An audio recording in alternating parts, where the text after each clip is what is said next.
Hey y'all, the weekend begins here now. Welcome to New England Dragway for the New England Nationals in 2026.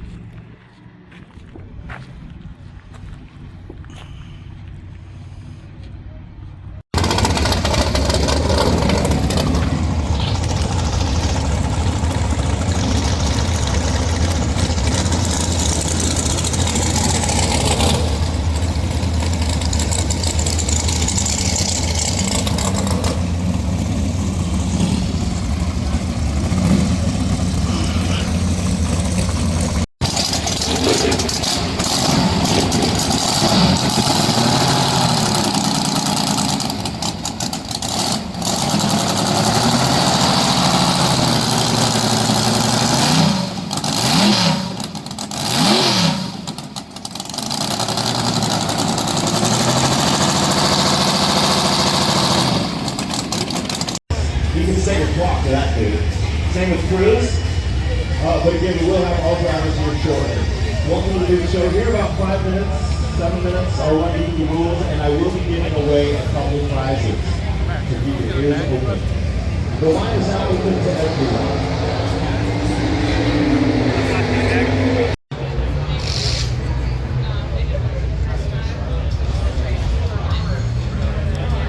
Crew's not show up yet?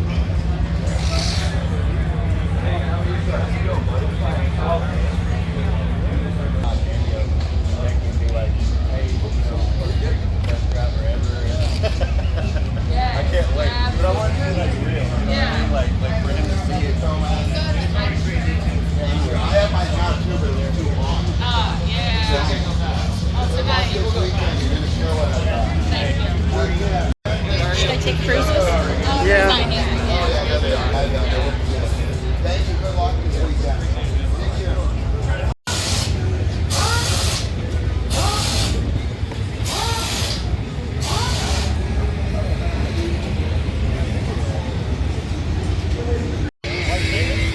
Fox cameras are right here on here. So Maddie and Ron should be coming over here any minute. I wouldn't be surprised if we signed a little bit. So if you open the ring like that, my wife will help you. What's the right for? Right? We're going to get back to it.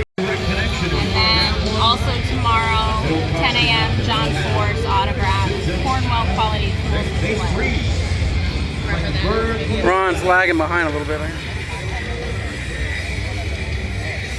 That's what I paid off this link this morning. Make your favorite.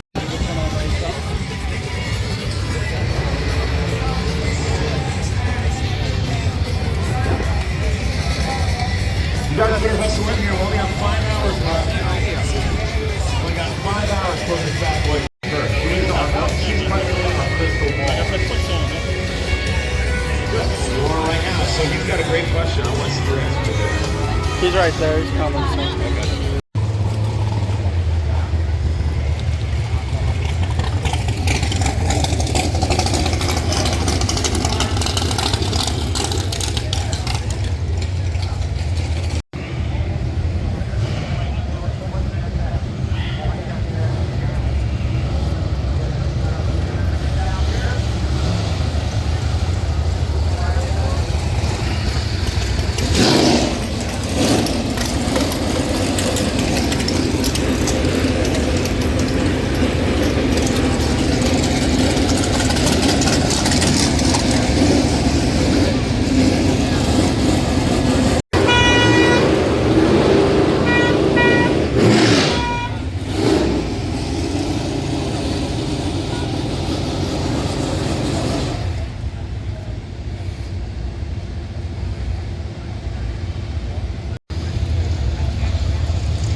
cargo down the track. First trip in the Nitro Mall this weekend.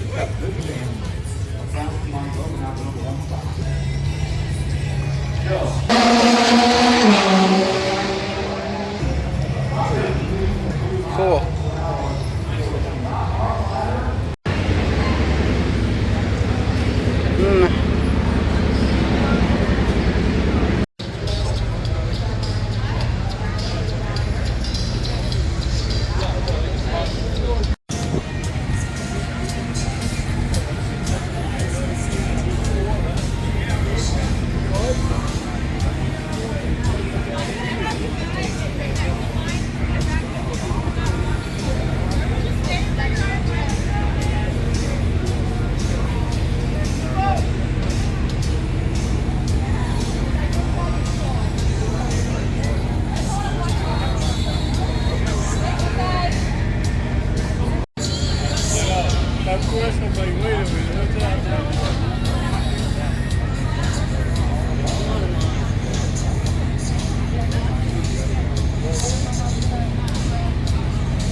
Pro Stock qualifying session number 1.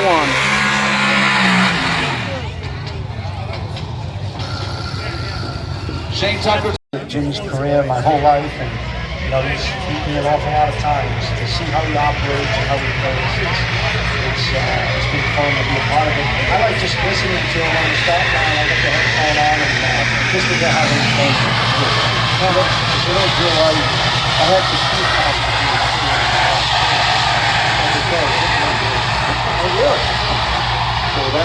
Getting ready for some nitro. Is there any motivation from your I took a lot of pictures from the first Pro Stock session, so that's why there was no video there, but I might do the same thing here.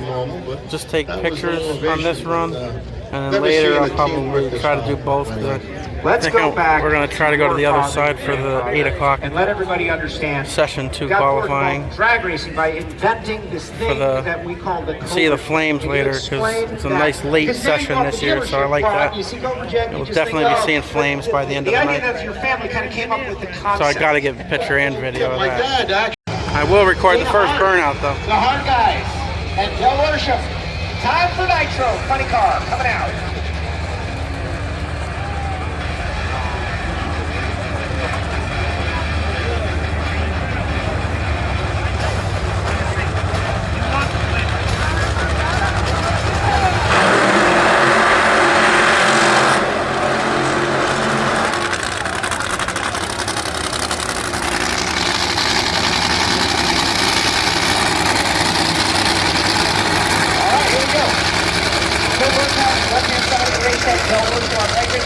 12 back, and 5 passes the third. You'll be seeing your car right up front. You're going to break a BT2. I was speaking with Dana Hard, the hard guys, Campbell Racing Engine.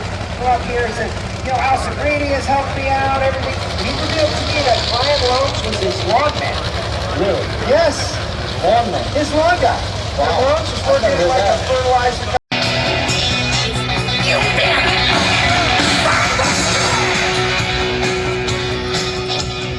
Rick Pastari out of Stratford, Connecticut, going to be first out on the Sig Sauer side of the racetrack. We'll get the opening burnout of Top Fuel as well. Thanks to the folks at WG and I'll go back to Roofing pictures for this and session. Red Line Oil for coming on board with Rick.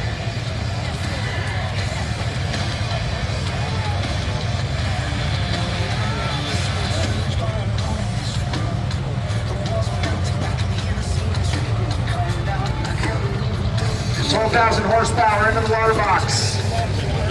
We might get the burnout.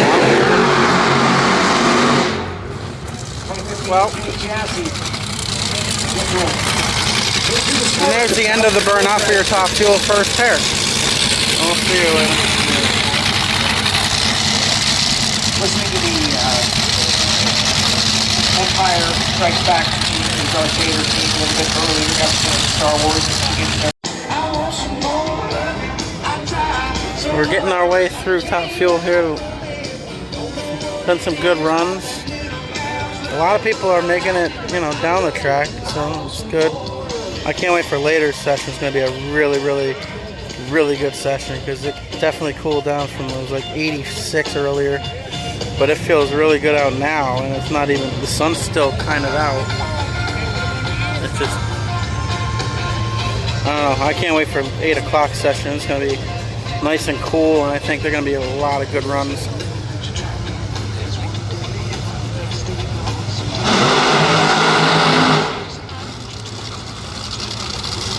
Dispatchers, please rise and be recognized by your fellow peers here in New England Dragway.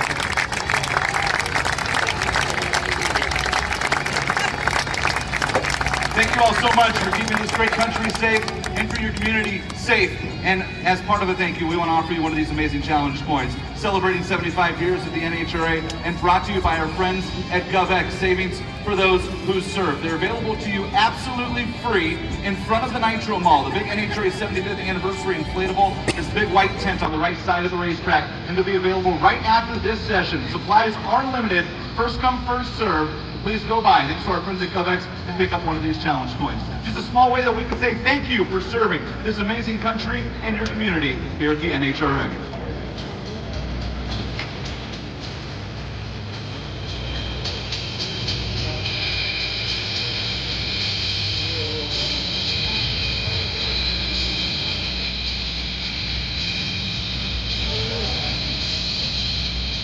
Already won a race. As you know, Leah was taking her car back. Got that?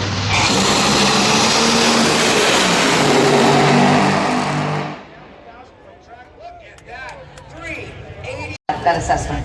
I definitely feel like our Dodge team is the best car in the entire field to be on their heels. And you know, we're not, yeah, they're out there just a little bit, but not too far that you can't catch them. And so when we roll into these gates, our job is to get down the track every single time and get closer to them so eventually we can get ahead. But I gotta say right there, we had a happy Hemi on that run. We were looking for a low 80, set us for Q2, so we're happy with that. Tony, what about you? You got a lot on the line for tonight, a nice lobster dinner here. I know you want to treat your wife to that instead of her treating you to it, right? What? That would mean you're number one. I'm eating it all myself. She's skinny as hell, so she's not gonna get that. All hers, but I echo her sentiments. I mean, this R&L team's doing a great job. I mean, Mike Green and Joe Barlow doing an awesome job, and we've got a great partner with R&L. We've got so many truck drivers up and down the road that we see, and we're like, we want to roll the window down and go, we're your teammates. So, but yeah, I mean, these Coletta cars, I mean, they're best in class right now, and I feel like Leah's team, with what we got at TSR and what we're doing at the league, we're the ones at least trying to keep them honest at this point. So that's why we're the last two pair qualifying on Friday first rounds, because we're still in the game, but we're keeping them honest. So I'm proud of what we're doing. Down, lock in your seats, get the ring. Get the ring. Just think, give it to you right now, get the ring. 10% down, come on, that's a no-brainer. Lock it in. Bar like you, 10% down, lock it down. And then be sure to get the challenge point. If you serve, you haven't served. You know, I'm proud to say. I head to the other side of the track for the night session.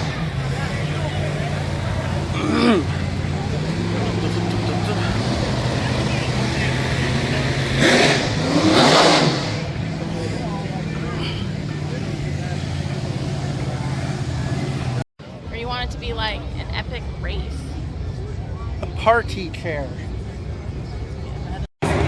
Qualifying session 2, Pro Stock. From the left side of the racetrack.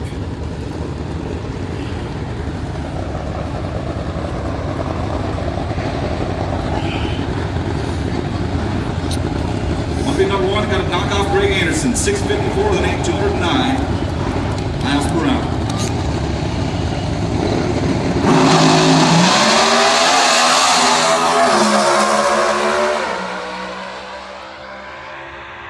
Big end of the track, and the bit of run goes to Cody Anderson, 6.551, 209 miles per hour on speed. Cody falls into the number 3 spot. Dallas Glenn holds on to second on the speed tiebreaker. In fact, there are 3 cars that have run 6:55 with a 1. Dallas Glenn, Cody Anderson, and Derek Kramer. And they're all separated by exactly 1 mile per hour in speed. 210.5 for Dallas to 209.5 for Kramer.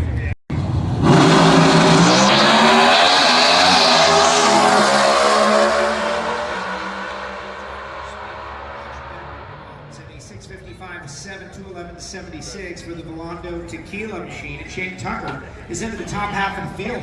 Look at Rob Tucker down there. He's pretty happy about it. Went side by side with the Motorsports, Troy Crawford Jr. Kyle Bates on the tune on that machine.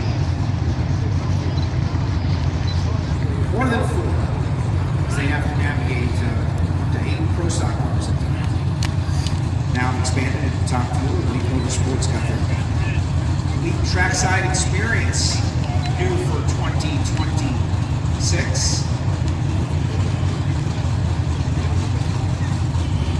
Troy Coughlin currently 12th, Hartford currently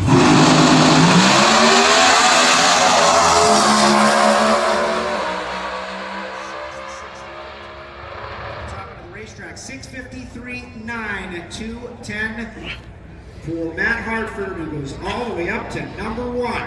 And Matt Hartford ascend the throne on the top end of the racetrack, 6:63.8, 185. Looked like Troy Coughlin Jr. got loose down at the top. The car started moving around. But a good run by the Total Seal team, 6:53.9, number 1 for now.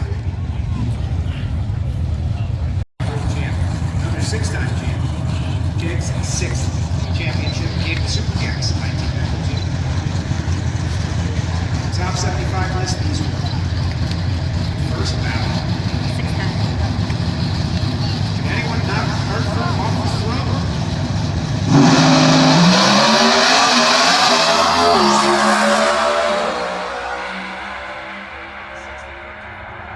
Racetrack 6:53.4, 2:09.72. Erica Enders is the new number 1 qualifier. Let's go down to Courtney Enders with her person on the throne for a brief moment. Courtney. Yeah, we caught you just for a brief second right here. Looked like that was going to be a really good run, but you heard that you were about to be knocked off. Oh, absolutely. We didn't make a good run the first session, so we had to come up here a little bit, probably softer than we wanted to be. But 53.9 is a pretty nice run tonight for us after Q1, and we'll go back tonight and look at everything, and hopefully come back tomorrow and have a good part of the race. Favorite?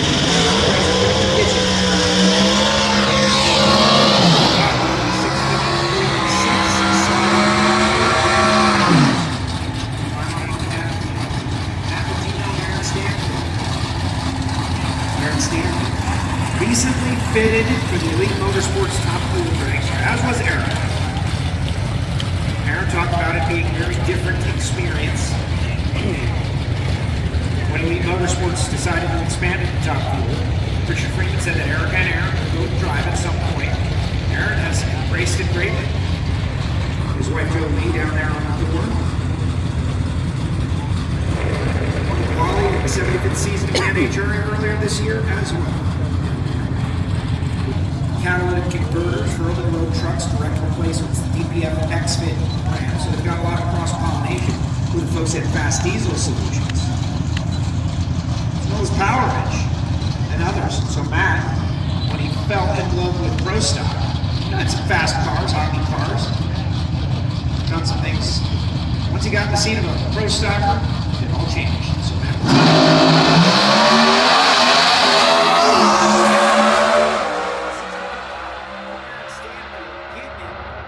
but it's a 6:52.5, 2:10.77. Matt Latino knocks Erica Enders off the top. So let's go down to Courtney Enders quickly for a brief conversation with her sister.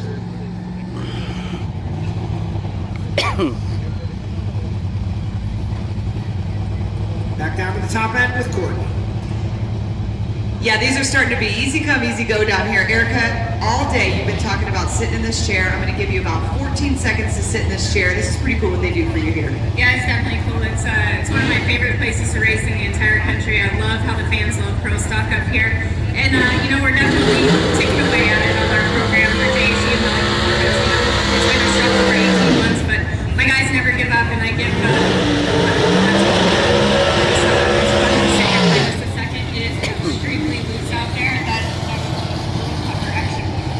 you can wait to be kicked off, or you can enjoy it. Yeah, I said maybe throw you.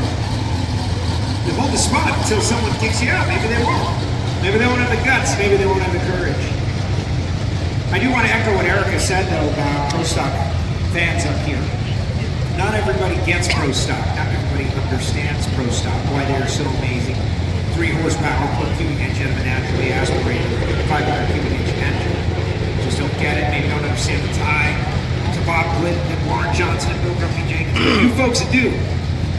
So, tip of the cap to the New England fans. Eric Latino and Greg Stanfield now. Greg Stanfield. Both of these cars have what it takes to knock Matt Latino off the top. Greg Stanfield is quick. What I have noticed is that the Elite Motorsports cars have been out 60-footing KB type cars. KB type cars are outrunning them on the back half of the racetrack. So we'll see if that continues on.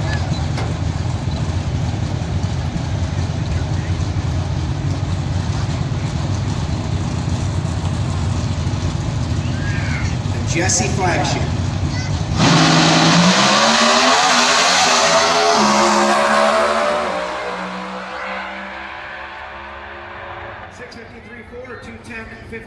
So Matt's going to hang on to the throne down there. It's Matt Latino and Eric Latino, 1 and 2.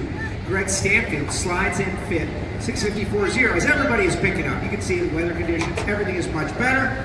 But let's go back down to the throne and for the unders.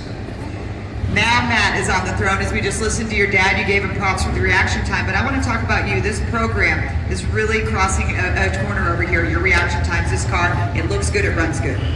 I am incredibly comfortable. I've got my car set up the way I like it in terms of business.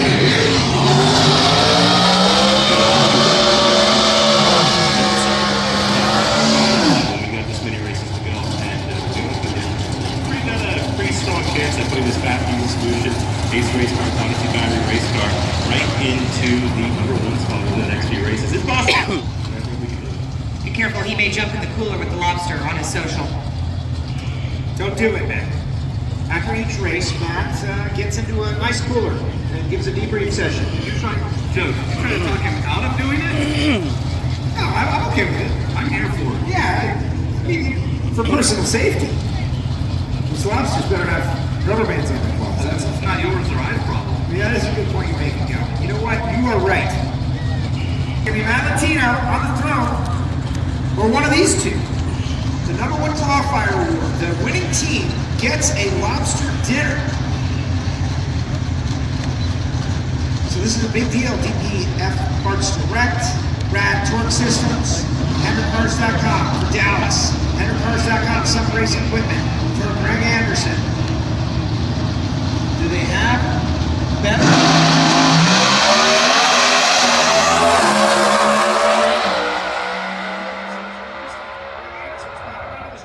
Greg Anderson, 6:50 with an 8, 2:10.67. Do you like lobster? How about that lobster? Greg Anderson knocks Matt Latino off the top. Greg Anderson is the #1 qualifier.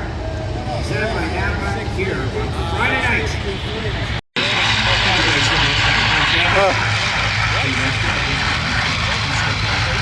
So part of this is your team's going to get a lobster dinner. This is not just for you. This is something that we're doing together. But I want to know, take these rubber bands off from your teammates who sing this thing on.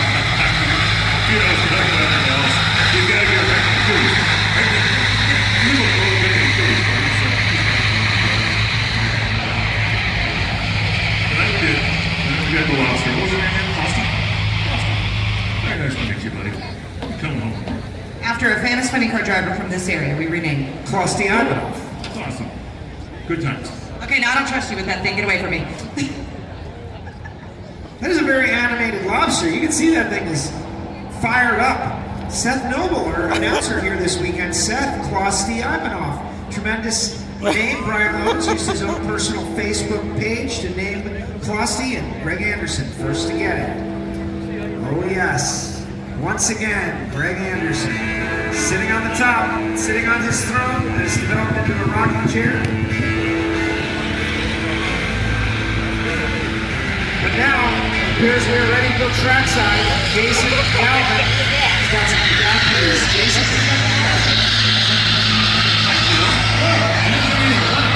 I thought I heard you talking about schedule to 800-884-647 show. The #1 qualifier low of the session gets a lobster dinner for themselves and their team. Funny car, we'll do it in top fuel. We got the peak post up. And the folks at Brooks. About to go live on FS1. Brooks Trapmill coming on board. Thank you, Brooks Trapmill. Excellent work. You want one of those chairs, you can get it. Brooks Trapmill. Friday night, here we go.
Let's check out the play NHRA instant replay. This is exactly what it's supposed to look like. Look at the DHL Toyota wheels up right there.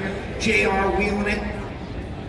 Nightwing, 8 feet long, header flames. That's what Nitro Funny Car Racing is all about on this particular run. The Pete Camaro of John Force Racing. Just a tick quicker. Tim from Breezy says it will not hold up.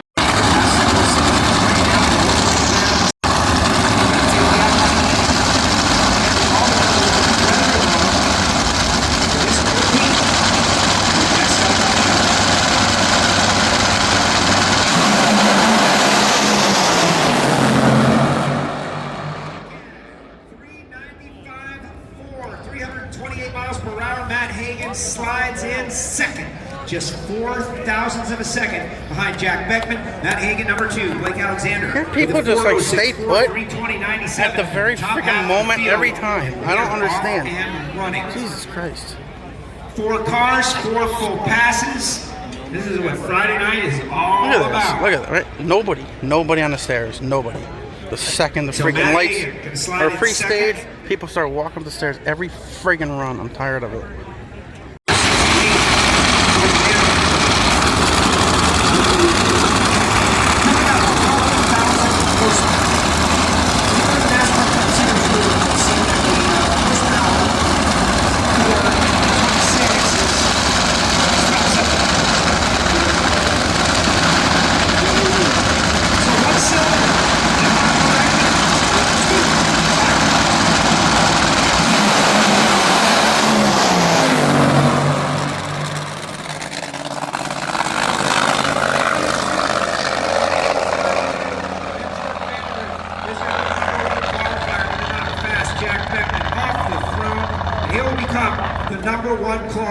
Qualifier. Down to the starting line, Jason Galvin. With Jason Bunker on the starting line here. All right, well, you look happy, but maybe not ecstatic? No, I mean, that's what we came here for, try to run, so we're happy that our listeners are engaged for it. You know, that's off to the racetrack.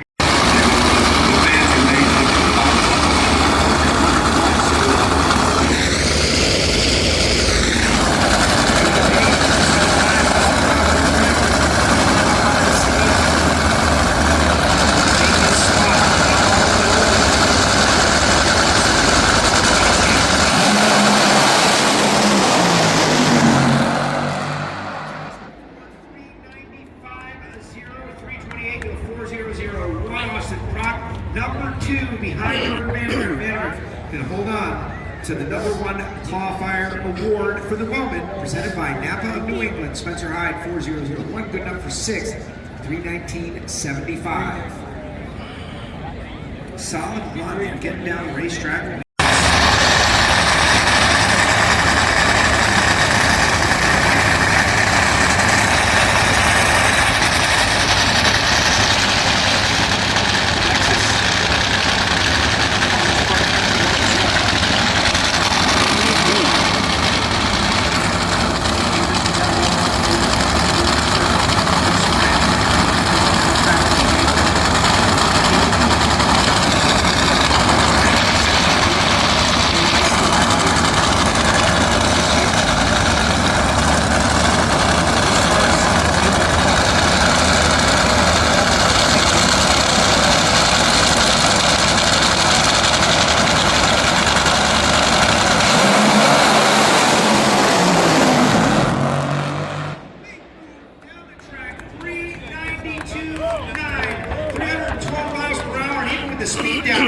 Goes to #1. We have a new #1 qualifier. Presented by Napa of New England. Dave Richards runs 440 with a 2:02:03. That thing got wild down the racetrack. Got very loose. Alexis #1, Dave Richards, could hang on to his 15th spot. Oh my goodness, Jason Galvin, starting line. With Johnny Lindbergh, who's taking a look at the big screen up there, I think you might have wanted to see a replay of it. All right, I don't think she was quite into the 1,000-foot marker there, but still quick enough to go to the #1 spot. Pretty impressive. Yeah, it was great. She drove good, pushing her to the center line. She kept it in, and we're happy with that. All right, wait, real quick. You've driven these before. All right, then we put the replay up there. You've driven these before. What's that like as a funny car driver who starts looking around at night? Yeah, it's a handful. You know, when you try to push it out hard to the left, you probably have full hands of steering in it. So she did good, and we're happy with that. Thanks, John.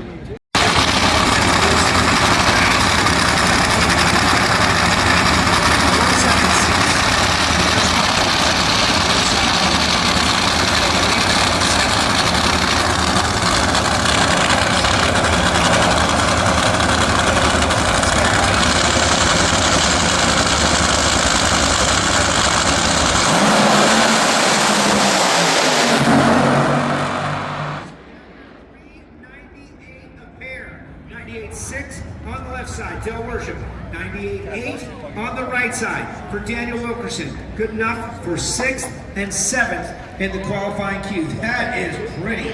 That is about as nice as it gets. Two funny cars getting down this New England Dragway side by side. And how about it? Let's check out our Play NHRA instant replay. They leave together. Bit of a correction there for Daniel Wilkerson, and at the stripe, they are absolutely together. Top end of the racetrack, Courtney Enders. With Jordan Vanderbilt, for Junior, as they keep calling you down here, I want to put something into perspective. Last year, you were in my spot down here doing this. Now, I'm listening to you dissect this time slip with your teammates and competitors. I want you to take the folks in the grandstands through what you felt in that time slip. Yeah, well, first of all, yeah, last year, this race, this Q2 session means a lot to me, I think. I think back to when we did this last year, and I was watching it from a different angle, and to be driving now, it's crazy under the lights in front of you fans. Thank you, Epping fans, we love you. But yeah, you know, I had to drive it early, but it makes sense. I was trying to get it early, 879, 60 foot, so I had to get it. I had to drive right and left, and then it settled. And then as soon as it settled, it took off and clutched us, which is in my face, and I knew it was taking off. So we'll take that 393 with a 2, except you know my teammate bummed me off. So we'll have to talk about that later.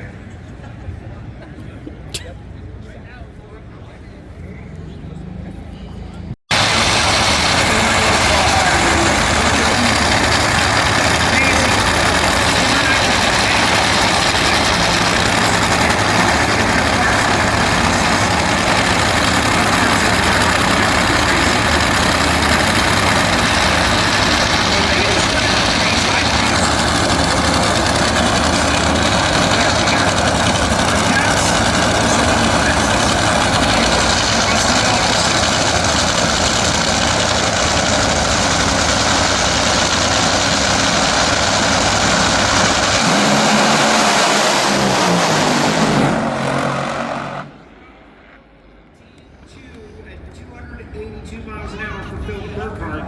Burkhart was able to get a little further down the racetrack. Caps 438.9 at 206. And look at the troika of John Force Racing drivers up there.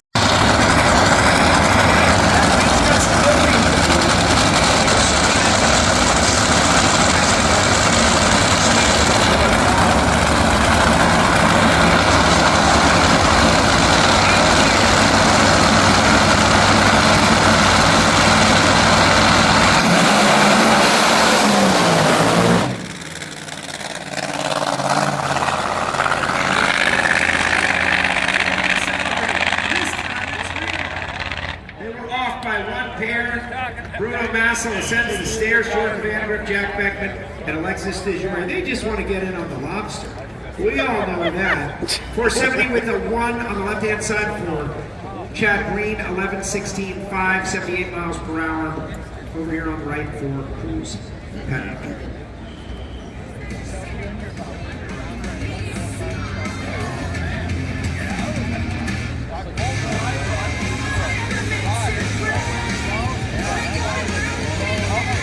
We're playing NHRA Instant Replay. We're watching Chad Green. A bit of a move down there. Big tap and stuff on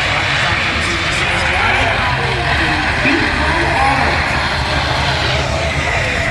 Stay.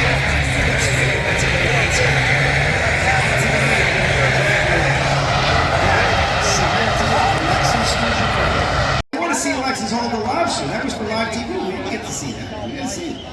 We got you, yeah. Got nothing to say. This is torture. Poor guy. He's like, just leave me alone, guys. Just put me back. No, I love lobster. I grew up eating lobster.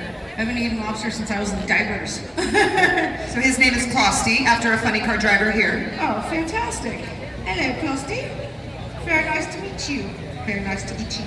There it is. Thank you very much, Courtney Hendricks and Alexis DeJour. Tremendous entertainment.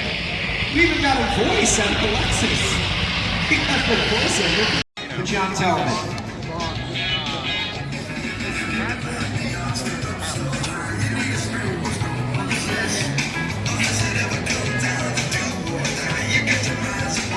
They finally got a light on behind us. I'm pretty sure that was supposed to come on a little while ago, but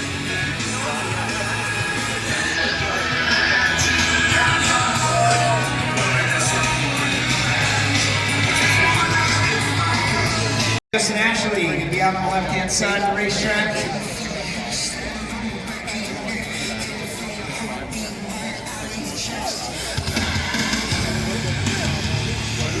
And Scott Barley out of Allington, Connecticut.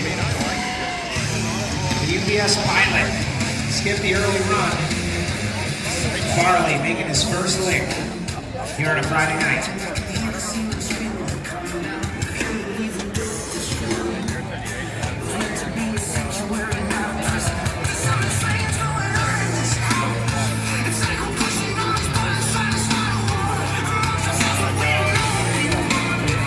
for the first session, we were sitting right in there. For the session earlier today, that's where my videos are from.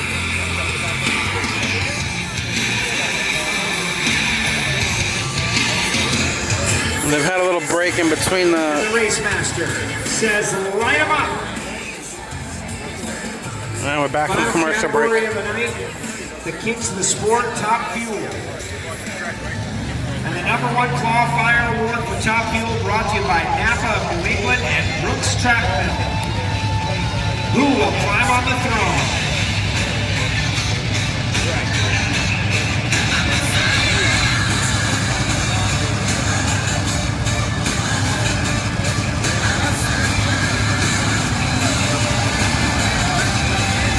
The stand machine, Justin Ashley. Cookie by Tommy Lago and Jason McCall. Noise to light.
Justin Ashley will be on the throne of Flash, and Scott Farley stops just before the 330-foot block.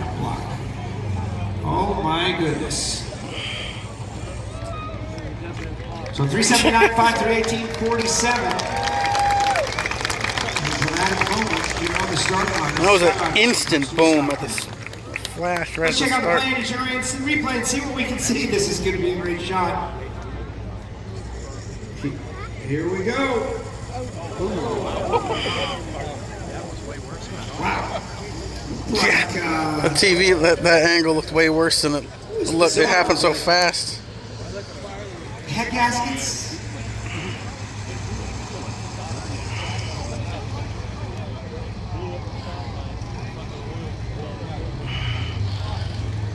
Jason Galvin, what did you see on that replay there, bud?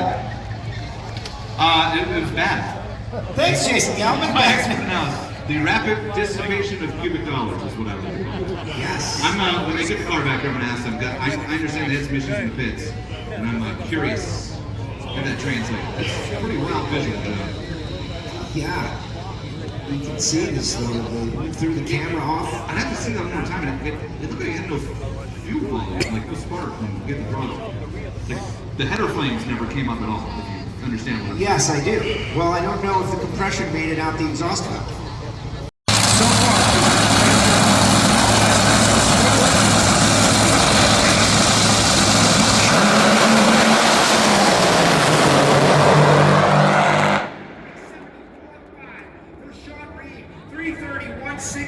You got a new #1 qualifier. Look at that. Rob Wendland throws down 374.5 by 0.03 of a second, takes over the top spot, and Sean Reed is going to set on the throne. Matty Gordon with a 380 with an 8. 330.55. Jason Galvin is on the starting line. With Rob Wendland, who looked notably disappointed with the first run. So how do you feel about that one? I feel better. We still left quite a bit on the table there. But you know, I wanted my buddy to be able to sit in that chair for just a little bit, you know, with Atro and Redline, and he's never sat in that chair, so we see get to sit in that chair here just for a little bit. You know, Romney's back here, he's chomping at it. Hey, you know what? It's a great run for us. We brought the other car out from last year, the one that hurt a bunch of feelings, and this year the other car's been hurting our feelings, so we thought we'd bring this other one out. There you go. Breaking news, Joe. Brought out last year's car. That's a great note. Let's check out the Play NHRA instant replay. And you can see Matty is running an 80. That Atro Reed excavating machine bowed up and trucking. And that is track, and you did just that. Yeah, we're rag racing out here. We're going 380s. We kind of joked around before that we're gonna put a dial on the car, but no, we're just trying to find that horsepower. We got it. We're just trying to figure out how to make it work. But Robin's doing a great job getting the car, got a great shot. What I need to learn and for the race car too, but maybe we'll pour a little monster and use the tank there, fix it up a little bit. But just kidding, any train, we're not gonna do that. Thank you, fans. It's awesome. Under the lights, fire out of the headers. That was freaking awesome. And get ready to do it again.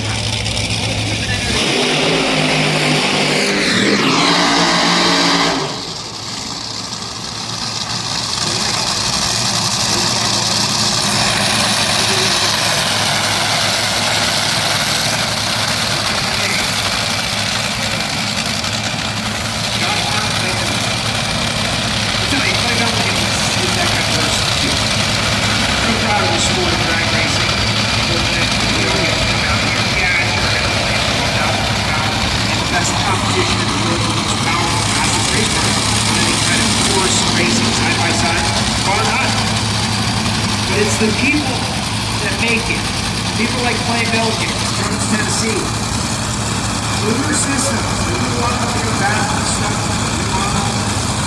I was telling you about those guys last year. Those are true. Back on board with Rick Pierre Racing. For some racing equipment. Much plus. There's Josh Hart, who's a speed master.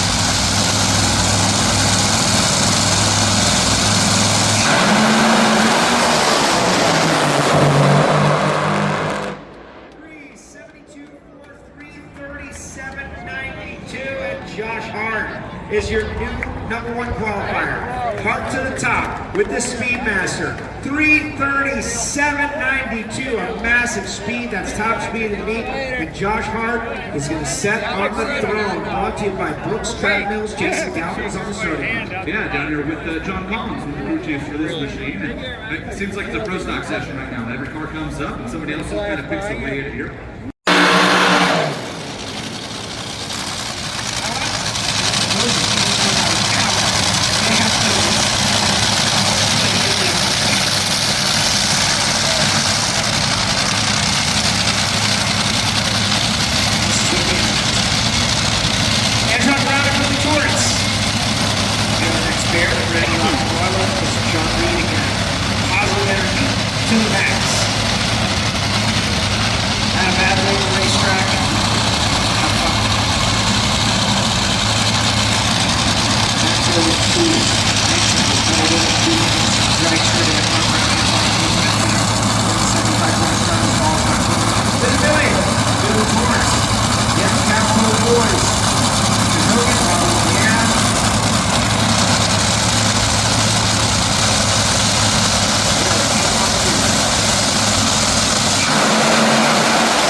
Josh Hart off the top, but a good run for the Capitol boys. 382.2, 324 for Antron Brown puts him 11th.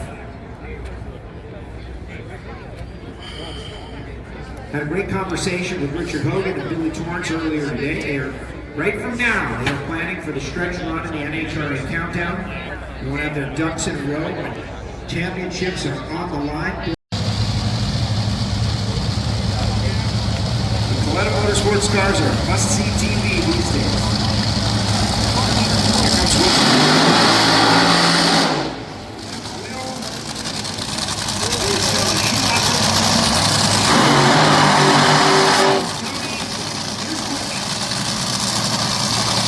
Thank you guys. Josh Hart down here. This is pretty cool. We got qualifiers.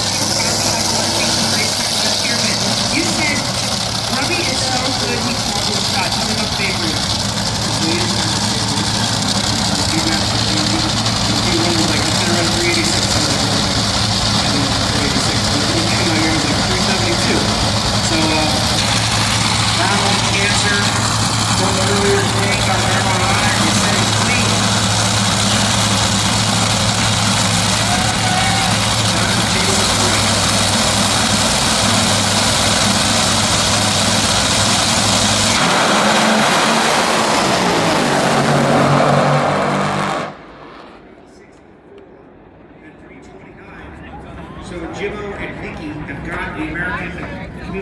Construction dragster consistently going down the racetrack.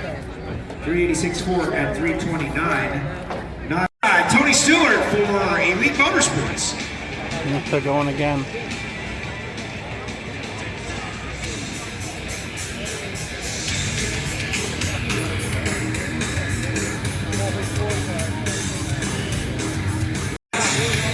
Live TV timeout. That's what's waiting.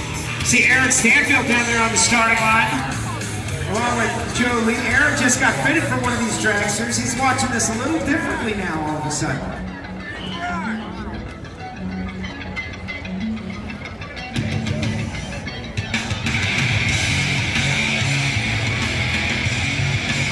And Erica Enders is hiding too. Erica Enders is down there. Happy birthday, Mac. What's up, E? But they're all watching Top Fuel a little bit differently all of a sudden, visualizing yourself in a 12,000 horsepower beast.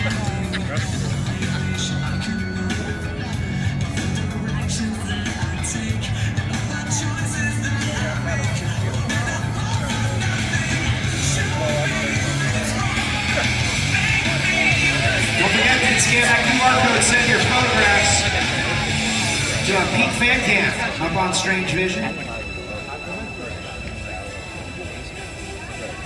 And a quick thank you very much to everybody who is a subscriber of NHRA.tv. Thank you for logging on to every race.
with them, watching from the starting line, learning. Hall of Fame racer, all horsepower. Supercar champ, silver-time champ, NASCAR champ.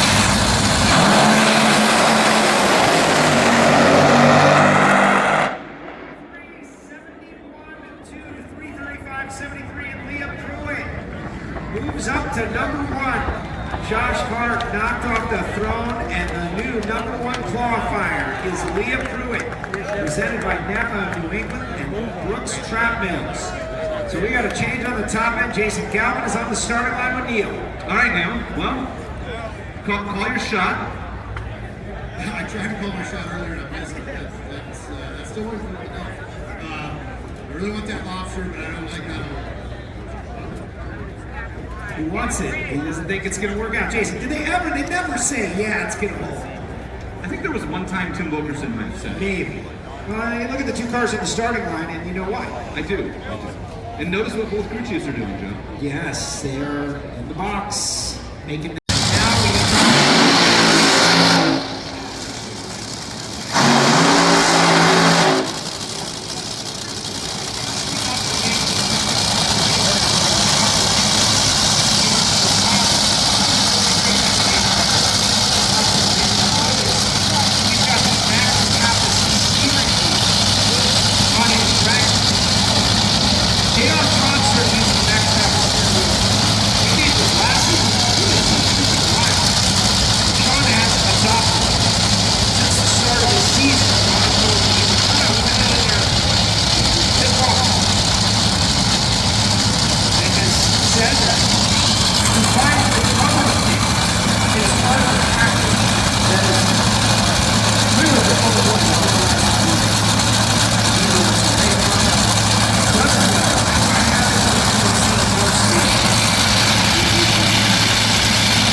Brian Newsom, do you like lobster?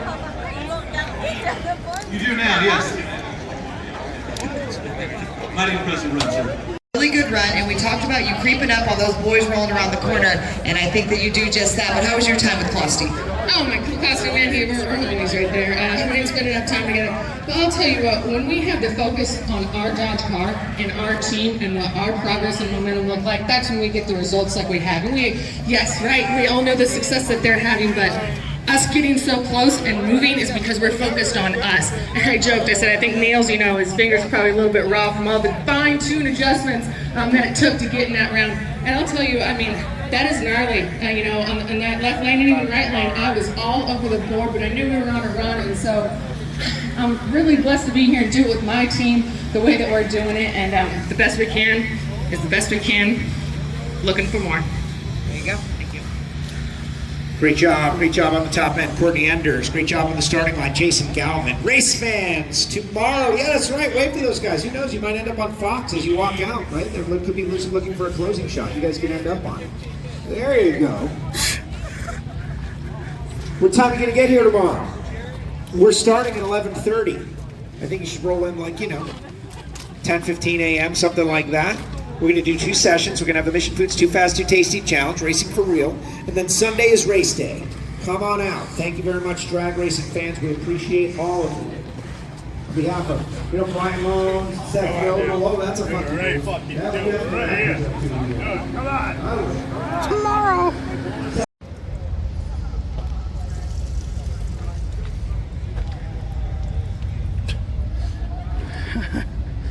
I just heard somebody say, I still smell the fuel out here.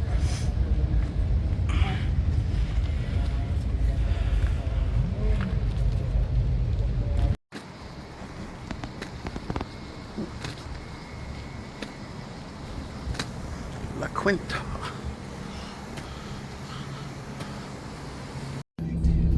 Rolling into the track on day 2.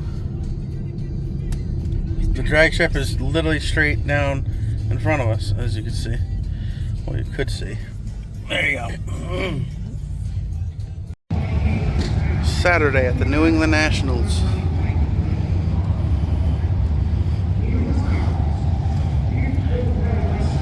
It is 9:15 a.m.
Back in Nitro Mall.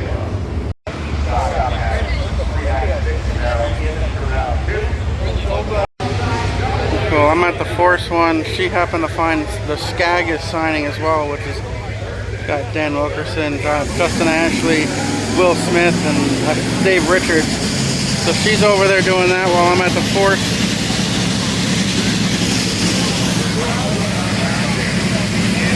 You see all the people behind me, right? Well, when I first came into this line, the guy was like, I don't think they're gonna have time for you. So I backed out of the line, but I was still chilling around.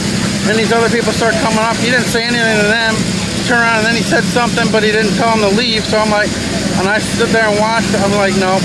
I'm like, well, if you're letting them go, I'm getting back in here. So I jumped back in my line and cut the people that were in after me. I'm like, no, you tell me to leave. You're not telling them to leave. I'm getting back in.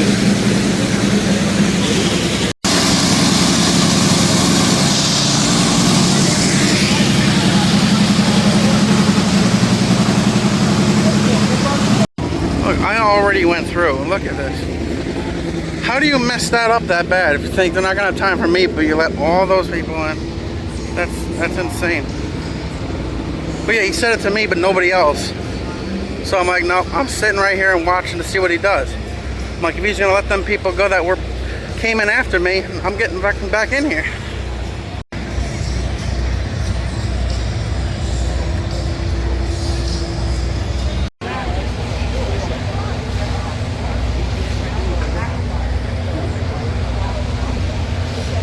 She is up there signing.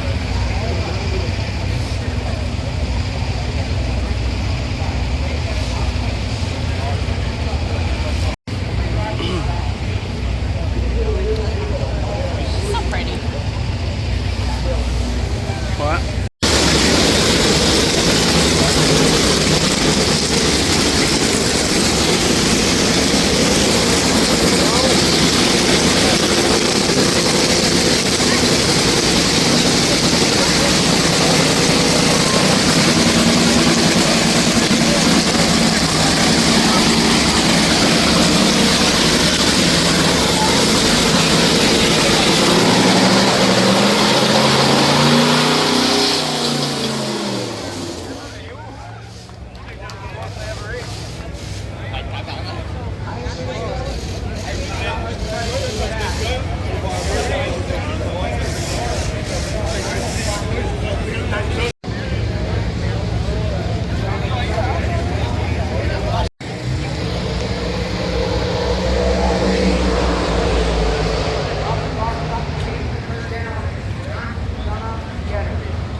Leah just rode by us before. They must have finished their session. So they had another one this morning at the same trailer. This is super stock eliminations. Tag right side, ATJ automatic, 98 formula, 99 formula actually. Outright Pacific. 995, left side, Bob Auxiliary, 979. That factory super stock is F. 2013 Topo Camaro on a Biddeford, Maine for Bob's Auto Sales. Bob, obviously the owner of that company. What we're going to do is look at chasing. That formula tries to run away.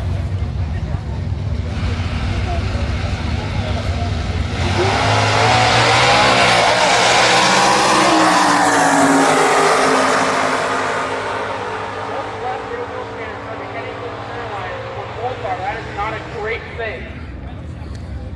When one of them's doing it, it's not great, but when two of them are doing it, yikes. But Tillier drops at 51 power red anyway.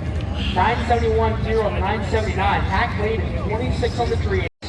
Round one of the 990 index category, Super Gas.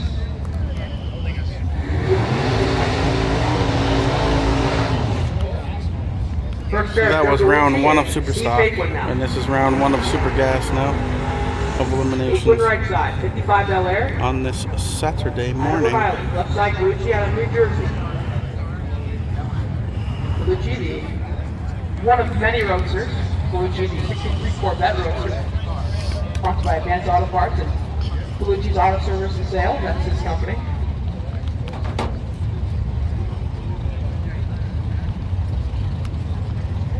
Name of the game here in Super Gas is let go of the button. Hope that's good and green. Try to hit that 990 as close as you can possible.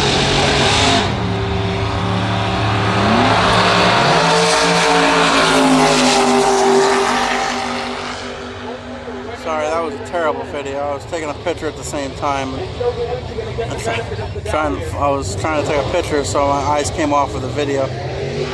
Whoops. Starting line, and luckily for Joe, he had already submitted the strike, and it got him the win light. Hit on the tree, 993.2 in the 990. Gets there first by 39 thousandths of a second. Take with 009. Nitro is next on the docket in about 12 minutes. 11:30. They moved everything up yesterday. It was supposed to be 12:30, but they said yesterday they're moving everything up an hour because there is a slight chance of rain a little later. So hopefully they can get Q4 in, but we'll see.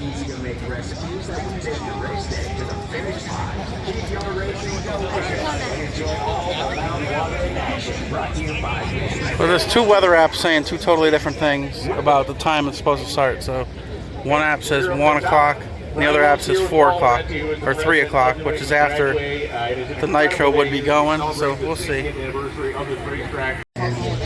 Just a great guy, an absolutely great guy. A guy who's raced at the 1959 Nationals, a guy who was in the International Drag Racing Hall of Fame, the New England Motorsports Hall of Fame, and the New England Hot Rod Hall of Fame. All very well earned. He was the very first manager of this racetrack.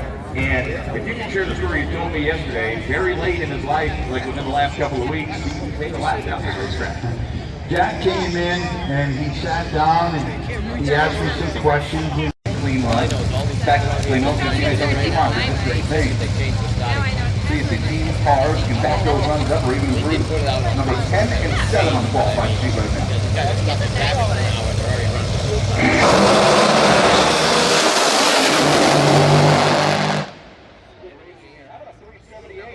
For the first time here on this Saturday into the 70s goes Justin Ashley at only 309 miles per hour, so might have wounded one down there. 3.70309 Justin, 3.8 and Ron and Maddie starting this weekend.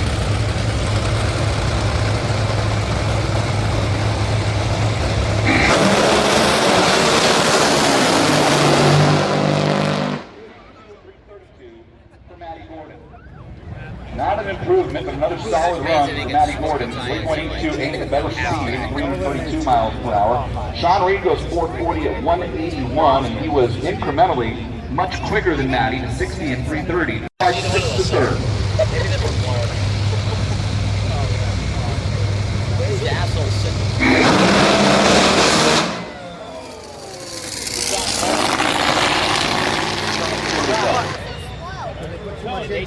I'm going to get down there first. 666. Josh Hart goes 881.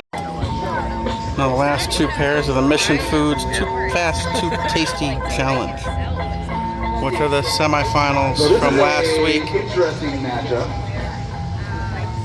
Doug Coretta, for as much as he would like to get back to his winning ways in the Mission Foods Challenge, I I think equally would like to move up in qualifying, because right now, he's just 8th. I think that's a little surprising to folks who follow this outfield, given how this season's unfolded.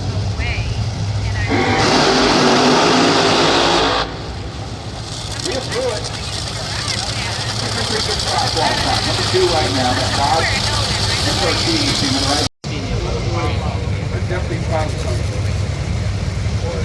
Dragway, Leah Wright. This is a drag race. First one to the finish line goes to the finals in the Mission Foods Challenge.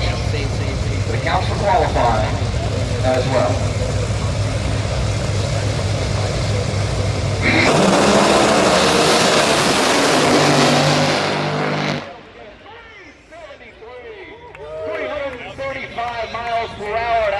With a flex, and the Max Tools machine moves up to the number 4 qualifying spot. 3.734, 335.8 miles per hour. When they take off, but I'm sure it'll be an experience for them. Congratulations. All right, thanks.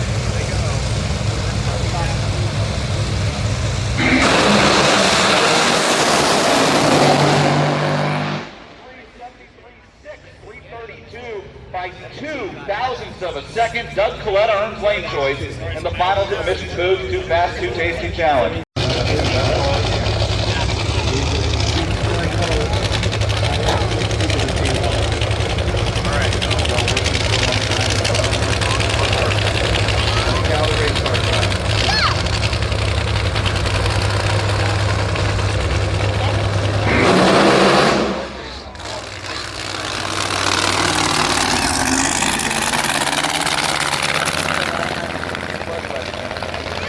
It's 3 funny car solo runs that have not made it past half track.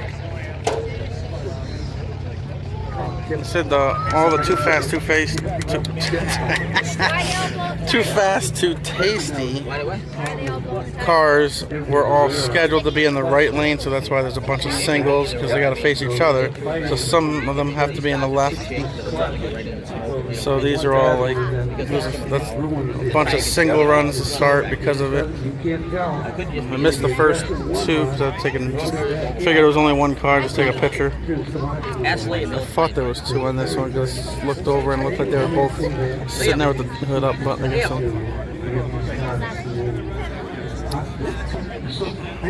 On Saturday, an absolutely packed house, and many of you are probably just sitting down and going, "That's the top fuel." You missed it. You didn't get here early enough. Sorry. Bring it back in later. What a day to be sold out here at the New England National.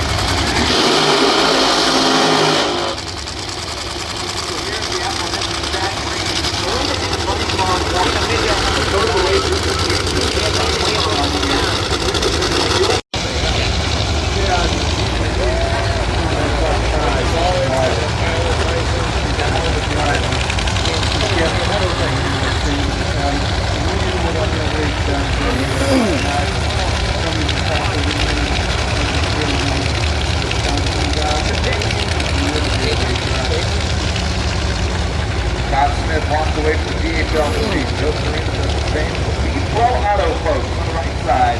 First pair in Q3 of 25.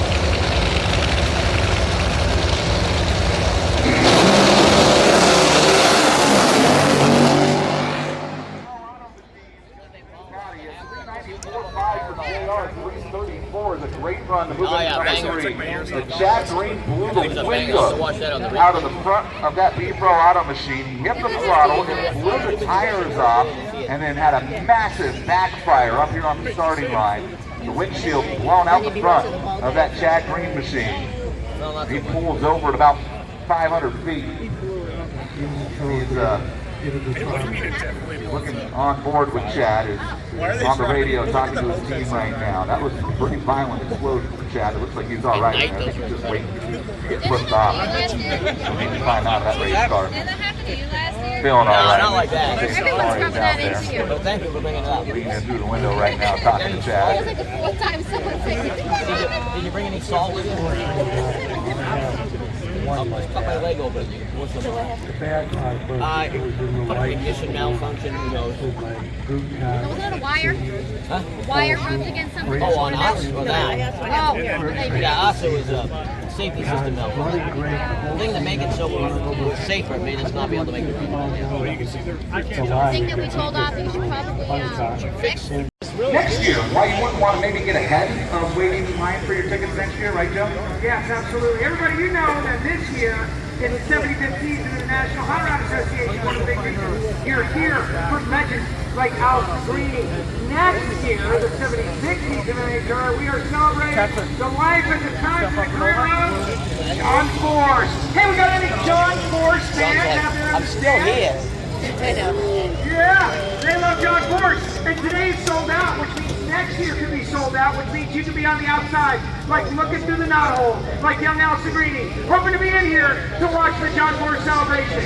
You can avoid that fate. All you have to do is go over to the Nitro Mall. Right next to the Nitro Mall, you will find a tent with a kiosk. There's a finance person there who's ready to give you your tickets with just 10% down. 10% down. That's nothing. That's right. 10% down on the parking ticket. The bottom of the price. I hope you graduate someday. You have a track.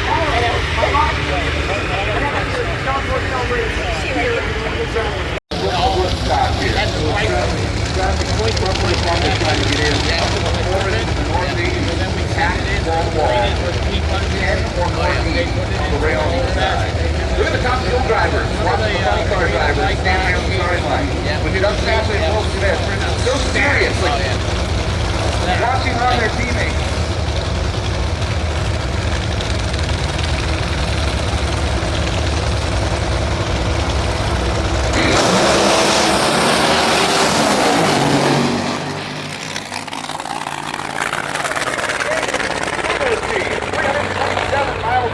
Dave Richards moves all the way up to the number 7 qualifying position.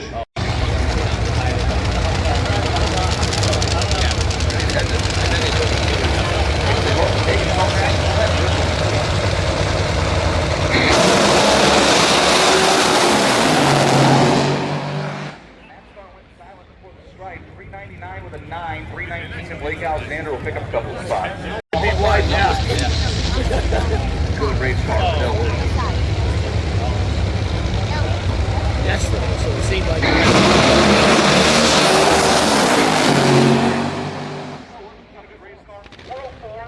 319. The partner over there, the task team, Ron Casper, now bottom here, Carlisle School. Guido. Antonelli in that race car. A couple of cars are out for a little bit of revenge at this facility. Both of these cars lost in round 1 last year as heavy underdogs. For favorites, I should say.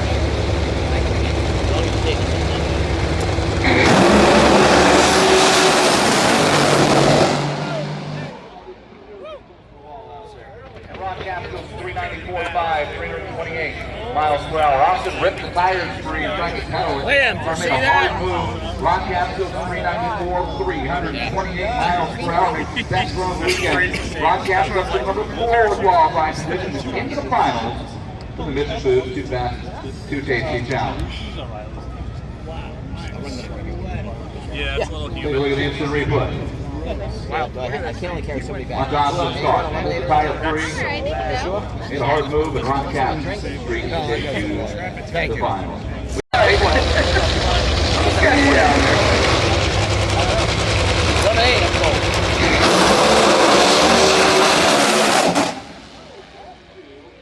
decide that we're not going to pedal racing teammates in the semis. Jordan coasts across the 461 into the finals. So the 450 funny car, one of them makes a full. It's Ron Capsule, our main choice over Jordan. Make sure you go see our friends from B Pro Auto. Do you like the New England Nationals? Are you having fun? Are you going to come back to the Pro Stock Q3 is next. B Pro Auto. No, seriously, Dino was just trying to tell me what we need to do down that lane. It was a lot of driving.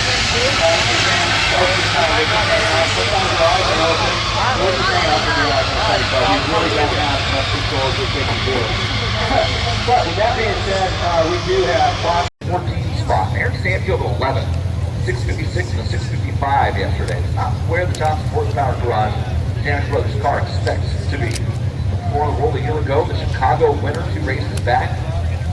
The only Elite Motorsports car to find the winner's circle so far this weekend.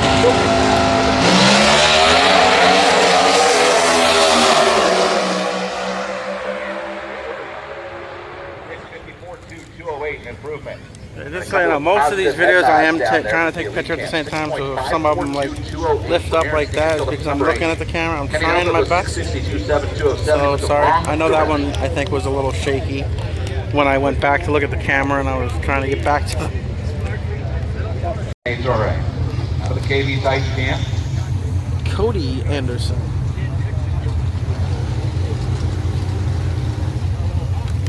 Cody competing for NHRA Rookie of the Year honors. JNA Services, Midwest Drag Racing. See, last night when I was doing the video and pictures, hold on. I was holding them side by side. Here I've been holding them on top of each other. So that's why it's been going high.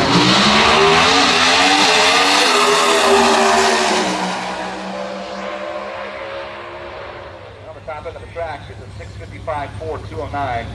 Cody Anderson. I held that one side by side and it was a little better. 655-0-208. In Biofield. Sylvan Essence. Colorado native. Titan Howard.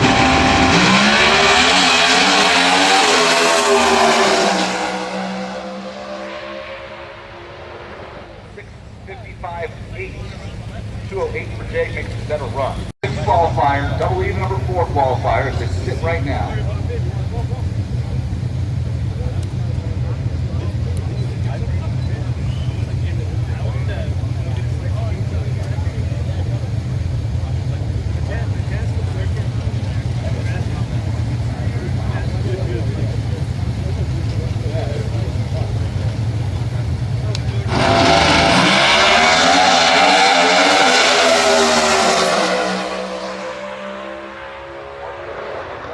Identical run is the end result.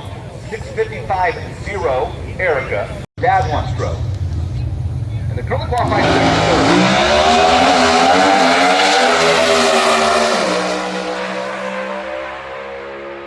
drag race. Matt would have won it on a hole shot. 655 with a 9 for Matt to a 655 with a 3 for Eric. Pretty wild if you consider his second place. Okay, Dallas, which is not quite going as well as it was last year. Oh yeah, I know, I've only won a couple races, most second point. What? Troy Coughlin Jr. for Jags on the left side of the racetrack.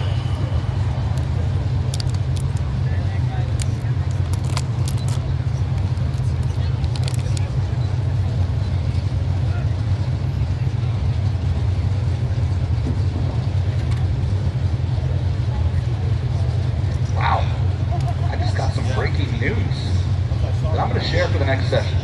Save for the next session. That's pretty exciting.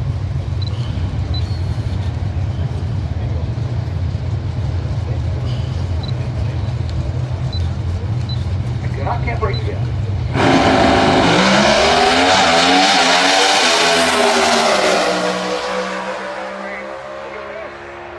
Troy Coughlin on a hole shot by 16. 10 thou puts the points leader on the trailer. 658.3 beats a 656 with a 4. Dallas Quinn makes only the 8th best run of the session, and it cost him. You know, this Jags.com machine's working really well, and all the guys back at the pit, I mean, there's so many people that make this thing possible, and we're just excited to keep rolling on a Saturday.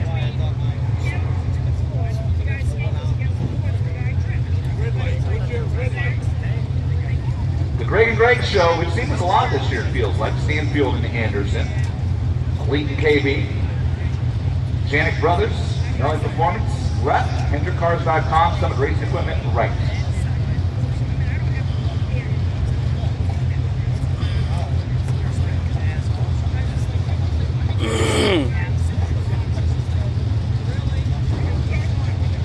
Sandfield, Henderson Cement, third in points. Rick Anderson in second. Dallas Quinn.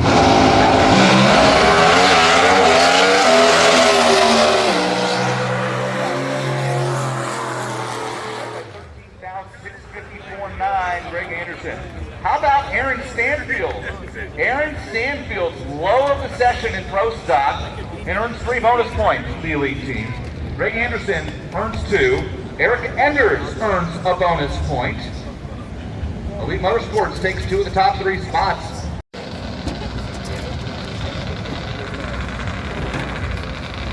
We'll watch a couple snowmobiles before I go get food. All right, here we go. Pro Stock 800 sledge, first pair. Joe Garvis and Fred Galita.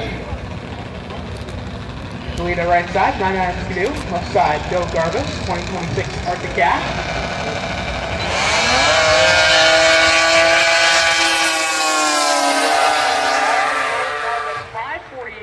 119, 560 with a 4 for Fred Galita. Number 4 and number 3 in qualifying.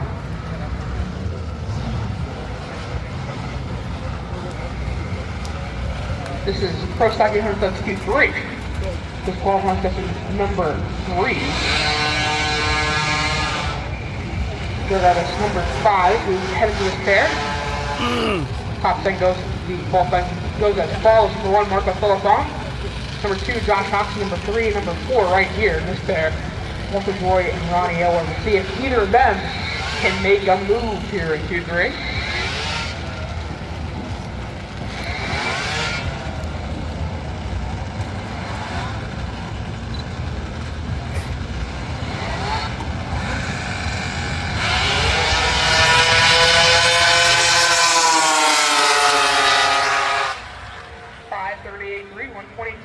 Walter Joy, 548.1. Neither improved, neither moved.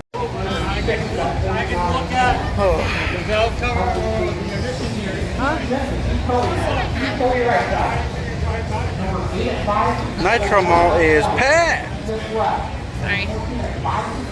It's packed in Nitro Mall right now. I'm glad we got pretty much everything we.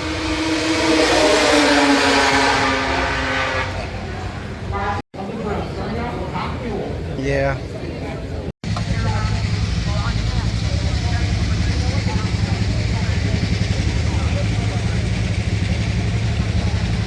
He's right there.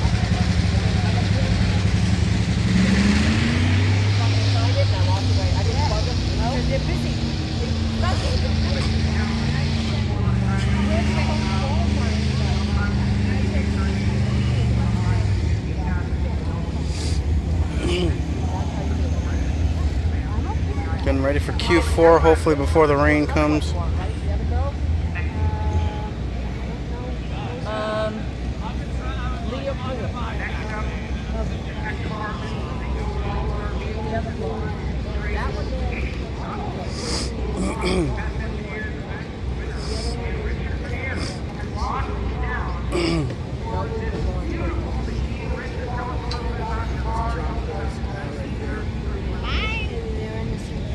What time is it? It's 1:51. You want to miss Nitro or not? You want to watch it from the staging lanes? I hear that's a new trend.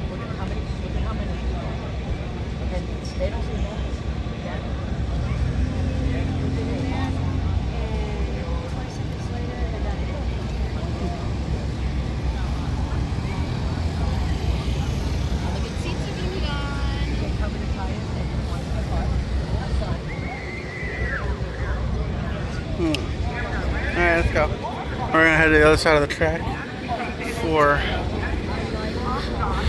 the final qualifying session for Nitro. We were gonna go to Star Speedway tonight, but with it being a chance of rain, we might skip it. We did renew our tickets for next year, so we'll just try to do Star Speedway Saturday night next year. But Star Speedway is only about half a mile down the road from this.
Will Smith run 384, 384, and 385.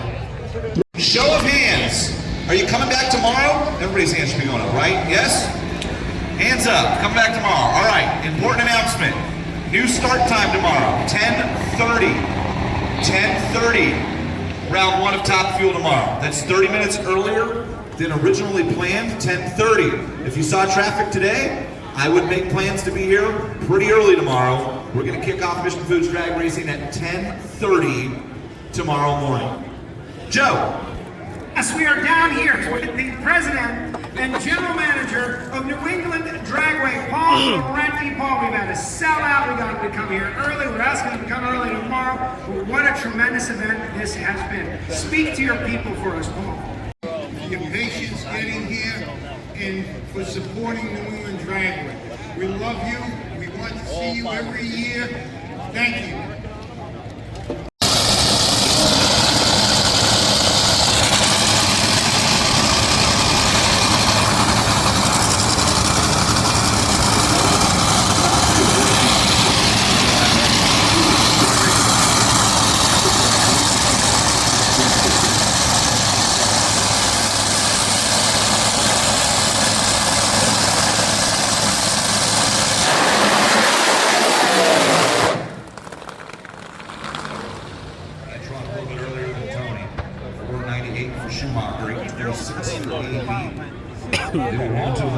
Qualified 12th for Antron and 11th for Tony Shu. Rip Pastari will go 14, Scott Farley 15.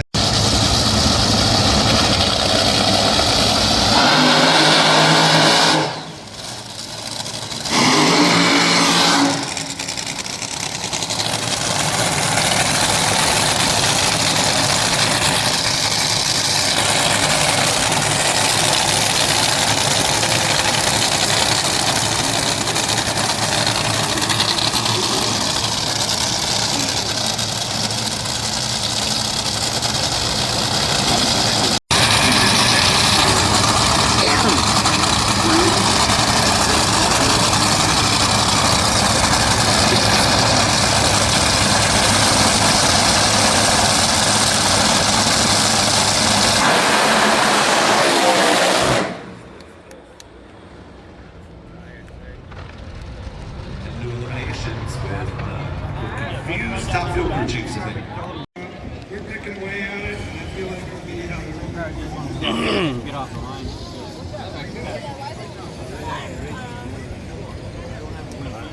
NHRA instant replay. Justin Ashley into trouble first. A reminder, this is Q4.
shut Clay's machine off and dropped a hole pretty early in the run.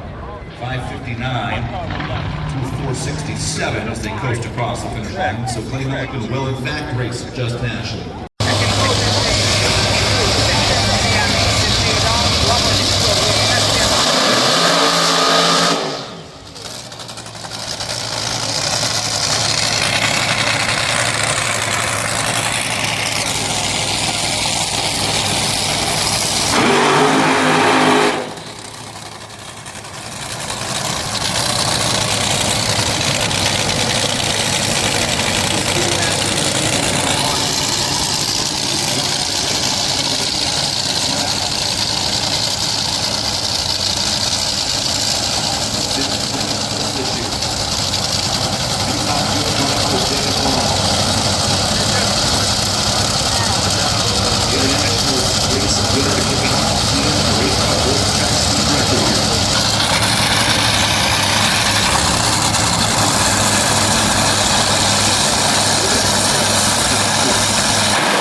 Dropping cylinders, 1.844, 299 miles per hour.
Miles per hour, and Leah Pruitt's Dodge machine goes low and top speed for the round, and by a pretty significant margin on both ends of it. 3.764, 330 miles per hour means Leah has guaranteed herself at least one bonus point to the plate NHRA replay.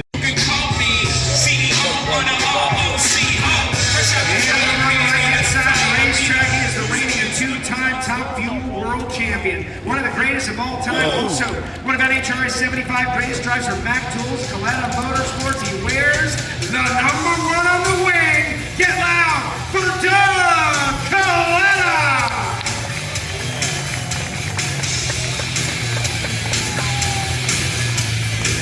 This is your final round of the Mission Foods Too Fast, Too Tasty Challenge.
as Sean Langdon rips the tires loose. One of the first times all season we've seen that happen.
I don't know if Jeff clicked it early or if the pan pressure system shut the car off, but it looked like it was all lit up.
Leave the reverser off it from now on.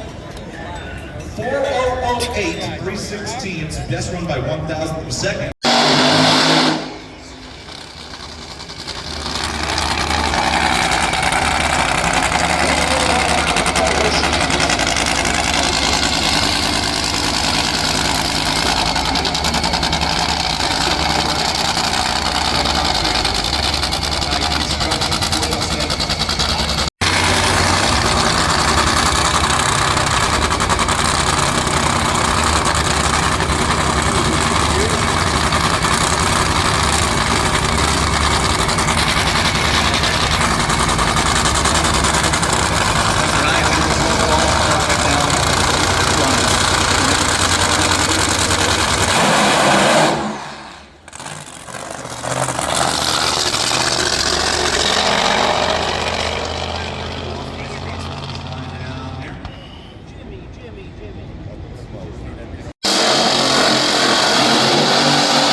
the other body.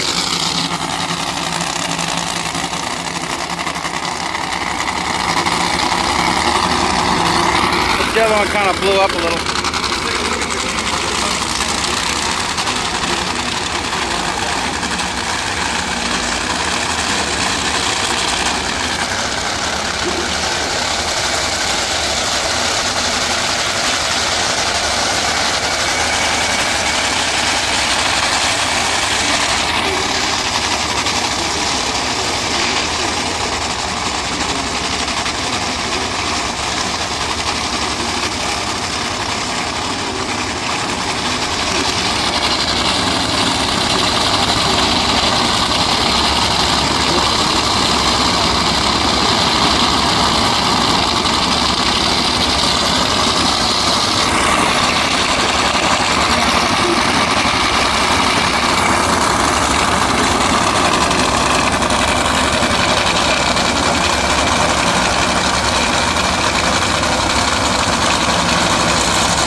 Moves all the way to the top half of the field in the number 8 spot.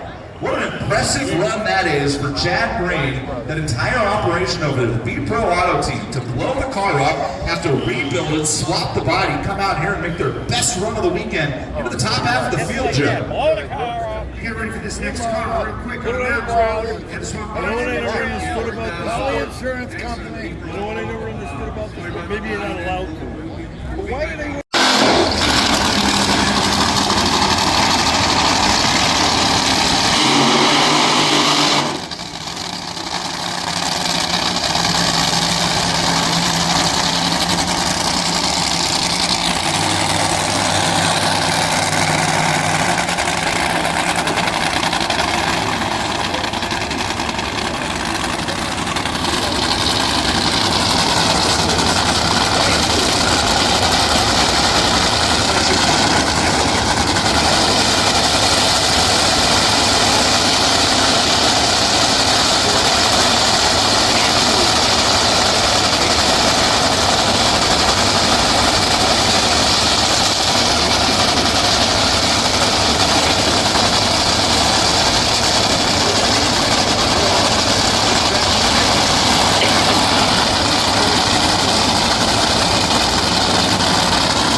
Second quickest run of the round. Will stay number 7. Blake's going to stay 12th. The parachute dropped early. It goes 412 and 287. Parachute comes out on one of these cars.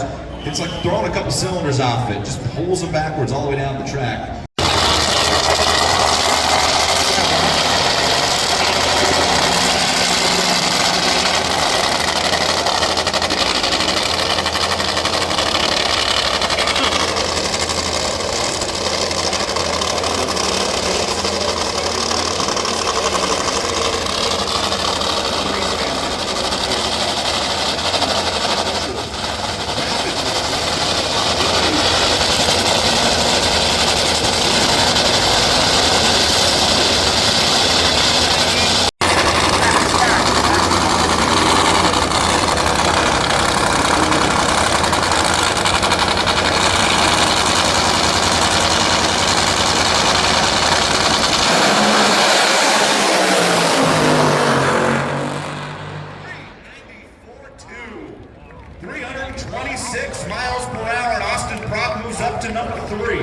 On the qualifying sheet.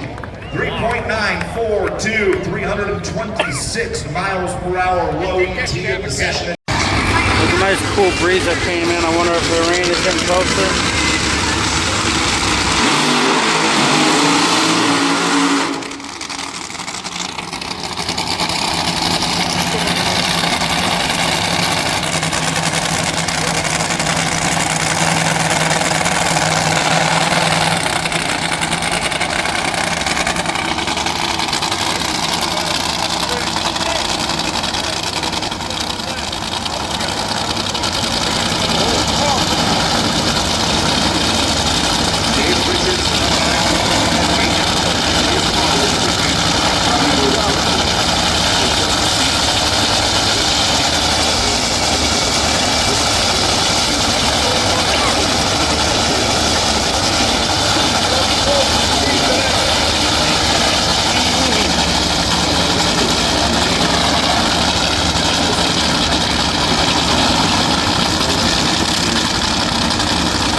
section. Moves up to number 3.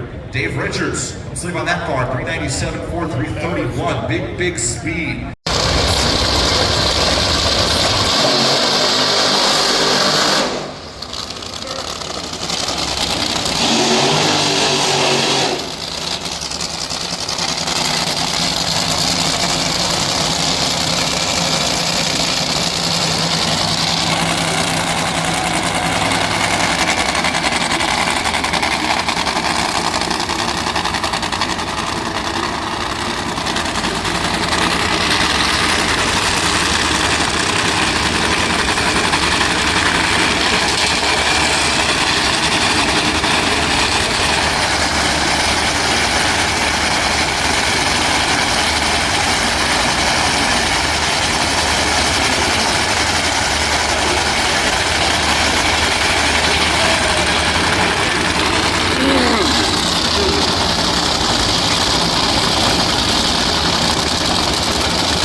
From his teammate.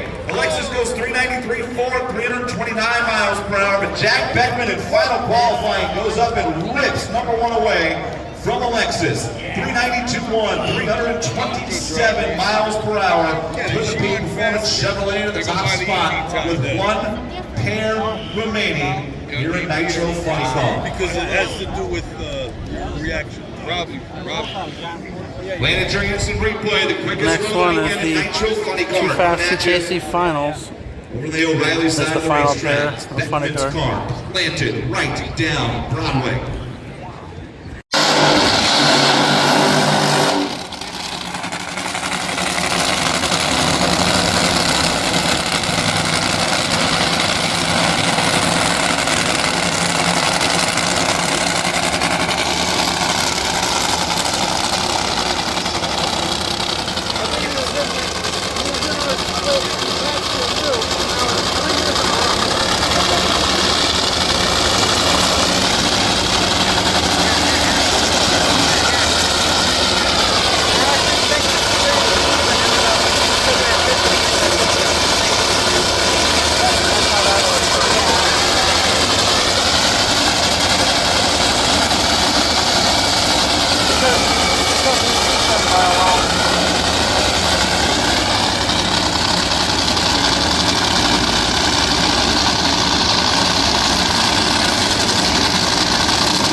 Sunday. 3.913, 323 miles per hour. Jordan Vandergriff wins his second Mission Foods Too Fast Too Tasty Challenge of the season and earns the #1 qualifying position in Nitro Funny Car for the first time in his career. Jordan Vandergriff starts from the pole. Do it here at the New England Nationals. Joe. John Forrest, 1, 2, 3.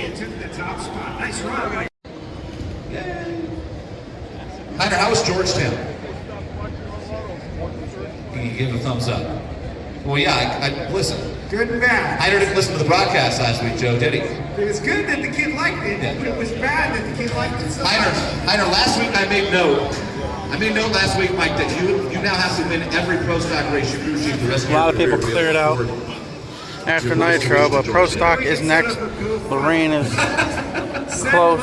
Green, I don't know. We'll see. Hopefully they can get it in here. Pro Stock coming up next. It's definitely getting darker and windier, but feels good now. When that sun was out before, it was almost worse than yesterday, even though it's like 10 degrees cooler in temperature, but the humidity was ridiculously bad today. It felt worse almost than yesterday was.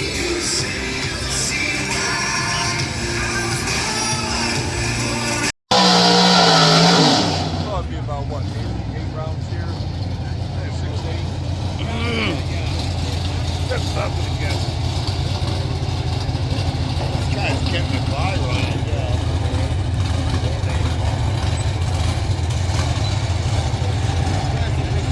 Final qualifying Mission Foods Pro Stock Eliminator and Kenny Delco, the New Yorker, will kick things off in his Gig Care machine.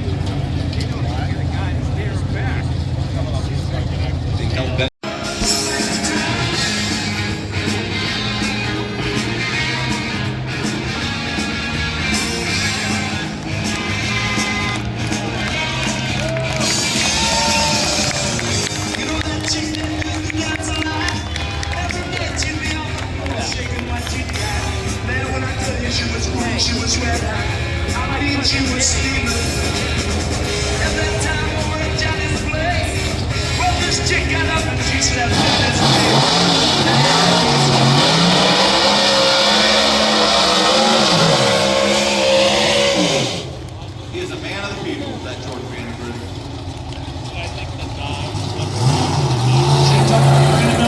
Member announcement to the local Mission Foods Pro Stock final qualifying session here.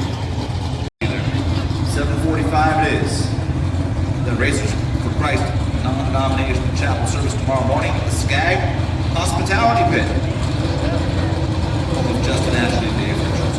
Shane Tucker and Brandon Miller, side by side, Pro Stock.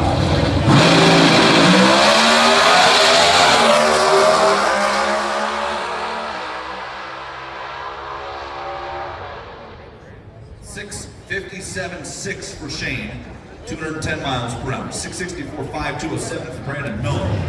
It's directionally incorrect for both of those race cars.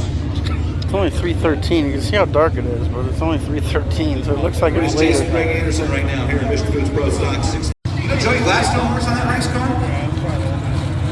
Hot rumor, breaking news. Joey Gladstone, Pro Stock motorcycle racer when we get back to Brisbane. Throw the leathers and helmet back on. I'll let you try to figure out what bike he's going to ride. I like his chances.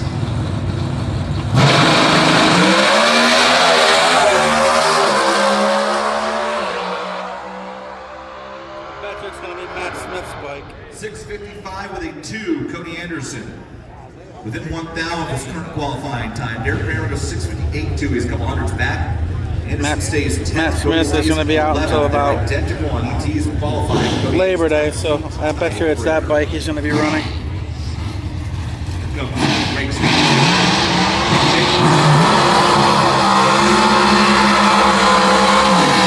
Janik Brothers, Elliott Morgan Chevrolet for Stanfield on the left.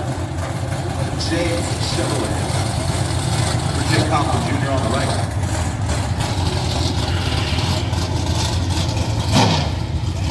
Jake's got a bunch of family in the house here this weekend. Brother Mike. Clay racing here this weekend. Of course, along cousin Troy, but also his in-laws in the house.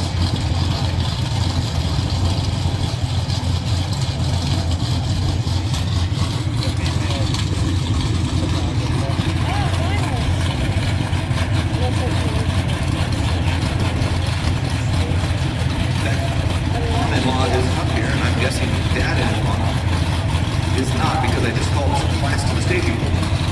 Not number one. It may feel some drops. Jake qualified 9th right now, Greg qualified 7th.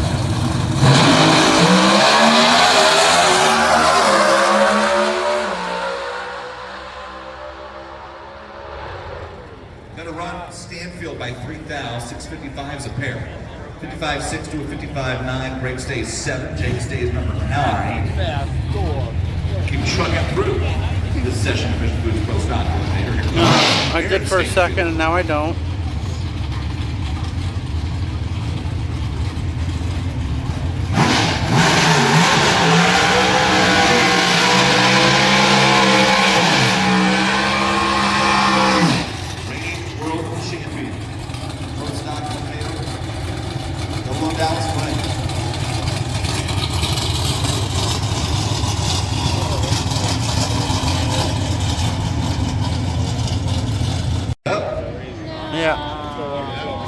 Dallas Glenn and Aaron Stanfield, but they just shut them down. That Mother Nature may be intervening on pro stock qualifying right now. So take a minute here and see if this is something that passes pretty quickly, and we can keep continuing on. But if not, let's know what the update is. Just leave the cars right here for now. Just a moment.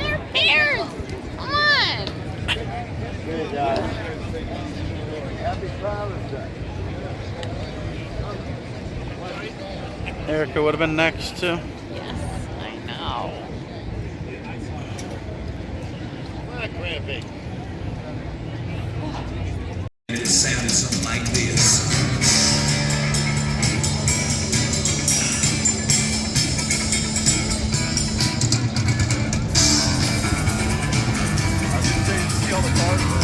There's barely like drops spread out, so it's the little green thing on the map is only for like 15 minutes. So if it's like this, 15 minutes, I barely feel anything right now. They don't even have to do anything with the track. I know they didn't lose the track, unless it's like pouring on that end somehow or something. But where I am,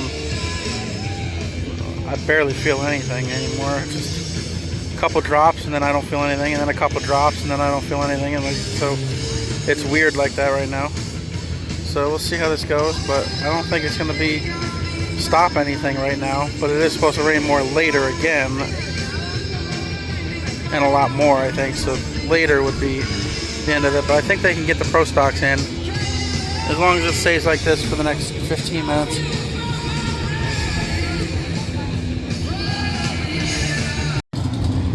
Well, they started them. I don't know what that means. Are we going, or are they backing them up? What are we doing here? Well, both cars have fired back up. I guess we're going. Aaron Stanfield and NHRA is at least going to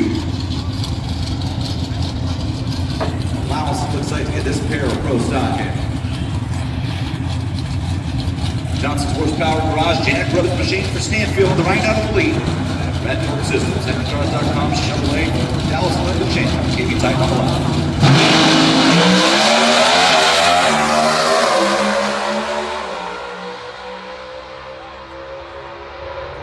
Shoots out a 656.0 for Dallas Glenn. Paces a 656.4 for Aaron Stanfield. Glenn stays 5. Stanfield stays number 8. Here we thought we had like a little bit here, so she ran to the bathroom and she's gonna miss Erica after all anyway. So piston rings, Rob's unless she goes up to the fence down there or something.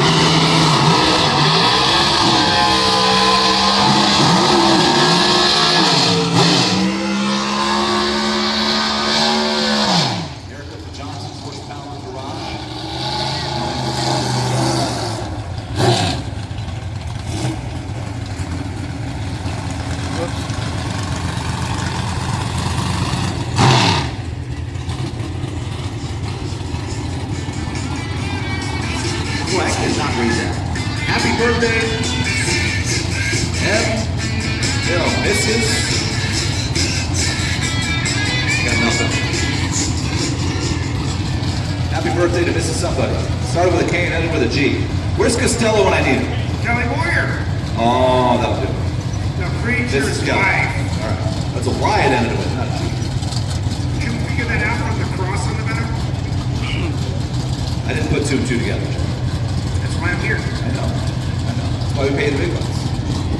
It's not crazy.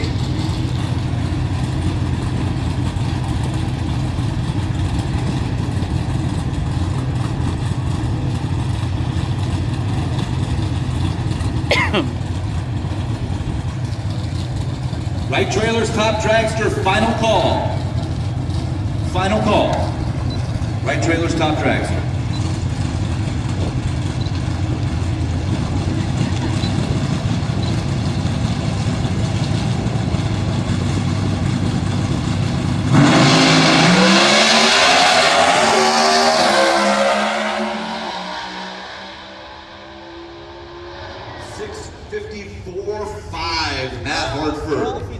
Low of the session. And a 656 with a 4 for Erica Enders. Erica will stay 4th, Hartford will stay 6th, but great on the curve in pro stock. Don't told anybody. It's pretty fun. It's that.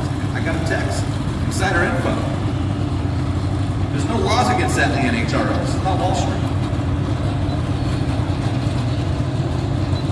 It's Joey on the left, walking away from Matt Latino's Fast Diesel Solutions. Ace Race, Odyssey Battery Machine.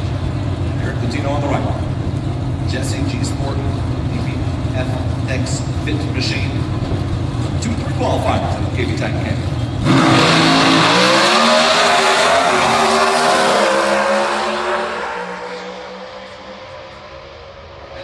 Drives away 6:54.9. 2:09, second best run of the session for Matt Latino. Sounded like Eric ran that thing into maybe the fourth gear limiter out there. Why he goes 6. Yeah, so earlier for the first or third session, we were sitting and here we go with the finals. Right about there. Joe, which we had general admission. I didn't know. Mission Foods, too fast, too tasty challenge. Apparently that wasn't general admission earlier, even though they had staff over here, but they didn't over here. But we got lucky and nobody bothered us. We got on a spot that nobody was sitting in. So we were over there, even though that was the reserve. But we did get reserved. I do have reserve tickets for Sunday. I've been doing that the last few years just because Sunday's so busy running around between rounds and it goes so quick that I like having a spot that I know I can go to. We're in B16, so we're somewhere between there and there. So we're like right in the same spot we are here on the other side tomorrow. So be good seats, and yeah.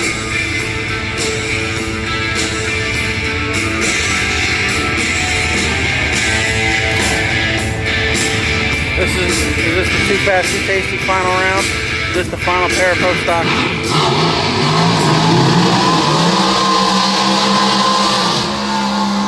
Anderson and Troy Coughlin Jr. complete their burnouts. Troy Coughlin Jr. right now. You only want to change the lap, otherwise very difficult decision when you don't on your drag race bracket bonanza brackets after final qualifying here. It's the free-to-play drag race bracket pick'em game. DragRaceBracketBonanza.com. You get about 20 minutes. And I would guess the ladders will be open after this run. Now the sun's out and it's getting hot again. Right now, 13. Now that didn't matter last I don't get it. I don't know. This northeast weather is just ridiculously unpredictable. 105% of the time. So. Anderson over there's got a hot rod. Racer team 1. Right? Finals, the Mission Foods Too Fast Too Tasty Challenge at Pro Stock. Here we go.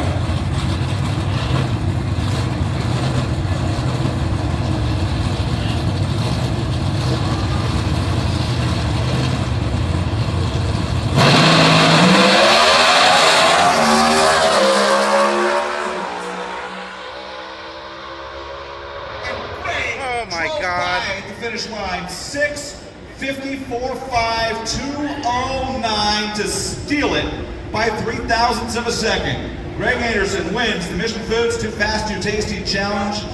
He picks up 2 bonus points and he earns the #1 qualifying position by 0.03 of a second. Troy dropped the clutch first, and it sure looked like, as you look at that instant replay, the margin of victory by 0.03, it sure looked like Troy's car was dancing out there, slipping and spinning the tires down track, and I think that might have been the difference at the finish line. At 1,000 feet, Troy Coughlin Jr. was winning that drag race. Dallas Glenn races Shane Tucker. Dallas Glenn and Greg. This is top dragster, I think, elimination round 1. Along with Eric and Aaron. That's fun. Matt Latino on the other side gets Brandon Miller. Greg Stanfield races Cody Anderson. Eric Latino, Kenny Delco, and Matt Hartford, Derek Kramer, round #1. A couple of kind of teammates there. Teammates-ish. The 6th and 11th spot. I'll let Joe Costello do all his homework and give me the marquees and pro stock. Here comes Right Trailer's top dragster, round #1 of eliminations. There you have it. Harry Gray on the right, Alpha Till on the left. I told him it's Michael Scott's birthday today. Those batteries, the first batteries from yesterday, held off right until that last first stop. 689 for Harry on the right.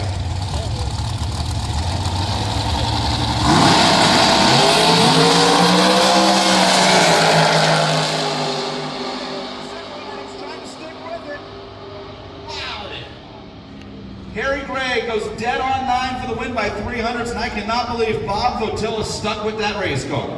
And also ranked 3 1,000s out of the second half of the strike. Did you think you got him? It felt like a really nice run, dude. I'm always scared to death to look over because afraid to see him behind. And apparently I was behind. So thank God for the KB Titan horsepower. Drove around him. Great drag race. And that's the way pro stock should be. So not a great day. We got a little lobster last night. Got some taco meat tonight. So all was good. Now we're going into day 3 on a little bit of momentum. So Hendrick cars are looking good. And, see what tomorrow brings. And for the 8th time this season, Greg Anderson, sorry, the 5th time this season, 8 races, Greg Anderson is your #1 qualifier.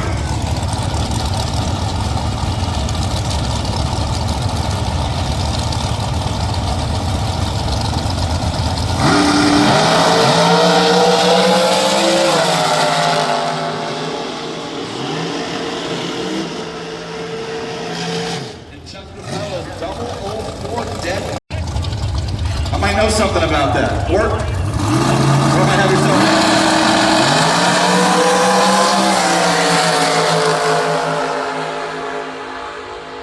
Still made the mistake to say I do it, Gavin, I dare you. 6:82.6 for Becky Miller turns the win line on with 0:21 reaction time. Janice Willard was 30 on Betrayal, runs 7:26.1. Miller takes the strike by 14 now, and here comes Greg Anderson.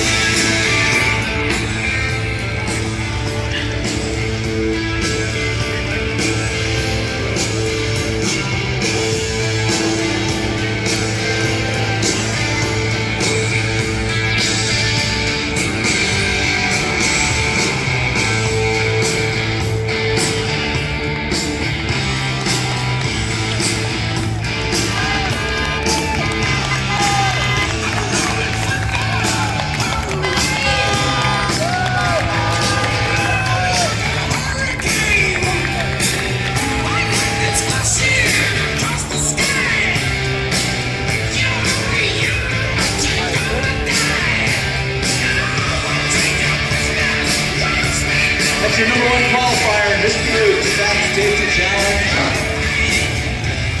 Winner, the 6-time world champion Greg Anderson. Next pair of right trailers, Tom Dragster. Getting ready to roll into the water box. Once again, I need the sleds, the snowmobiles, and saving lanes, please.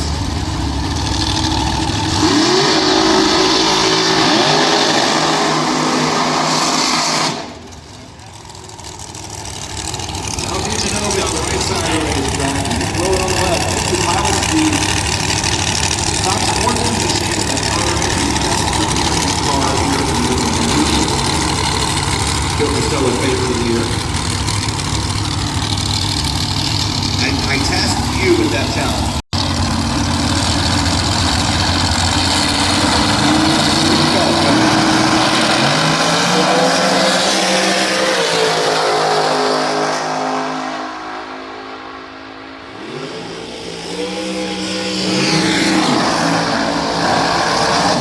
To Nick Willard, 694.7. Did you know if I missed the tree, that was 84 on the tree. But it was good enough. Bell turns on the wind light. Dead on 6.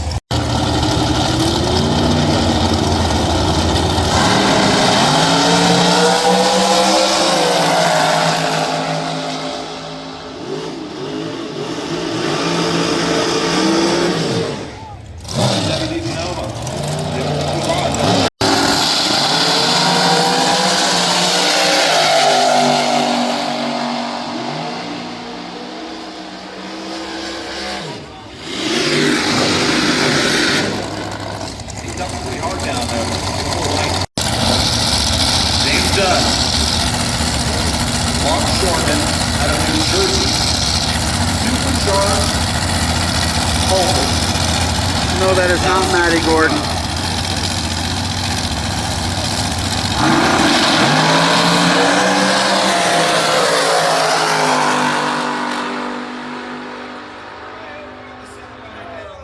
Below's going to get the win. Dunn broke out by 3 thou, taking 16 at the stripe. Below goes 7:04.4 at 164, and he really dumped out of it. It might have been when he saw Dunn coming over the center line. I can't believe Dunn didn't get a piece of the center line. Round 1, right trailers, top drags, to prove the best in the world in the category. That's the new match.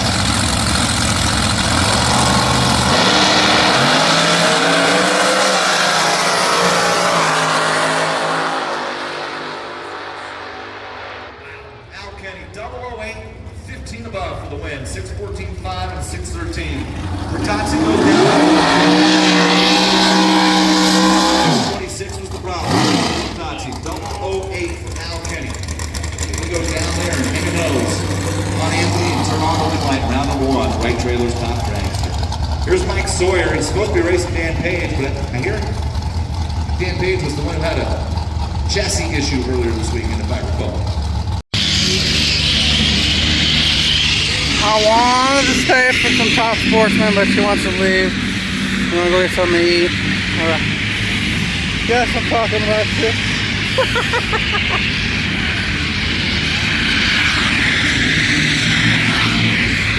Oh well.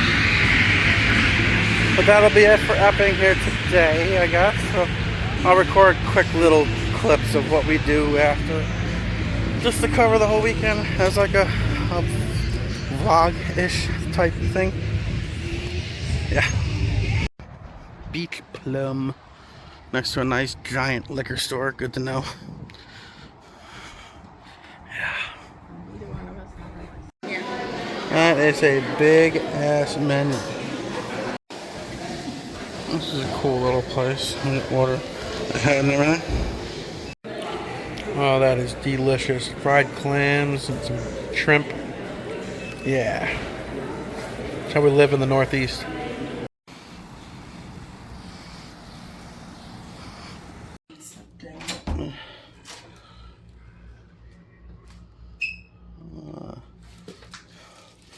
Well, leaving the hotel, and it's time for the final day already of racing.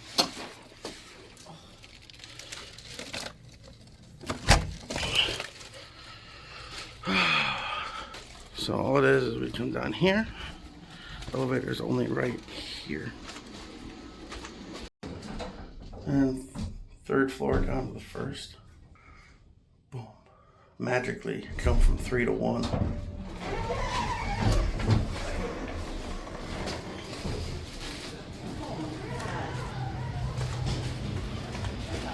And breakfast.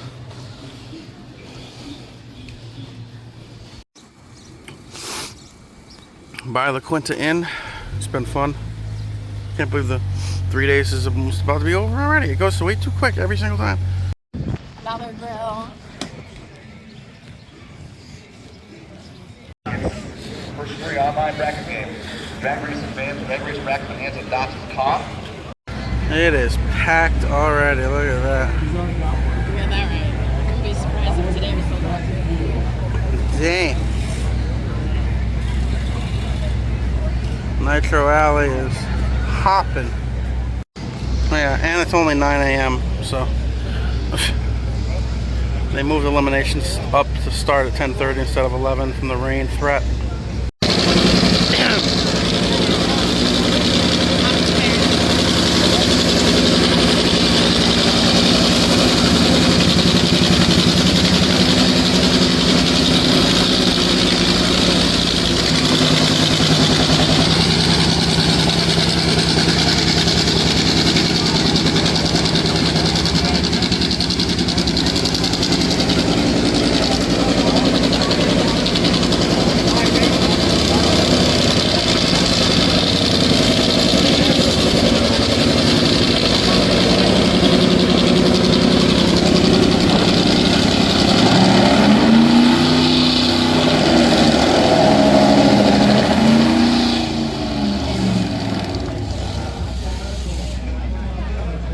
How's everybody doing out there? Yeah! Oh my goodness, I'm so excited to be back here at New England Dragway. The stars of the Mission Foods Drag Racing Series are ready to take to this track not long from now. We'll be firing cars just about 1 hour from now. Between now and then, though, we're going to meet all our starting drivers, our #1 qualifiers, our marquee matchups. Todd Angeli from the Boston Bruins is going to be here to sing both of our anthems. We are going to have a great time. Yes, Todd has become a great friend and a big part of this event. Absolutely love him being out here. Yesterday we sold this place out, baby, and I'm expecting a big day as well. Guys, if you're out there in the stands walking the pits, you have time to get down here because we're going to walk the track. See, guys, this shows that people have the capacity to learn.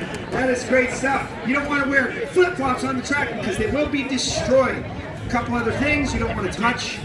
Really anything, right? The timing equipment, you don't want to touch that. You don't want to leave anything or anybody behind. Like in memory, this is a great idea, I'll leave that behind. No, Don't do that. Don't leave anything on the racing surface, but you will have time to do your selfies and hang out with the tree and all of that. Now I see we have equipment out there on track, so I'm going to pause for a moment. What we're going to do though is we're going to go down the right lane.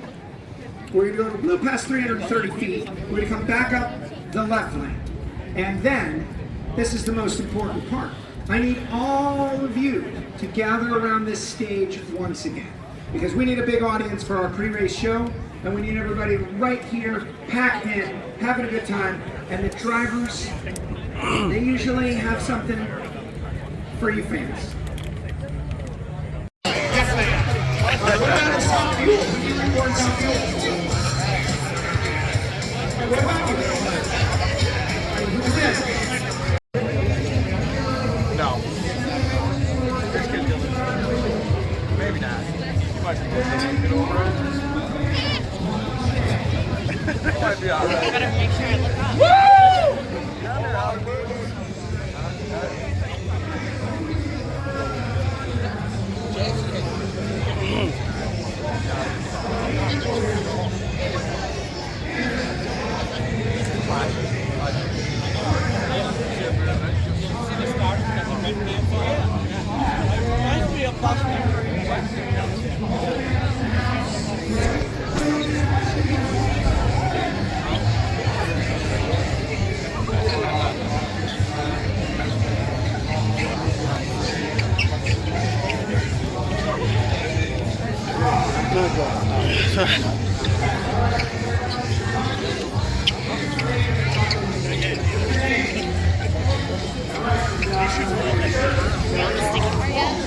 The start, the beams are up here, we're getting there.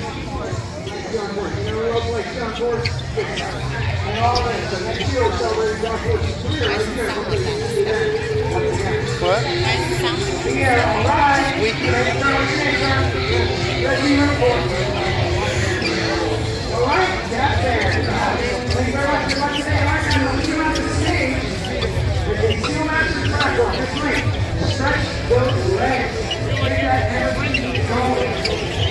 Get fired up.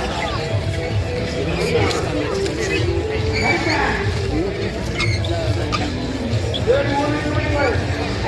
Thank you for coming out. The National Online Association.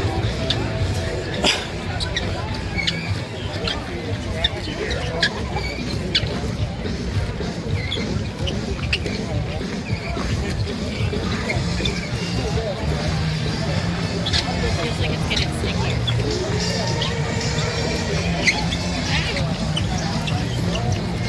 So the burnouts go through here to the rubber. Oh my god. Very sticky.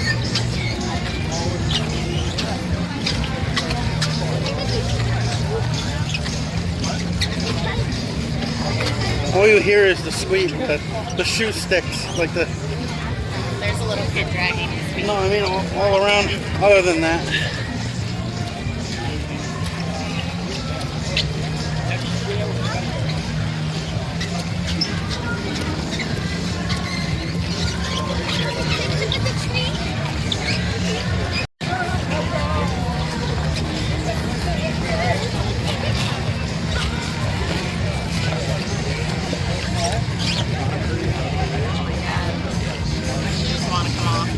What?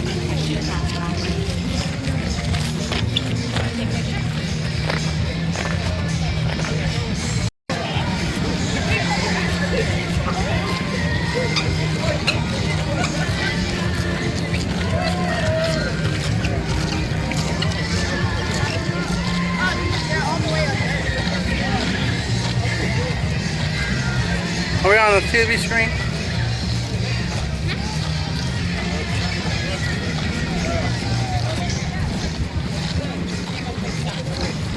See, it's more sticky in the tire track than the middle. Okay. Like I can see I'm in a tire track right now and it's definitely more sticky.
75th season of the National Hot Rod Association. These diamond qualities, every racer wants to get one. And at the end of today, each of our pro classes, someone will be hoisting that Wally. We invite you to celebrate with those drivers at the conclusion of the day. But right now, it is time to meet our matchups and our #1 qualifiers. Backstage, we have got some of the best drivers in all the world. First category out, Pro Stock, 500 cubic inches, 1,500 horsepower, naturally aspirated, shifting gears, an amazing category. Jason Galvin, let's bring him out.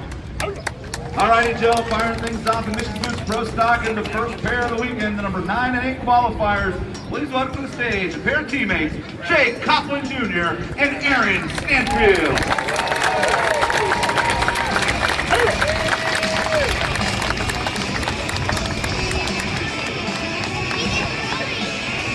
In the 10 and 7 matchup, he's an NHRA rookie. Please welcome Cody Anderson and third in points, Craig Stanfield.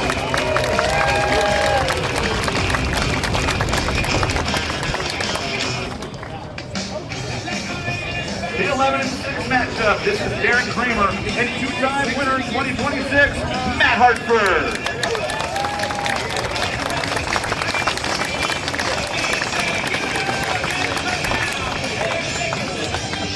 In the 12-5 matchup, please welcome James Tucker and the reigning Mission Foods Pro Stock World Champion, Dallas Glenn.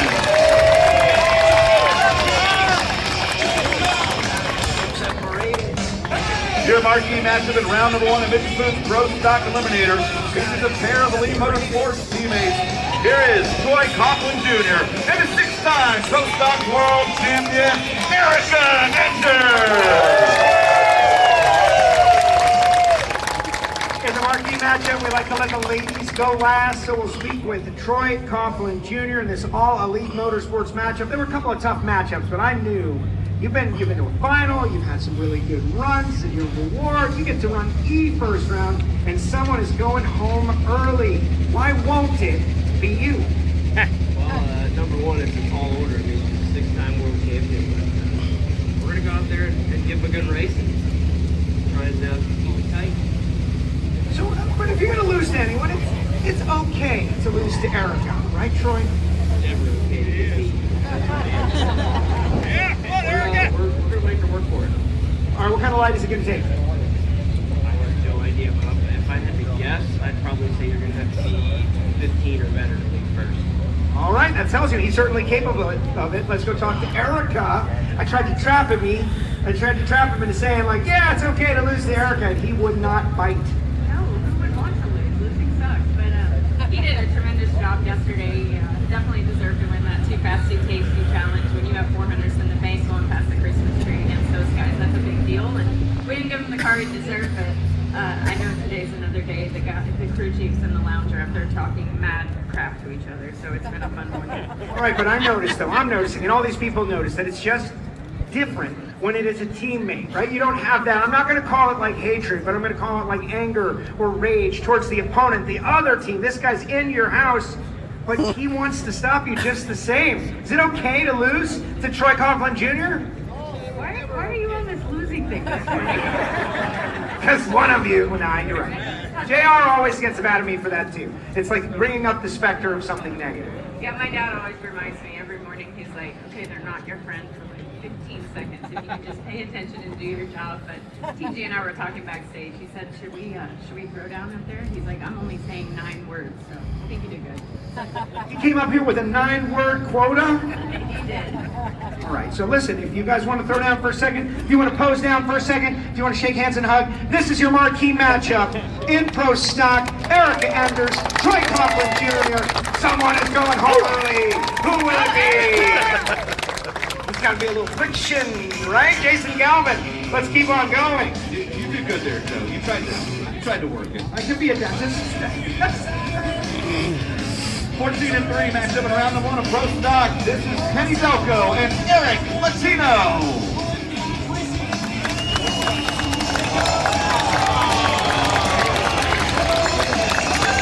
In the 15 and 2 matchup in round number 1 of Pro Stock, please welcome Matt Latino and New England's own Brandon Miller.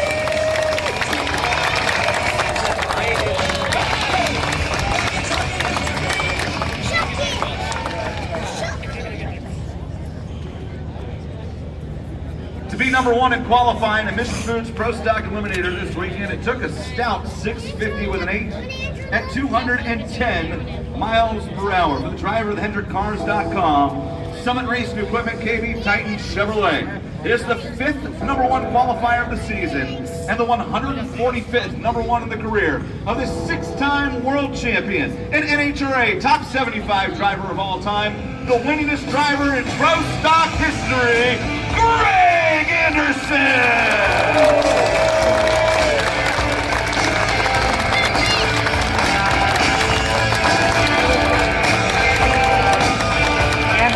The number one qualifier award from Jesse Emissions, Jeff McAleer from Global Emission Systems Incorporated. An extra $2,000 will go to Greg Anderson and KB Titan Racing. Thank you, Jesse, Global Emission Systems Incorporated. Greg holding the extra $2,000. Greg winning a whole lot, including the most recent race on the tour, but I know the one you want to win the most is this next one. How are you going to do it? Well, that's a good question. Anybody got any ideas? It's been a great weekend so far, guys. I can't thank you enough. I love racing up here in the Northeast. It feels like home to me. I grew up in Minnesota, so it's a lot like what you guys got going on up here. It's just God's country, isn't it? Huh? Been great so far. 2 great days. Got the low qualifier, the low qualifier, say that 3 times, and the 2 fast, 2 tasty yesterday. So looking for the trifecta today. Got a lot of people in the way, a lot of guys and girls want to win this race, so it's going to be tough, but we have a beautiful day for it. You know, it's absolutely perfect race weather, so there's no excuses. Run what you brung and hope it's enough, guys. And you hope it's enough. Tell us about the run that put you number one. It's a very tight field out here, but you were able to rise to the top once again. Yeah, that was enough. That run was enough. Exactly what I said there. So we nailed it on that one. We've been just a tick off on the other runs, but it doesn't matter. We've been getting win lights. So today, 4 perfect runs is all I asked. It doesn't seem like too much, does it?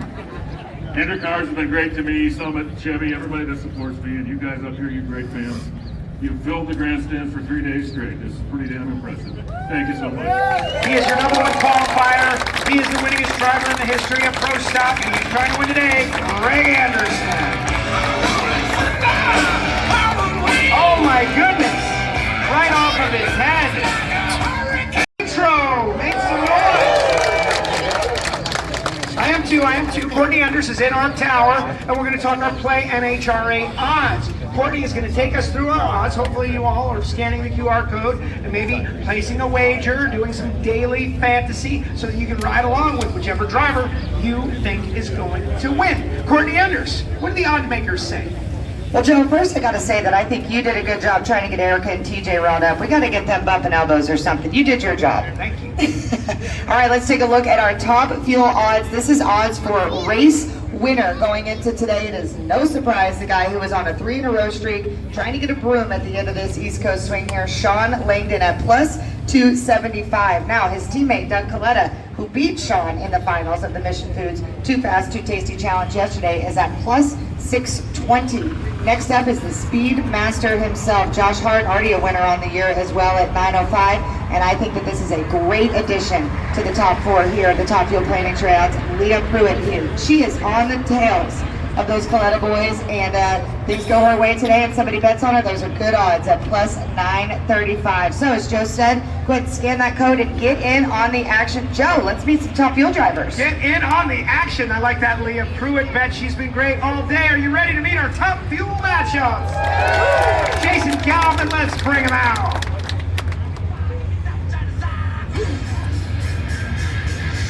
All right, Joe, kicking things off with the 8-9 matchup in round number 1 of Mission Foods Top Fuel Eliminator. Please welcome to the stage Clay Milliken and Justin Ashley.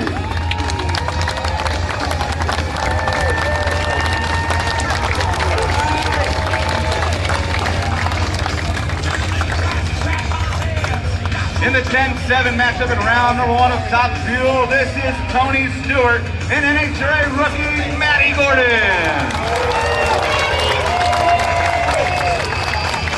You guys kidding? They're going against each other.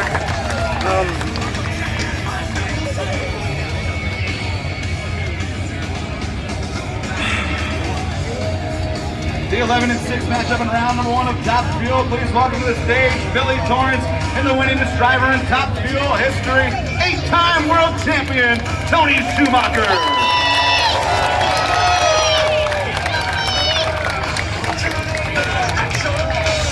The marquee matchup in the opening round of Top Fuel. This is Sean Reed and the 4-time world champion, Tron Brown.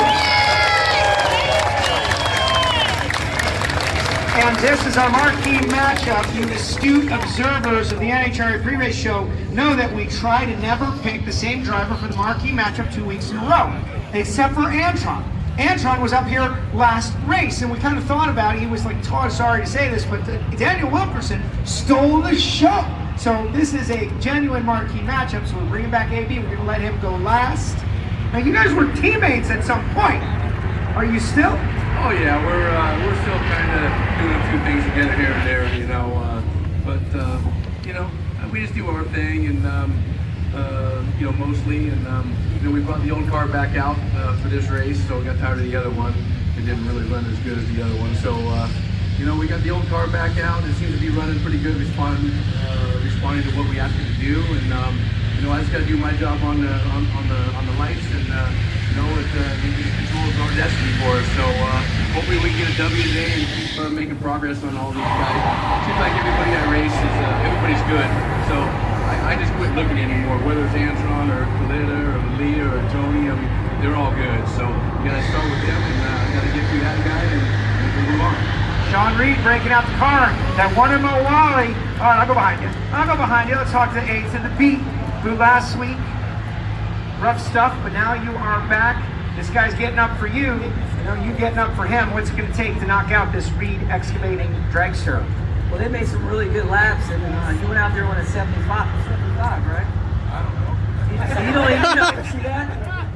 Think about. I hope you don't know nothing this morning. All right, but we're going to go out there. We're going to keep our head down, and everybody out here right now, when you're racing, can win the drag race on any given weekend. So, Sean, we know what they're capable of. We know what Rob Windley can do out there, and that's what makes it dangerous, because you know inside and out what they can do. And for us, we've been struggling a little bit. And the thing about it is, we've been trying to get this clutch to act right in this Macro Tools car. It's been throwing us fits. Either it gets really, really grabby, gets really, really aggressive, or then we put something else in and it nukes through the clutch. So we've been rolling the dice, and hopefully our dice come out good this morning, and we'll lay it down there. I know one thing, Sean knows every time we race, we're going to give it everything we got. So we're going to see what Reed has for us this morning. Hopefully he doesn't do no trucking over us. But I'll tell you what, if he does, I ain't giving no tools to fix him no more. We're going to go out here, keep our head down, put on a great show for all the fans. We love coming up here to Epping. This is like hometown for me. I only live about 3 hours away in Jersey, so thank y'all so much for coming out and supporting us the way you do, and we're going to form the show and light some nitro up this morning. This is your marquee matchup. Antron Brown, 4-time world champ. Sean Reed got a race win last year at the Grove, going at it once again. Jason Galvin, let's keep on trucking. With the 13-4 matchup in round number 1, please welcome Top Fuel rookie Will Smith and the reigning and 2-time world champion Doug Coletta.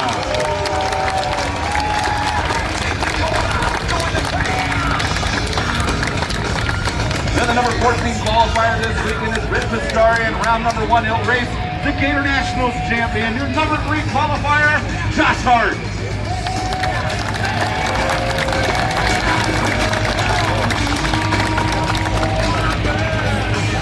In the 15-2 matchup in round number 1 of Top Fuel, please welcome Connecticut Scott Farley and Leah Pruitt.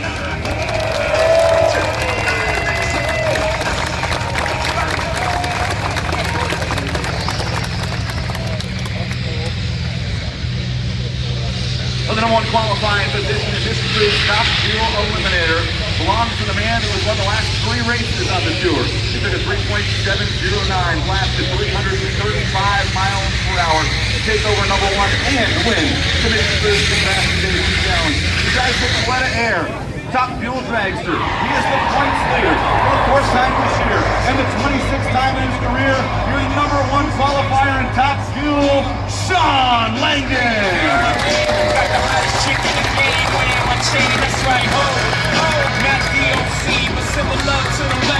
Number 1 qualifier once again, Sean Langdon, voted one of NHRA's 75 greatest drivers. just won 3 races in a row. You won championships and everything you've driven, but like this moment right now, is this the pinnacle of what you've raced? Is this the best you've experienced it in this moment right now? You know, it's being a part of a great team, and honestly with Connie Coletta giving us the opportunity to come out here and race and have competitive race cars, and you know, the 3 teams across the board. I feel like Coletta Motorsports is the strongest it's been in a long time, and it's great to be a part of the team right now. You're part of a team. Last night they gathered together to honor the life of Scott Coletta, something that happens at this race each year, and to know that you're delivering on the promise. They hired you to be a great driver, and you guys are together, you're doing it, you're getting it done. The job is not finished yet though. There's a lot more Wallies to win. Yeah, I mean, there's a lot of, still got a lot of rounds left. We're still in the middle part of the season. But yeah, it was neat to be able to get everybody together. You know, as much as we come out week in and week out throughout the year, and we're all competitors, and we all race against each other. And you know, some things might go not your way, and you kind of get in little tiffs throughout the end of the day sometimes. But at the end of the day, we're all a family, and we all come together. And last night we did a little thing for Scott Coletta, which we do every single year, and it's nice to be able to sit back and eat some lobster, eat some steak, and tell some stories, and kind of have it a little bit of a relaxed environment. And so, you know, thankful to everybody to be able to do that, come over and have a good night, and hopefully we'll have a good race day today. Your competition was all there paying tribute to the Colettas. Tell us about the run that put you #1. It was fast. It was quick too. And yeah, so Friday night, you know, it's always neat to be able to do the night runs, and we know that there's always a situation when you go to the night runs that's going to be the one that's going to set the top. So I know Brian was gunning for it. He had said he's going to set it up like a 371 from the previous week when we were in Maryland from first round, and I saw him at the last minute. He went counterclockwise on it, and I know that's going to be a little bit faster. So I know he's trying to pick up the 71 as a last minute decision on his part, and went just at 370 with the 9. So got it there, got it done, and got a fast race car. So hopefully I can hold the steering wheel straight and not mess it up. You got a great opponent first round as well that you have earned. You can use that for a little bit of data. That good weather out here, going to be great. Good luck today, Sean. Thank you, and thank you all you guys coming out. We love you fans. We love coming here. Thank you guys. Sean Langdon, Coletta Air, has just won 3 in a row in the NHRA. On the tower, just something new each time. Please welcome, he's the president, he's the man who runs the track, Mr. Paul Laurenti. Come on out, Paul. Paul, these are your race fans. They support this track, whether it be a Wednesday night test and tune, or whether it be the national event. Please address our crowd. 60 years. You believe that? 60 years. And it's all because of all of you. We appreciate it. Thank you very much for spending your hard-earned money with us, but you're keeping us alive. I'd also like to reach out to all our employees who do a great job and help us out and are here every day. We recently had one of our stockholders who was a previous original general manager, and his name is Jack Doyle, and he just passed away about a week ago. And he loved this track, and I think he turned the weather around for us. So thank you, Jack. I have a couple of hats here, I'll throw them out, but thank you so much, I appreciate it. Paul Laurenti, and remember guys, this track is open all year long. When the weather is good enough, please support the facility. Build the car, come out, run, test, and tune. Look at that, Paul Laurenti. Great job by the track facility. And I just want to tag on that. Jack Doyle was very kind to me in my career. He sought me out, he came over, he started talking to me in a moment that I was like very nervous about a bit that I was about to do for Big Daddy Don Garlitz at the International Drag Racing Hall of Fame. It's like he sensed that I was, succumbing to the moment. And he came over and he talked to me in such a nice way, and we are going to miss Jack Doyle. Jack, we're thinking about you and thank you. But now it is time for our final category. We got our funny car drivers backstage. Courtney Enders in the tower going to tell us about the Play NHRA odds. Courtney? Thank you, Joe. Yes, I've said it all year up here in the booth. I think funny car is the most competitive class that we have out here, and hopefully these odds that we're about to see for the funny car event winner are going to show just that. There are a lot of men who can win, men and women, who can win this race today, but let's take a look at our funny car odds. Jordan Vandergrift, he's leading the pack here at plus 510. Matt Hagan, this one actually got me right here. Matt Hagan just shows that when, doesn't matter what happens the week before at a big blow up, he is competitive, he can win this race. The odds makers know it at plus 520.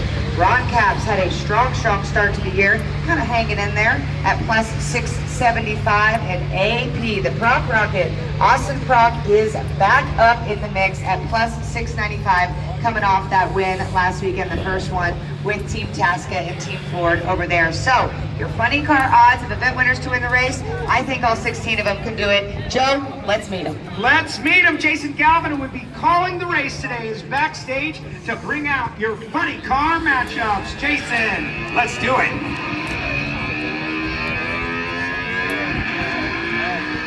And firing things off with the number 8 and 9 matchup in round one of funny car. A couple of Fords. Here's Chad Green and Dave Richards.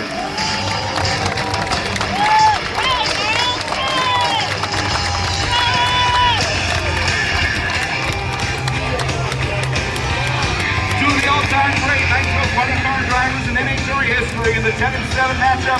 Please welcome Del Worsham and Matt Hagan.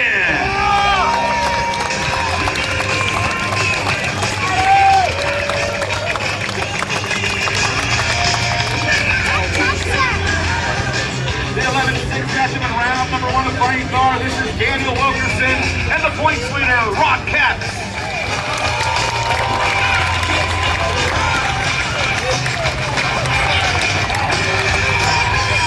Matchup in round number one of Nitro Funny Car. Please welcome Blake Alexander and the two-time reigning world champion, Austin Proc.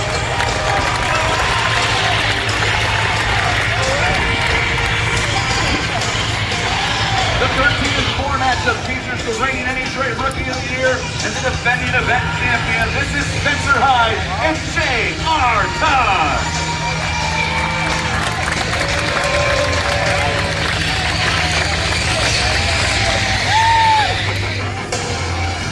It's the marquee matchup in round number one of Mr. Goods Nitro Funny Car, the 14 and 3 spot. Please welcome to the stage one of the top 75 drivers in NHRA history, Cruz Pendragon and Alexis Dedoria.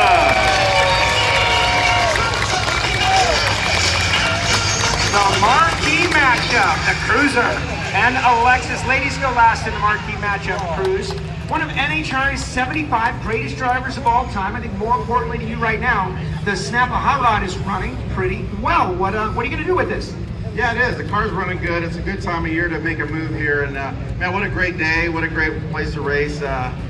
We love coming here to this Northeast. Great market, great Snap-on group out here. But yeah, we'll have our hands full with Alexis. Her and I are good friends, but she's got a good car, so we're going to have our hands full. But we think the Snap-on car is up for the challenge. And if we can get everything to work right and get to the finish line, well, it'll be a good race. Did you say we are good friends? We are. Of all the drivers out here, I think Alexis and I are pretty close. And but you know, she's a formidable opponent. You know, there's no friendships out here. I'm sure she feels the same way. But she's got a great car. So, and Zippy, her crew chief, my old roommate from back in the day. So I'm sure Neff's going to have it tuned up. So, but Rip and the guys, I'm sure will be there. All right, Cruz Pendragon, that's one side of it. Let's go talk to Alexis. All right, Alexis, would you agree? Okay, tell us about the little man. This is my nephew, James. Hi, James. Happy to have my East Coast family out here, and I consider this to be one of my home tracks, very dear to my heart. So happy that we had some success Friday, Saturday qualifying. Thank you guys so much for coming out here. We love this track. Thank you. And, yes, we are good friends until Sunday when we have to race each other. That's all bets are on. Right, and so last night at the Coletta deal, I asked Alexis, like, you're going to punch him in the stomach on the stage? You said, what did you say? I don't remember. She goes, I'd like to. This guy's got abs of iron, though. You don't want to do it. What's it going to take to beat Cruiser today? Just going from A to B, doing my job to the best of my ability. That's it. So we'll see what happens. Your mom is here as well. She is, and my sister, and aunt and uncle, cousins, friends that I grew up with back home in Rhode Island, and it's fantastic, and all these great people, and great team. Really proud to be a part of this organization. Good luck. Yeah, thank you. Your marquee matchup, Cruz Pendragon, Alexis Dedoria. They're going to battle it out on track not long from now. Jason Galvin, let's keep on rolling. With the and two matchup in round number 1 of Funny Car. Please welcome to the stage, driver of the hard guys, the local Funny Car, Phil Burkhart, and the 2013 World Champion, Jack Beckman.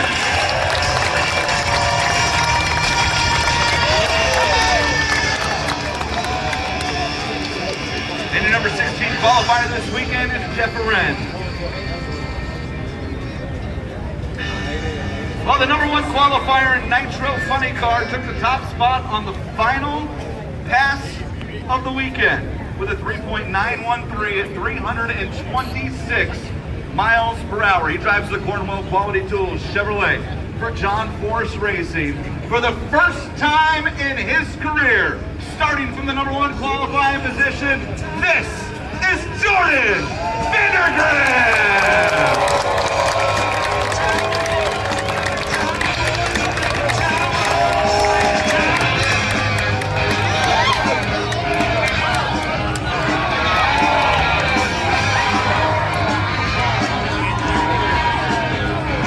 Jordan Vandergriff working the crowd. Right, get up here, man. You're the kid, right? No, I like this thing. I want a hat. Not everybody can get a hat. This is the way it works. All right, work for my hat, Joe. Glad to work for my hat. So I got it now. Do I look good in yellow, everybody? What do you think? Thank you. First number 1 of your career, a major milestone. 1 year ago, working for NHRA on Fox, all these dominoes fell into place. Now you've got your first Wally, your first number 1. What's it like to be Jordan Vandergriff in this moment? How are you processing all of this? Oh, it's been a whirlwind, Joe. Last year I was here in Epping, my first time actually last year working the microphone, working with Joe here. And to think, fast forward a year and I'm here standing on stage with Joe with the yellow hat on, driving the Cornwall Quality Tools Funny Car for John Force, the greatest of all time. It's a dream come true, Joe. I think today has a chance to be even better. I got a yellow hat on now, but I want the black one at the end of the day. It's looking for a win for John Force. You got the car, you got the crew, you got the guys.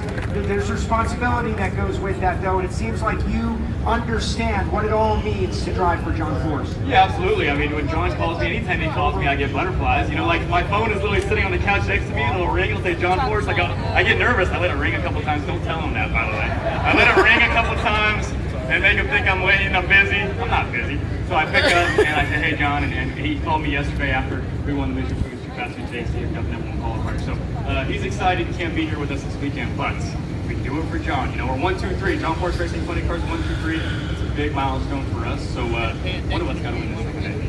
To put all of that aside and go out and do your job now, from one zone to the next, how do you make that transition? You just, one run at a time. I came out of Chicago. We had a good, strong showing in Chicago at semifinals, and car got out of the groove, and I drove it over, shot over across the center line for my first time, and I'll be honest with you guys, I've been thinking about that a lot over the last week. It's stuck in my head, and coming out here, performing well in Q1, Q2, and Q3, and Q4, it's just what I needed. So you just got to rinse and repeat, get it out of your mind, focus on the next round, and I'll focus on this round. It's going to be a tough matchup. Jeff Aren, they have a great race car. They've been turning the corner, so we've got to do our job, get down the racetrack, and move on.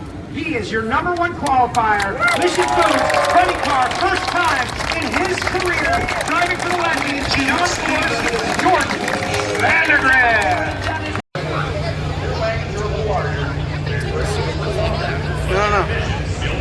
No, he was, right? The outbound our drag racer will be, remember, NHRA, safety car. Join today, fire department, the Epping Police Department, the Brentwood Fire Department, and the Brentwood Police Department. On Sunday, when races in the NHRA drag racing series back in a simple elimination battle royale this year. We thank you so much to be able to be here for 60 years here at New England Dragway. And God, as we're getting ready to kick off this day, I just want to pray a blessing over all of the fans that have come out strong every single day. And today is the day. This is Elimination Day, God. We just want to pray for safety for everyone out here. And God, I just also thank you. We've got 250 years that our country is celebrating of freedom. And I just want to pray a blessing over all of our men and women serving in our military today that continue to watch over and keep us safe. And for those who have served in the past, for those that have paid the ultimate price, we thank you. for their service and their sacrifice. And as we get ready to fire up these cars today, God, just be with all the safety safari. Watch over them, keep them safe, be with the drivers, the crew, and everybody today, and just help us finish out the New England Nationals just the very best that we can. In Jesus' name I pray, amen. If you haven't done so already, we ask you to please remove your headgear. Here today to perform both the Canadian and American national anthems from your Boston Bruins, Mr. Todd Angeli. Oh, Canada, our home and native land, true patriot love in all of us command. With glowing hearts we see thee rise, the true north strong and free. From far and wide, O Canada, we stand on guard for thee. God keep our land glorious and free. O Canada, we stand on guard for thee. O Canada, we stand on guard for thee.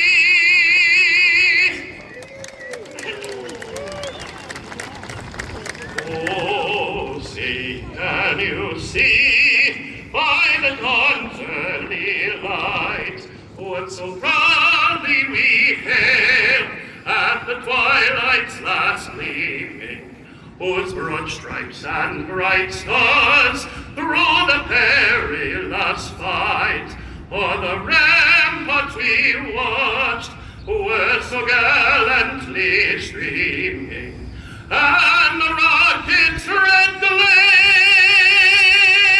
the bombs bursting in air, gave proof through the night that our flag was still there. Oh, say does that star-spangled banner yet wave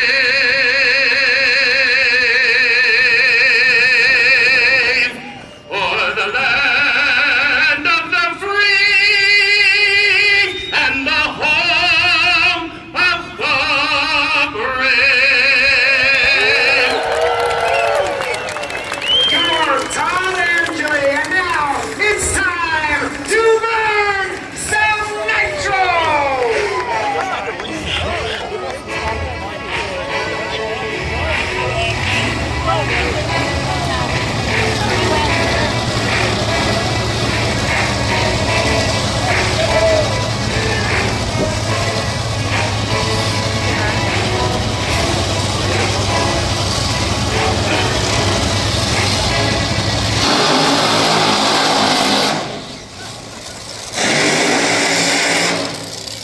And with that, we're ready to go. Here, the 13th running of the NHRA Nationals presented by Pro Auto. We get ready for round number one. Top two eliminator is bringing inside the historic tower here. And New England Dragway is celebrating their 60th year of drag racing alongside Courtney Enders. I'm Jason Galvin, and we are ready to go here. The Top Fuel Eliminator, round number one for another packed house here after a great weekend of racing. Today, the coolest temperature we've had so far. Big Top Fuel. 9 qualifiers. The best performance back is fast out there as well, tell you.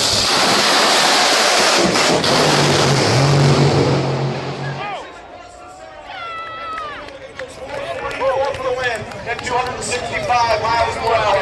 Justin Ashley was driving the wheels off that skag machine, and he drove it all the way out over the center line there at about 800 feet. That's going to be a disqualification for Justin, who once again was all over the Christmas tree. No 39 reaction time. I did not expect both those cars to rattle the tire. What an exciting start to this event, Courtney. That was an exciting start. We talked about what Justin Ashley's ability on the starting line does to everyone else. Clay Milliken brought his game 067. This NHRA replay is going to be a lot to watch. Take your eyes on, actually, just pick a side. Well, Justin smokes the tires. Clay actually rattled them underpowered, and look at this. Clay got the hook right back up. Watch Justin.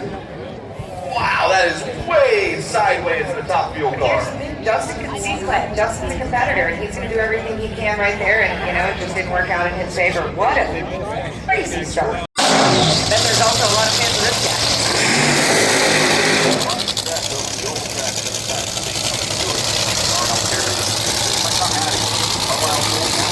Two drivers I want to see win going against each other in round one. That's not good.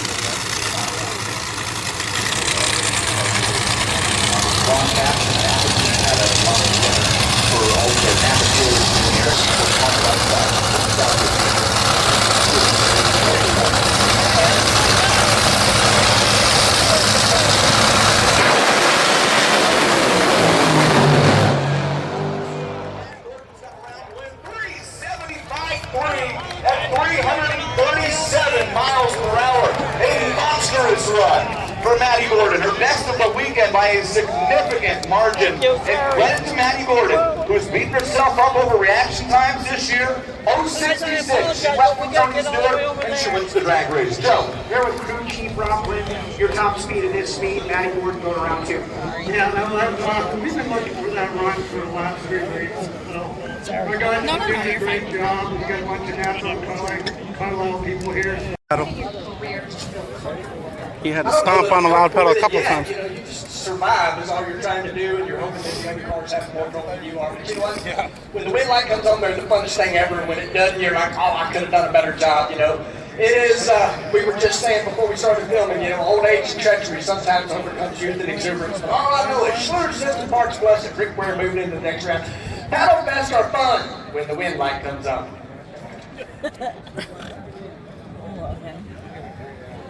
Playing NHRA replay, let's watch Tony Stewart's machine. He tried to pedal, Maddie is really having to drive that race car. It's dancing around on her. Look at all the pollen blowing across the track as the parachutes come out. It's that time of year. Here in Epping, isn't it? Rob Flynn, Troy Fashing, Chuck and the team. Deliver Maddie Gordon, great race car, and she turns on a win light here in round number 1. Doug Coletta and Will Smith coming your way next. Maddie Gordon, taking a look at the play NHRA odds coming into the day, was 10-1 to win this event. Believe it or not, she was actually a slight favorite over Tony Stewart in the play NHRA odds. Now,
favorite number, 3.747. It's making a lot of money in this life. 333 miles per hour. Is a place for an emotion, and you know that all these round ones matter. You'll see Tony Stewart with aggression as he leaves. Another round 1 loss for that team. Maddie Gordon on the other side of that with big speed here in front of this New England fan base. When you look at those time slips, what are the moments that are happening for you this season, Maddie? Man, a lot of big ones. You know, I was up all night long dreaming this. I just wanted to win this round so dang bad. Race car gave us little fits in qualifying, but it don't matter where you qualify. It's all that matters is race day. And Carlos was working really hard, and this is just so exciting. That first pair ahead of us, kind of crazy. I'm like, oh no. But not our car. Went straight down Broadway. That's all that matters. I'm excited for round 2.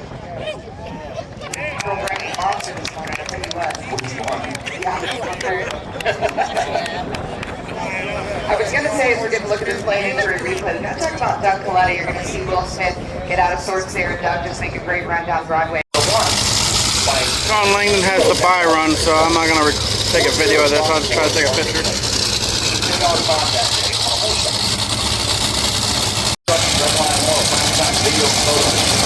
is the home range. New Englanders are out of Farmington, Connecticut. It's going on. Fargo, they get that qualified. The frustrating. As far as never got into the car qualified. It's decided the only round range.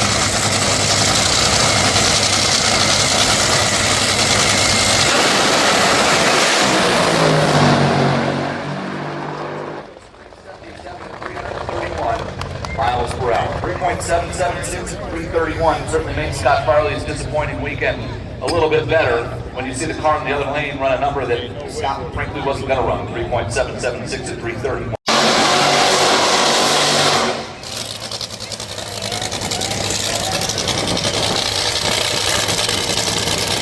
That is Stratford, Connecticut, Strait to starting. The 14 qualifiers this weekend. This is the Golf Course Racing Chevrolet that won the event last year. Now piloted by Josh Hart.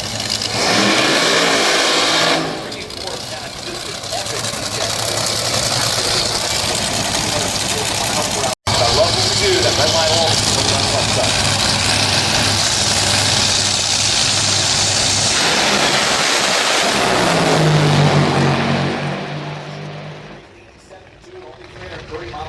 Interesting. The car is over out somewhere early down the track that I didn't see.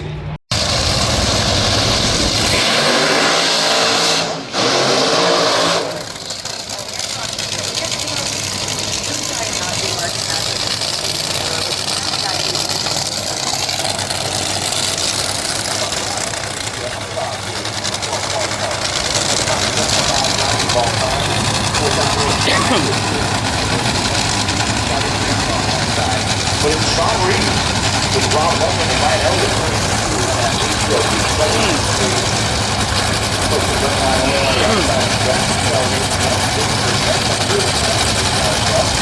Sean Reed, number 5 qualifier, Maple Road winner a year ago. It's back on the country.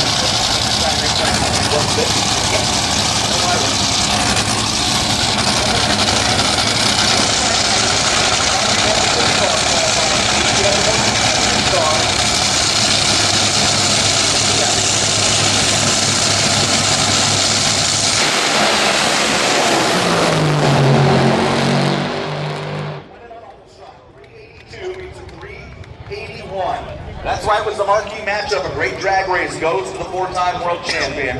Sean Reed's reaction time started with a 1. Antron's was 0.49. He literally cut Sean Reed in half at the starting line and wins it by 0.04 of a second on a hole shot. Joe. Marquee matchup. You guys got the W on a hole shot by the driver. What do you see out there, Brian? A lot of dust. You know, I don't think I've raced anywhere where it's dust before, but Not dust, it's pollen. pollen, same thing to me. What do I think? I think we got to get our someone a little better down low, and I think we can run with these guys. This is like a test session for us.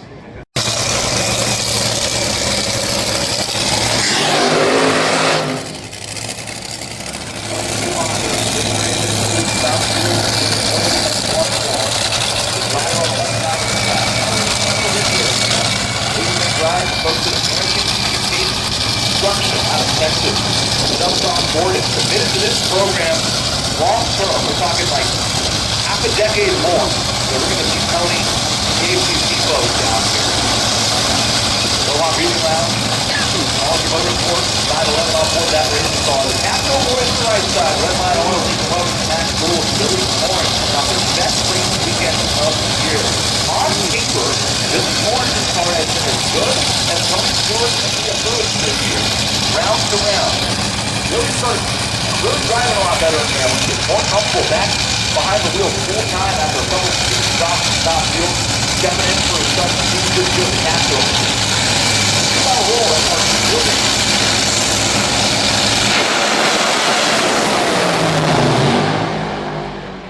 Tires for the win, 394, 276 miles per hour.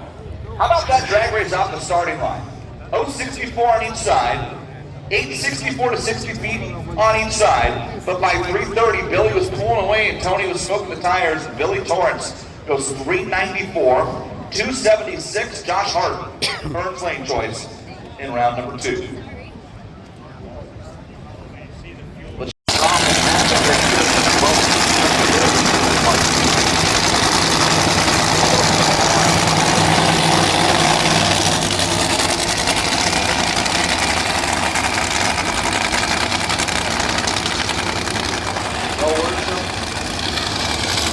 Was part of the final class of 5 that were announced in the NHRA top 75 drivers of all time.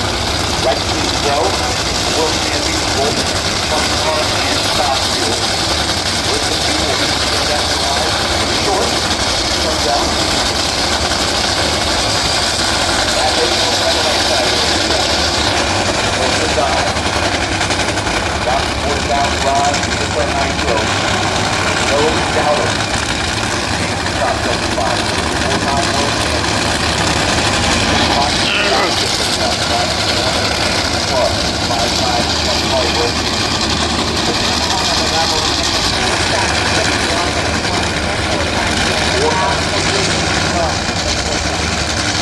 First round front car, 110, here we go.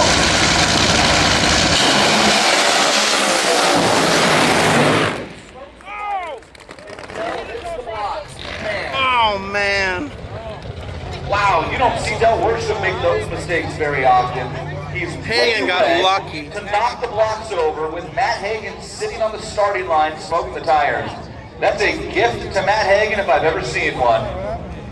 And I am telling you, I can't remember the last time I saw Del Worsham double down. And part of me thinks he might have gone and hit the blocks almost out of the spot, not intentionally, right? But it was just so frustrating. He had to have known he was red.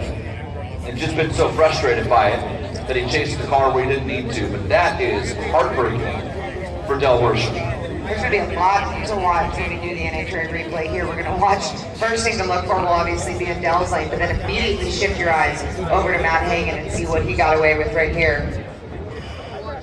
Yeah, I would say that's decided it was time to go. That's a bad job of leaving before the tree was activated, and Matt Hagen having instant problems. I don't know if Matt knew completely what was going on the start line as he pedaled that. No, you saw him pedal it. I mean, I thought it was just a DQ from the line. I didn't even realize he went red anyway.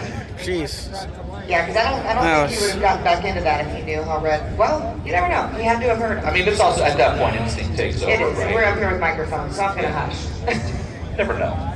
Boy, that's disappointing for Del Worsham. I mean, Del Worsham's a great driver. I got a lot of respect for that guy. I look up to him. He's obviously world champion. But, man, I thought it was dead late when he was red like that. I was like, he had to go red. And then it seemed hit a cone, you know. But it smoked the tires so hard that we had that front death wobble. It ripped the wheels out of my hands. And I was like, oh, man, do I grab them and try to pedal again? And then they shut me off. But what a wild deal, man. You know, pollen up there. I mean, I've never in my life drove to the racetrack and it looks like a sandstorm, but it's pollen. And so I don't know, I'm just glad my eyes aren't puffy and shut and I can see the tree, and hopefully we get a few more rounds. That makes it even more impressive what we just saw, because in the planning period replay we didn't see him get back into it. This was last year's Funny Car Final here.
Miles per hour. J.R. Todd makes the second quickest run of the weekend in Nitro Funny Car here in round number 1. Something about Dickie Venables in this track, Joe. Now, what is it, Dickie? What is it about New England Dragway? It seems like a comfortable place for you. Man, I don't know. You know, we're just looking at the data, Todd and I. all the guys are working hard. We just feel like we've been a little behind the track. You know, we didn't give enough credit from the start. We just been trying to catch up. So that's about what we were trying to run, so we're happy with that.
But took a couple of blocks with him, and that's going to be a 10-point centerline violation on Jeff. When Jeff Loren and Del Worsham are bouncing blocks, that tells you kind of just how slippery it is out there for the Nitro Funny cars right now. We're just driving those cars around the racetrack. Jeff Loren makes the best run of the weekend. Let's see matchup, round number 1 of Nitro Funny cars.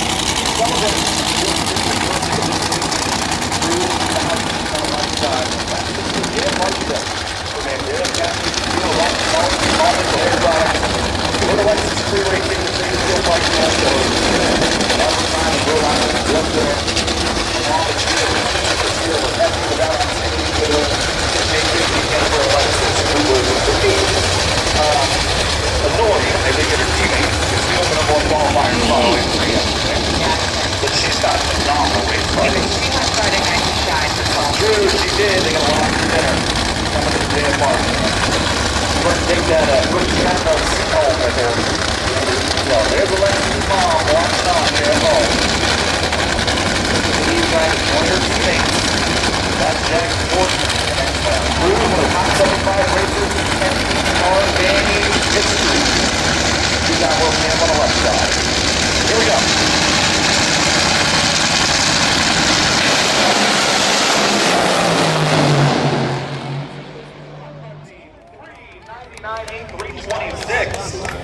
Boy. 3 cars that hit the blocks. All right, show of hands, race fans. Anybody happen to own an orange foam company? I got some business for you. They got stock today. How quickly can you make me some, what are those, like 12 inch by 12 inch blocks? Because we are mowing through them here in this round of Funny Car. Dell got 2. Jeff got 2.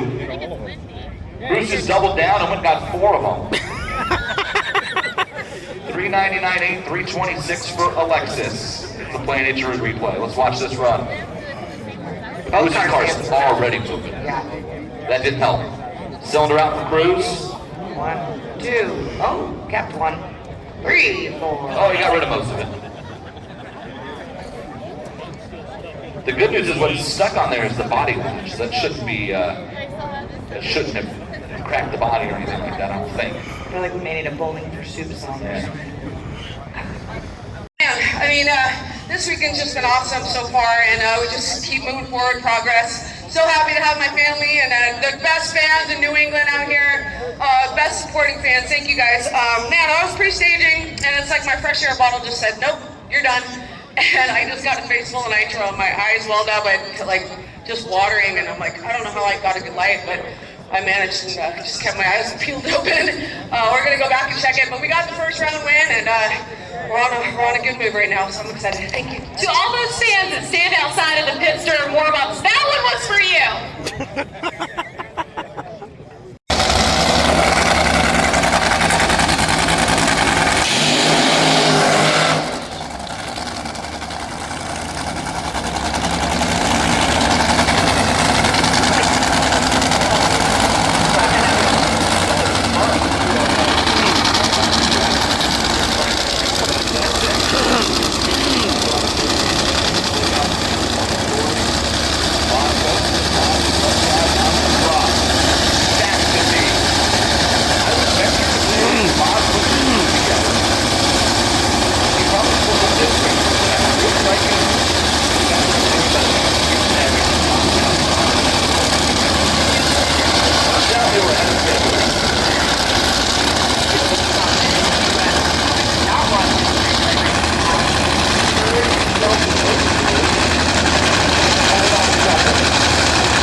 Austin Brock ran out of racetrack to try to catch him, did a great job pedaling it. Austin moved first, but he also puffed the tires first. And round 1 bites Austin Brock again, just like last year when the Brock Rocket team fell victim in the opening round here at Epping. This time it's Blake Alexander from the number 12 spot, 4:18.8, 2:41 to get there first. Take a look at the Plan NHRA replay. This, as we get down the racetrack here, is going to get more exciting. You see Austin. Wow, that is a heck of a pedal job. Does a great job, and then you see Blake get out of shape here, and I think we have a little more racetrack here. He was trucking. If we're racing to 13:20, Austin Brock might have got there. But at 1,000 feet, Blake Alexander turns on the wing light.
394.8, 324 after we've seen that in the last couple of pairs.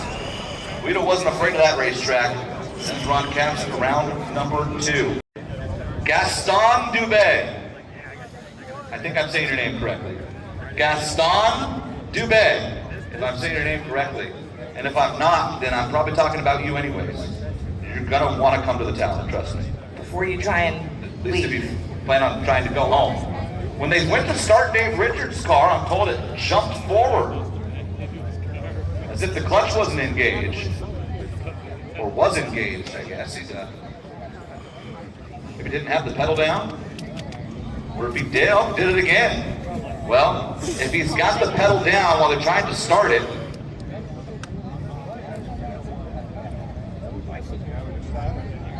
trying to rock it here, I think.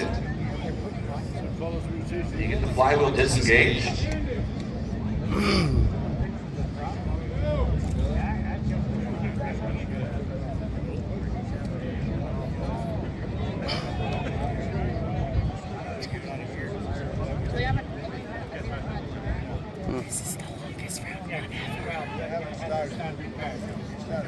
Joe Costello's making his way around over there to see if he can figure out maybe what they're trying to do. They're going to try it again.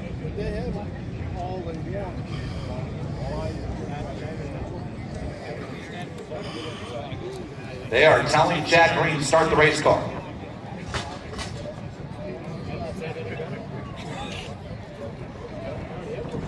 And now they have problems. What? Oh my God. Wow. Chad Green's car will not start now. Well, if you ever wanted some drama, the battle of whose race car will start first is ongoing. Looks like Chad Green, they had a plug wire issue, it appears. They're already buttoning it back up. That's a new one I haven't seen yet. I gotta tell you, I'm not an expert on this, but I feel like there's only so many times we can roll Dave Richards' car back and forth. And now they have somebody in there, actually, it appears, trying. There we go, Dave's car's rolling now. They had somebody in there maybe trying to get the reverse of this partial engagement. I'm not sure exactly what it would be, but somebody in there.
Best run of the weekend.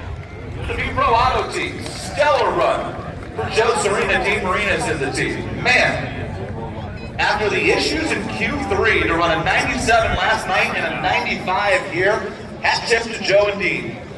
Bizarre round one, and you also have a water bottle full of monsters. So how much more crazy is it going to get out of here, Ron? Well, I'm trying to get to Maddie's level here. I don't know if I can reach that with this much monster, but just great. You know, we love coming here. We've been here all week. Every year we come here all week, and we've got about 500 of our closest auto care, auto parts, Carlisle friends, Canadians. You crazy Canadians in our group. They're up in the grandstands, and you know, it's just for us. It's a lot of fun to do well here. It's part of the season that you really need to do well. And I stood on the starting line watching Maddie's first run against Tony Stewart. That was probably the most nervous I've been in a couple years, and I don't know why. It's just strange for me. I'm much more better in my Napa car. So we'll take that run. We got a tough crowd, like you and I talked about. Money car is unbelievable, but how about the fans here, man? It's crazy with a threat of rain, literally waking up and reading it and turning the TV on, and yet these fans come every single time. This is why we come to these tracks. You can go to the big tracks we go to, right? We have some time here? Okay. You can go all these big tracks, right? SMI tracks and all these big ones. But these are the reasons we come. The owner here, the staff, like last weekend in Maryland, we need to be in these places where these fans are rabid and they need their NHRA drag racing. This is why we're here. It doesn't matter if it takes an hour to get in. They don't care. They make sure support us. We're blessed.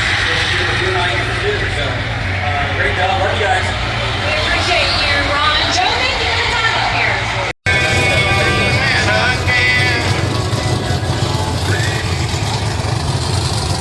Well, I didn't get to yell at the fans like I wanted to. how you doing? I know, but we had an interview. So fans, if you're still sitting up in the grandstands, you are officially at the top of my list here, and you will benefit because Pro Stock is going to be wild. Pro Stock's always wild. We're starting off, as always, with our 8 and 9 qualifiers here. Poor Jackie has been the guinea pig on the racetrack the last 2 races in a row. He was the number 8 qualifier last week. Beat Eric Anderson first round, and now he's got his other teammate, Aaron Stanfield, here qualified at number 8. Should be a pretty even drag race here. Qualified with a 6:54.6 for Jake, 6:54.2 for Aaron. Both these boys drop that clutch pedal with the best of them. Here, Team Elite cars right here. Stanfield, the former winner of this event.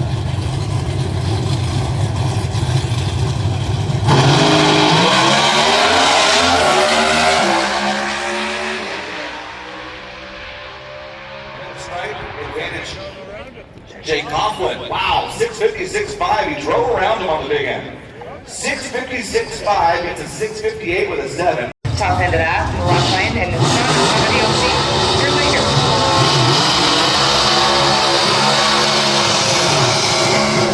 This will be an interesting experience for Cody Anderson. I'm not sure he's dropped the clutch on a racetrack that is proved quite so difficult as this one has thus far today. Services car in the KB Titan camp, Greg Stanfield, has had the best car in the motorsports camp this year. Janik Brothers, Milling Performance, number 3 in points is Greg Stanfield. He has, and he's been leaving like an absolute animal, and that's bit him a couple of times. Bit him yesterday in the Mission Foods 2000 KC Challenge, where I do believe he was well on his way there, but Greg Stanfield, his ability to lead never left him when he retired from motorcycle. Stop racing. Stop driving.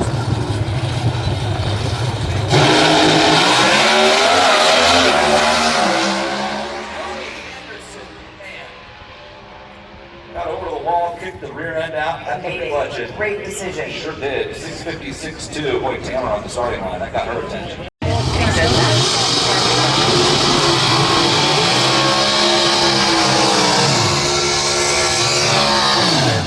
Hartford completed their burnout. It's interesting. Hartford said, I'll stay in right now. I don't mind it. Number 6 qualifier, Matt. Number number 11 qualifier, the Coca-Cola Piston Race machine on the right track. Matt Hartford. Rob Towing. Folks at Rottler. Over there on the left side of the track.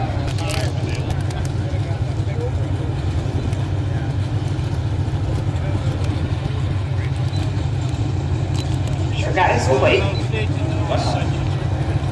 Watching Hartford's front wheels here, keep moving. There he goes. Synchronized pre-stage tour. Now they know. Now each of them knows, so we can be patient. Hartford goes first.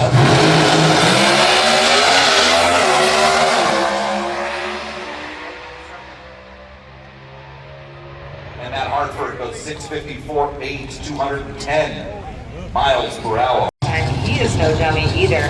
It's great to see Shane, his dad, Rob, Mom Janine, everybody out here supporting the Pro Stock. I really love it. Shane Tucker for Belanda Tequila on the left side. Dallas Glenn for Rad Torque Systems on the right side. Shane Tucker's had a really fast race car last year.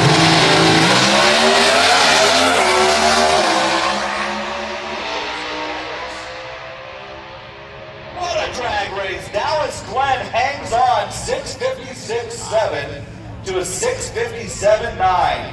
Shane Tucker gave Dallas Glenn all he could handle there. 13 thousandths the margin at the stripe. Shane left within 1 thou Dallas Glenn and raced them all the way down the track. There's the margin. That's 13 thou. Sure is. Credit to Shane and Rob Tucker. Operations work on his leg and all of that, but he's been working on the mental and physical side of the psychology of what goes. And I think in the last couple of races we've seen it. He got bit by it with a pretty hefty red light last time, but he's been teased in qualifying. So Kenny Doko hoping that he's not up on it this morning.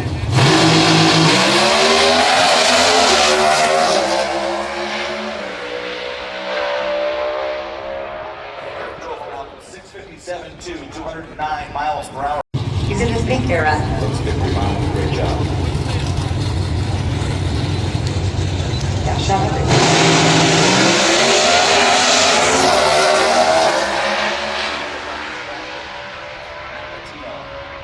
6:56.4, 210 miles per hour. A tough run for Brandon Miller and the team down there.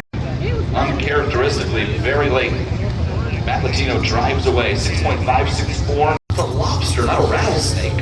Solo run, so let's just take pictures. See what GA can do. This is my vote for marquee matchup, even if it wasn't Jones, because I feel like both of these drivers have been driving consistently. TJ's car hasn't had quite the performance that Erica's does when it makes it down the racetracks, and that's an issue that both of these cars have had here, and I think lane choice was an important one mentally. But TJ won on a whole shot in the semis, I mentioned Boots, almost won on a whole shot in the finals against Rick Anderson. And Erica's works like yesterday was a 20. So this is going to be good. Teammates, about 42 seconds to go. Enemies right now. TJ says 15 or better on the tree is what it would take to be first in this race.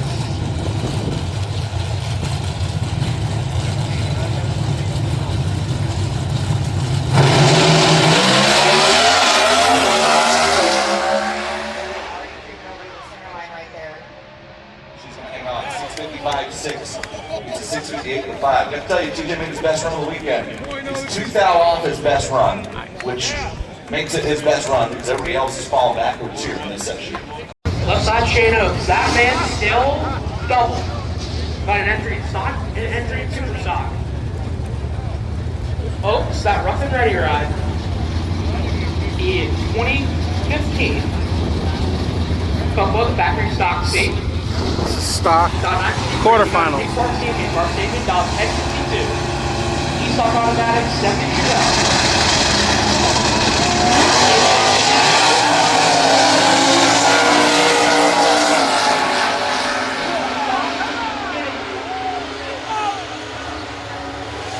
Come on for Shane Oaks, an 8-pack in the first pair of the quarterfinals of stock.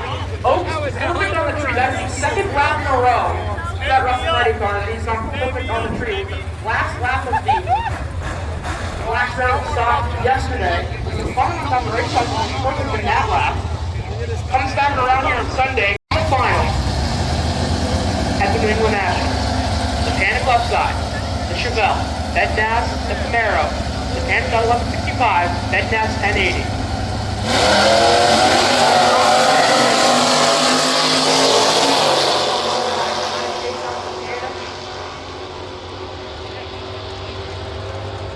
Winlight gonna go to on Bednaz on a double breakout.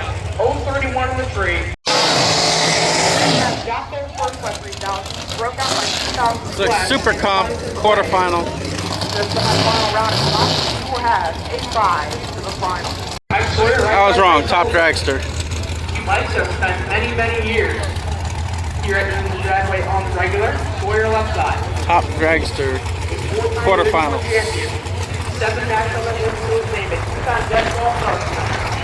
Box 719, that's 2012 NHRA, red side. Mike Sullivan, down 666. Brand new 2025 NHRA on TP, Massachusetts. Sullivan is 3 Reed, there's no wins to his name. Two great races with you battle.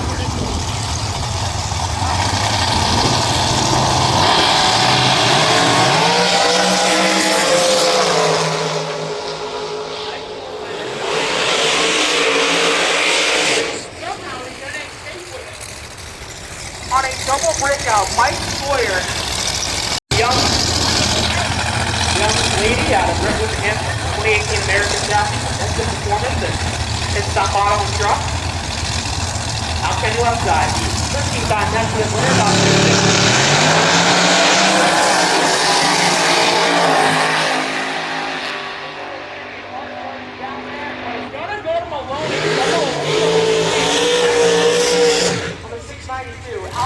21 in the 3. Kenny goes 617. Sure he gets the biggest car left in the category.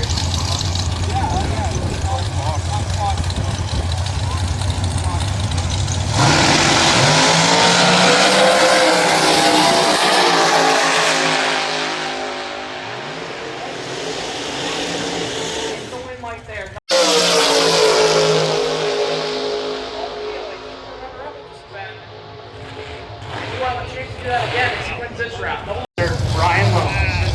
Hey, thanks, Seth. We're between rounds for my real job back here. Thanks, and the Ionati brothers being this. They have been for so many years. And then beautiful 1944 Williams across. And it's Eric Cabral driving that car, a 5-time track champion. Backing his way up with the Ionati name down the doors. And Matt Harper right side of Wisconsin, Maine. 55 Chevy Bel Air. Matt's dad, John, runs a 55, beautiful 55 Bel Air of his own in the Super Street category. Matt has won this race before. Mechanic in the Subaru dealership in Wisconsin. 615-inch motor in this beautiful quarterfinal. 55 Chevy dial 769 Cabral out of Manchester, New Hampshire, dial 737 in the Willie. Montana Brothers race car built machine. Still stickers lined up on the window for both.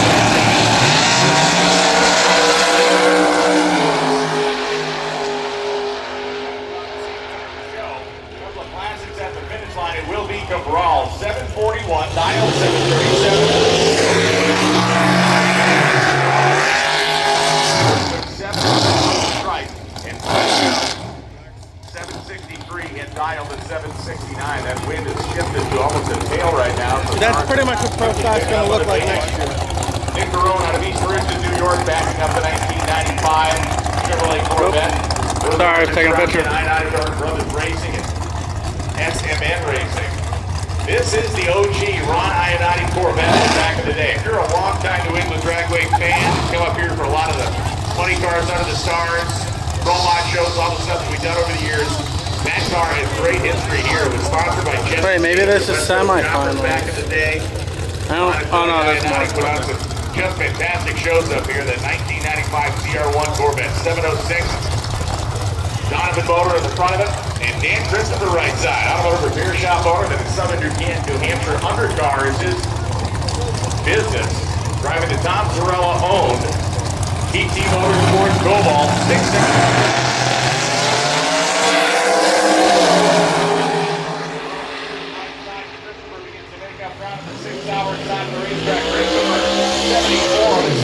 The only guy to stand up right smack in the middle of the screen. It's just, I don't understand my luck. 8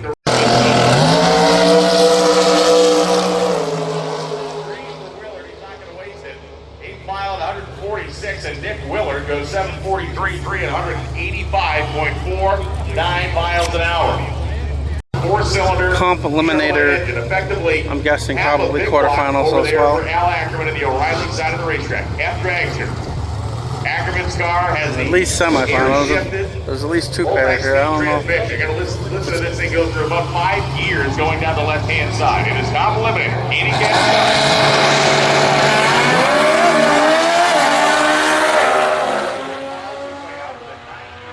start. Al Ackerman will go across the finish line, 797 at 164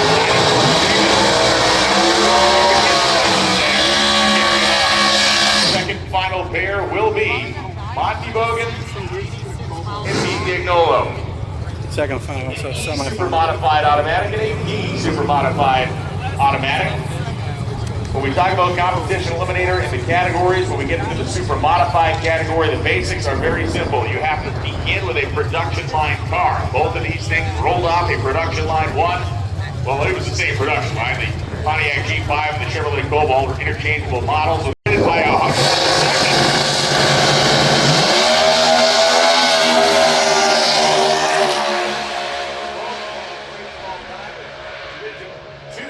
Number 1 finisher last year goes 8:39.9 and 1:57 for the win. The man from Boiling Spring, South Carolina. Well, back to, I guess I said final pair because this is the solo, so this is still quarterfinals. So it's very, I've been very much confusing myself watching this back. This is complimentary quarterfinals. Final answer. Here in front, it will bring Joe into the beams as he has done for so many years, so many times. I won't record it as a solo, so I'll just let it. The 2025 Division 1.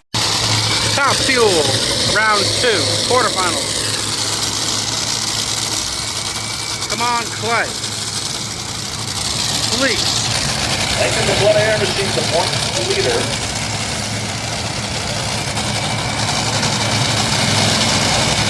Milliken, 24, U.S. National Champ. Movie Simpson, Mark Plus. I know we're going to go on a minimum into a home race here in just a couple of days, and some major history there. And this is a new start farm, but the last was I just in that race major. Of course, people getting here late, right? Some desires, and I so much, Brian Houston. I had a feeling that whole. Goes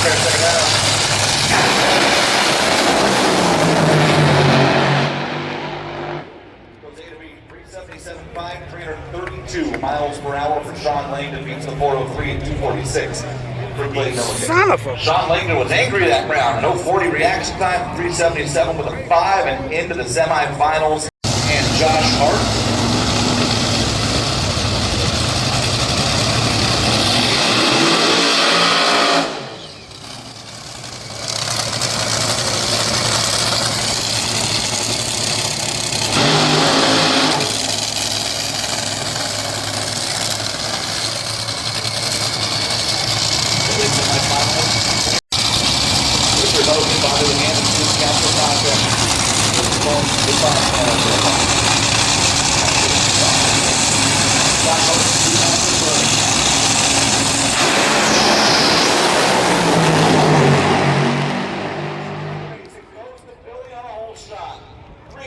One beats a 385 with a 6. I'm going to tell you, I think they were both rolled in a little bit there. With a 36 to a 56 on the starting line. And the record books will show Billy Torrance one on the hole shot to go to his second consecutive semifinal.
Maddie's not had to really pedal the top fuel car, and she was a little late getting back to it there. Understandably, it was driving away. Tell you what, Maddie Gordon, 046, a 60 line and a 40 line eliminations for Maddie Gordon. And I believe that young lady is coming in a big way here as a top fuel driver. Leah Pruitt, 75 on the tree, and wins a mini pedal fest. See Maddie up in smoke, and she sits, and then she sees Leah in trouble. And Leah's kind of legging it. Maddie's trying to get back into it. It's just not really going. It's kind of laboring down there. Speaking of champions, here's a pair of them.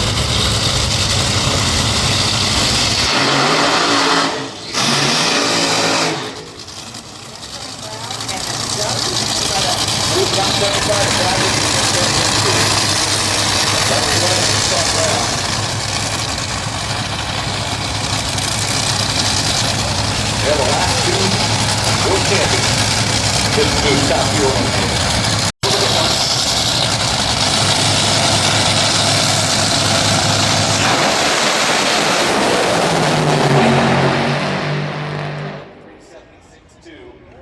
Trucks 380 with an 8 by 500ths of a second. Doug also moved first by 5 down. It will be an all-Coletta semi-final matchup as 1 and 2 in points. The teammates, a rematch of the final a week ago, will square off in the semifinals, and Doug Coletta earns lane choice over Sean Langdon by 13 thousandths of a second. So Doug will pick his lane over Sean.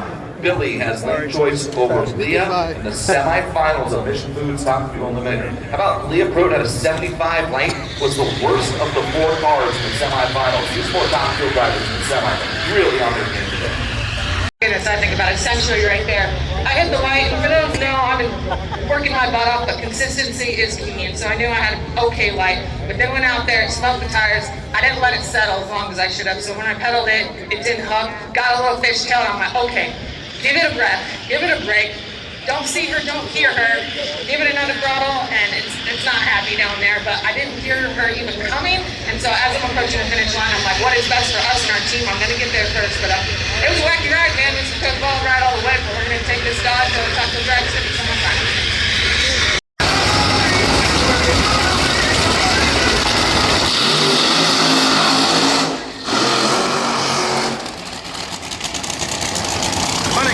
Quarterfinal.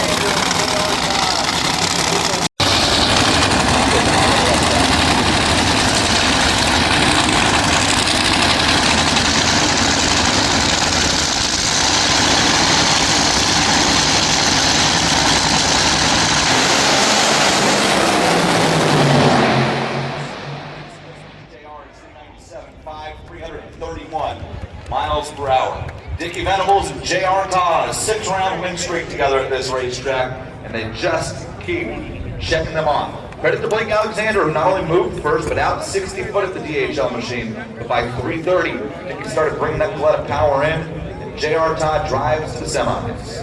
Yeah, as you see a cylinder out for Blake right there, and he just continues to drive over to the wall, gets out of it, JR, beautiful.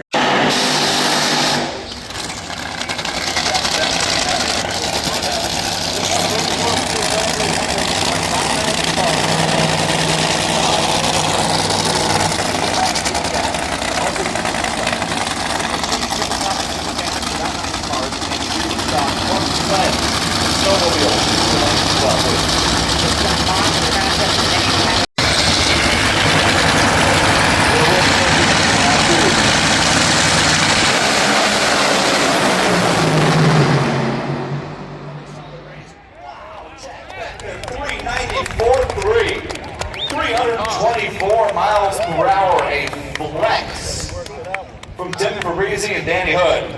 And Jack Beckman goes to the semifinals, trying to take it 1 round further than he did in Maryland 1 week ago. Joe.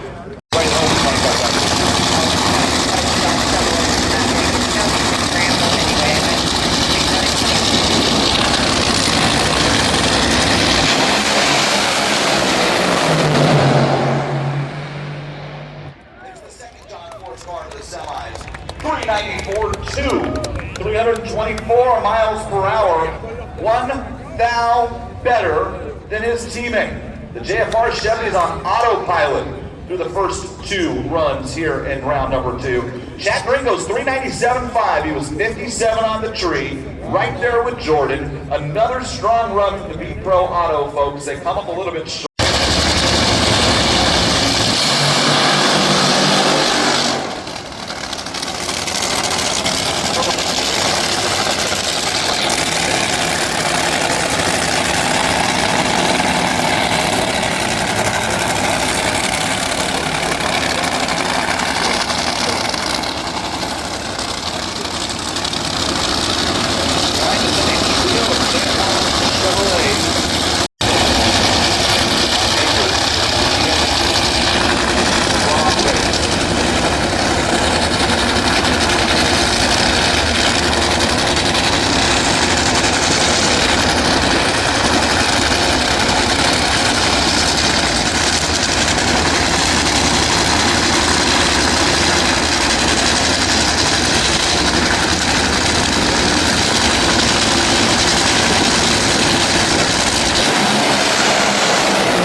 14 10,000ths at the stripe.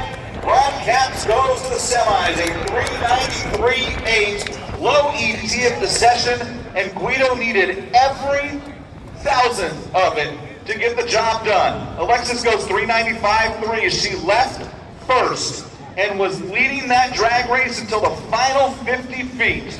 And Ron Capps drives around by 18 10,000. Semifinals for the Nitro cars in 1 hour and 5 minutes. 1 hour and 5 minutes from right now, 2:20 for semis. Let's take a look, Courtney. 1 thou and some change at the stripe. We've been seeing this more and more in the Nitro categories, and I love it. Just a good old-fashioned race right there. Margin of victory, literally can't see with the naked eye. Incredible job by both drivers. Great job by Alexis. Grabbing a few there. 56 on the tree. Wow, there it is. Stole it. There it is. Got close Ross cars moving over to the center or to the wall there as well. Oh, I can remember all y'all's faces. I see you. And a semifinal ladder here for Funny Car. Jordan Vandergriff with lane choice over J.R. Todd. The defending event champ, other side. Ron Capps mixes lane over Jack Becker. That makes these turnarounds so important on efficiency. You just sit your guys back, but you like to do things between rounds too. Oh my God, my ADD, Amanda, I just try to stay busy. I get to pack my chutes, I get to work on the car a little bit, but just like everybody around here knows, you see that Napa Auto Parts symbol anywhere, Auto Care Centers, whatever it might be, you pull in there, you're gonna get what I have, and that is a great crew. And they're gonna fix the problem, they're gonna find it, and there was no problem except the driver let it get to the right a little bit. I thought I gave a lane choice. Great job by Guido and the guys, but it's just great, man. We get a little bit of cloud cover. It's great for the cars, great for the ETs. It's even better for the fans. They're not baking. So, yeah, we'll just keep going, get the Carlisle tools out and the Monster and the ice chest and see what we can do. Well, if you're in the stands, you're in the pits, and you can hear this interview, swing by Ron Capps Motorsports. You will see him packing his chutes. You'll keep that ADD busy before the semis. Greg Stanfield, earned lane choice. Bit of surprise.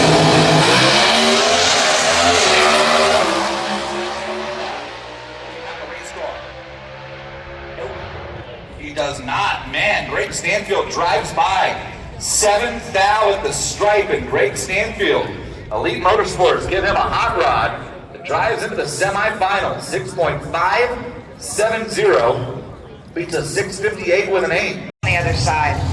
And if you've been watching Pro Stock this year, you may think that Dallas Glenn, he had to outrun out at Erica first round, get lane choice. Things are starting to tighten back up here. KB versus Elite. Double E, double O. I love this. The rolls into pre-stage. Dallas in first. Double E.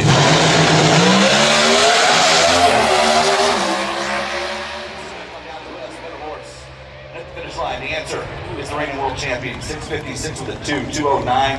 Dallas Glenn into the semifinals. Mission Foods Pro Stock Eliminated. The folks at Jesse, Hartford on the right. Double seal piston rings. Rob Towing and Rottler. These are both KB Titan powered race cars. Eric is one of the owners over there. That's a house car. Matt Hartford just has the engine. He and Eddie Granaccia do all the work on this race car along with his brother Adam, his wife Amber down there on the starting line. Total Seal Team Gainesville and Charlotte winners. Already 2 of those Diamond Wallies on the year. Eric Latino is chomping at the bit for his first.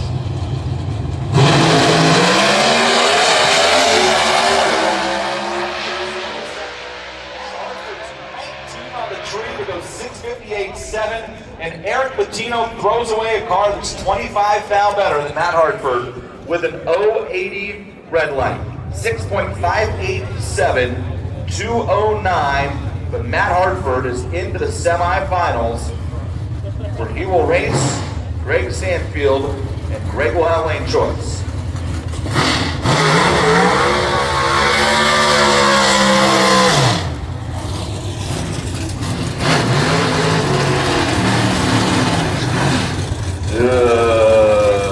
That is about the grossest sounding Pro Stock car I've ever heard Greg Anderson drive.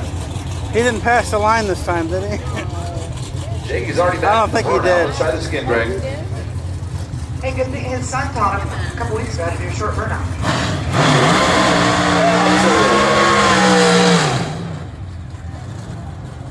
Well, you know, short-ish. Short-ish burnout for Greg. We take a time machine back. In fairness, he did back up about as quick as I've ever seen Pro Stock car back up. Rob Downey was back there like, I can't move this quick, so please stop. Taking some time machine back in this Hendricks car in the right lane, was fully decked out in Summit with a great rivalry. It still is a great rivalry when it comes to the teams, when it comes to the drivers, all the way down to the sponsors. You're either a Summit guy or gal, or you're a Jegs guy or gal. No question. And you don't switch between really when you have to. From 2000 to 2010, in Pro Stock, it did not get any better than these two cars with those two sponsors side by side. Epping Summit, GA, JC, let's go. Greatest drag racers of all time.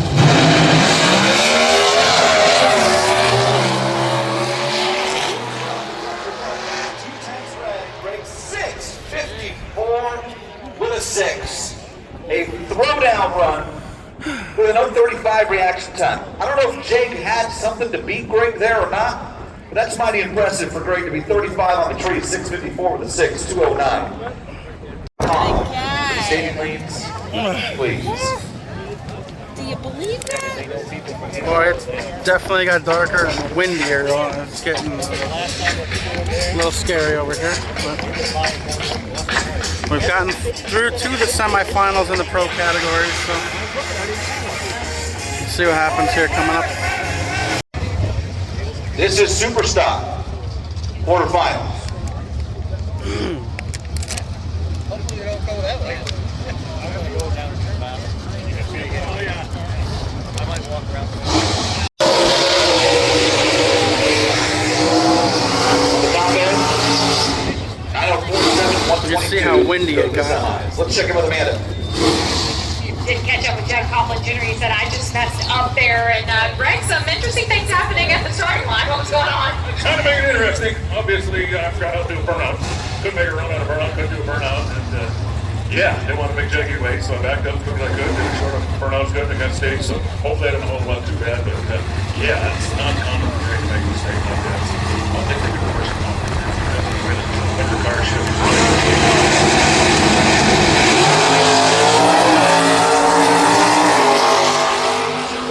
Super Stock quarterfinals, by the way, in case I wasn't recording when they said it. It's coming up in the semifinals, both Stock and Super Stock. The defending event champion in Super Stock, Shane Oates, who has been perfect in the Stock Eliminator car 2 consecutive rounds, still alive again. Byron Warner turned it red by 1/100th of a second. Now here comes the driver that took out Byron's twin brother, Brian Warner, in the last round. This is Joe Santangelo on the right side, and Joe Lisa over there on the left side of the racetrack. A pair of 87 IROC Camaros with 350s under the hood. The G automatic for Joe, the I automatic for Joe Lisa on the left side. Joe Santangelo on the right with the G automatic. Folks at New England Race Field, KP over there on the right side. Santangelo, dial 969. Lisa basically with the numbers.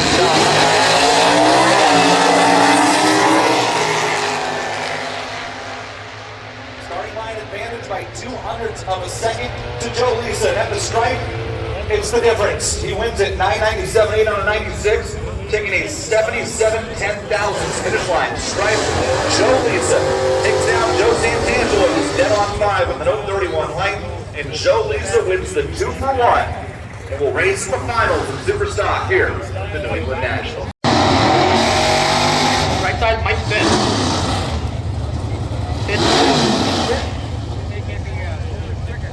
Super Street. I think it's. Did they say semifinals? It's out of Connecticut. Taking on Mike Giuliano. Giuliano out of New York. The 67 here on the left side. 3-time Division I Super Street champion.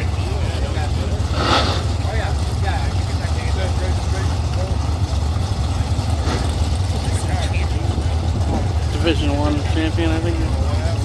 For a shot at the semis.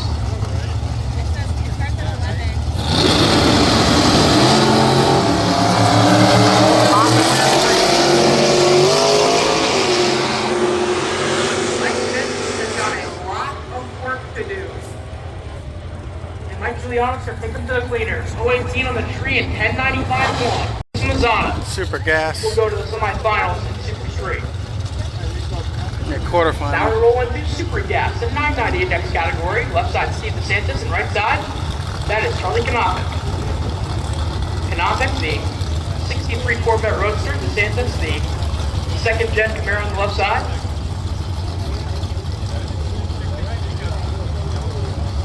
DeSantis out of Massachusetts. Kanopic out of Renfrew, Ontario, Canada.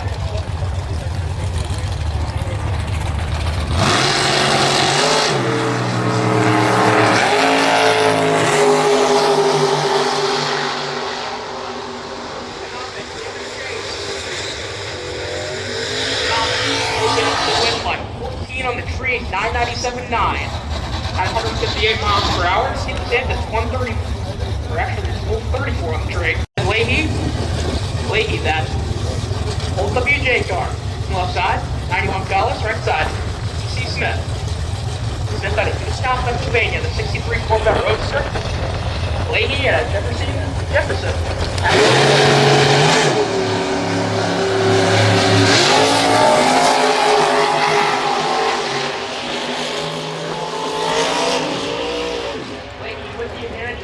With the win light, 008 on the tree at 992.6. 890 index super comp. First pair, Tim Millwood and Amanda Wojcicki. Wojcicki, who's been a killer all throughout this weekend. Former T1 champion on the right side, that Dragster. Millwood in the Daytona. Millwood out of Indiana. Wojcicki out of Pennsylvania. Super Comp quarterfinals.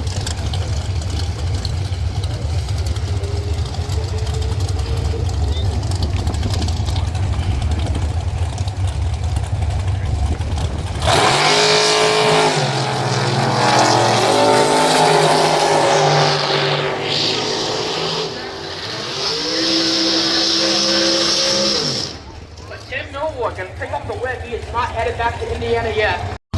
This right side out of North Syracuse, New York. That black machine.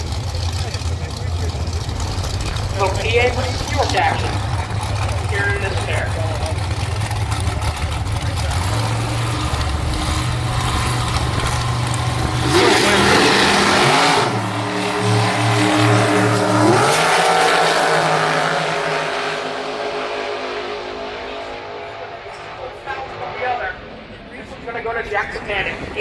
It's so windy, I've almost lost my phone out of my hand a couple times. I think the snowmobiles are next. Has a 22,000 total package.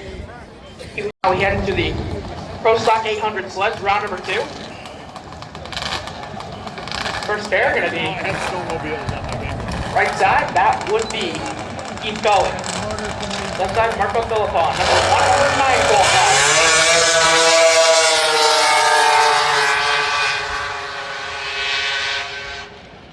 Marco Philippon with the win, 541.0, 122 on his sled. Keith Coley, 550 with an 8. Marco Philippon, number 1 qualifier, finds his way into the semifinals. Looks like some snowmobiles quarterfinals. That'd be Joe Gardner. Left side, Mark Burnham.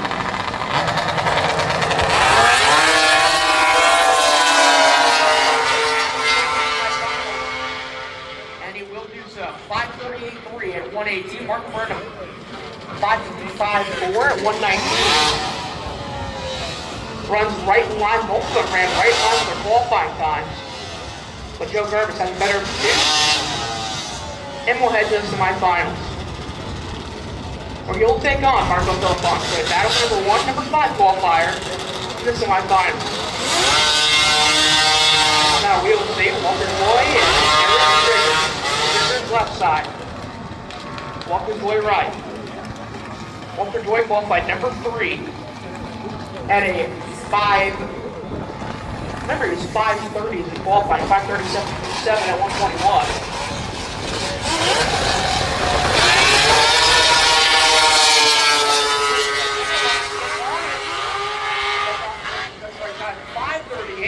121, Walter Joy. One of only 3 sleds into the 530. And the number 3 qualifier will go to the semifinals.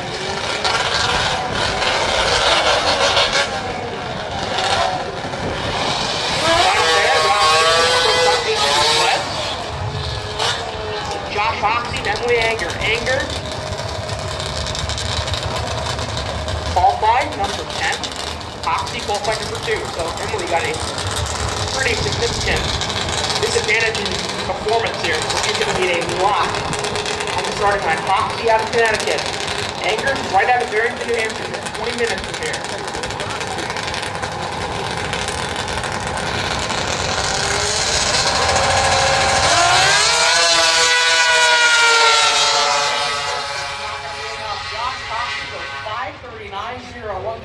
Emily Anger, 585. Champion top dragster just 3 years ago. Top dragster semifinal, I believe.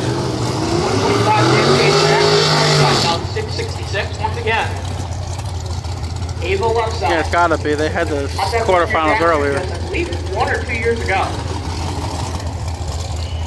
Fernandez Day Performance.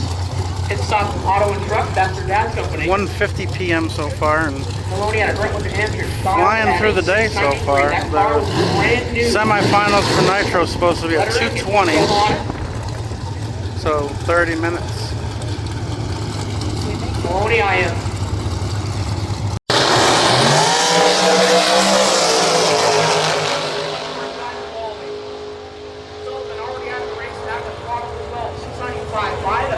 One for Maloney. I believe it's just 18 or 19 years old will go to her first NHRA national event final.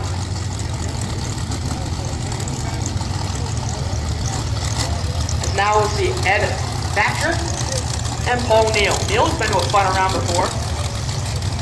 This is a final round here just 2 years ago. Breaking up just a little bit short. Mom and Dad Haley, first behind Ed. Ed Nelson, 28.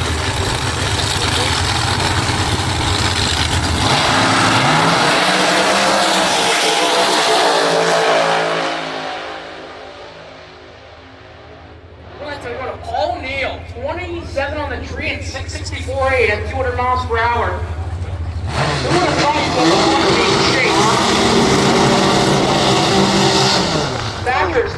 Eliminator. 627.3 on the 628. Breaks out by 7 thousandths of a second. And Paul Neal.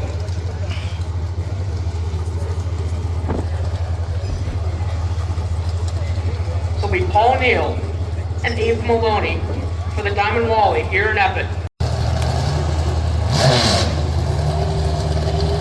Who will go to the final round of time?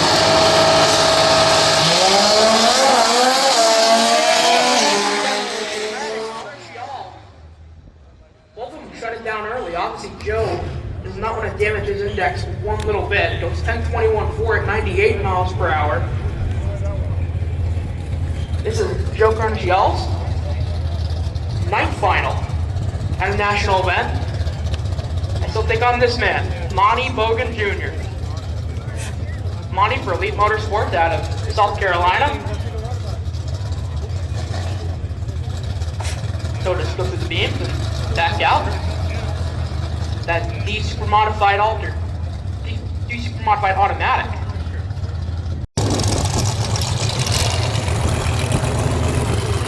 Only 400 separate them in dialogue.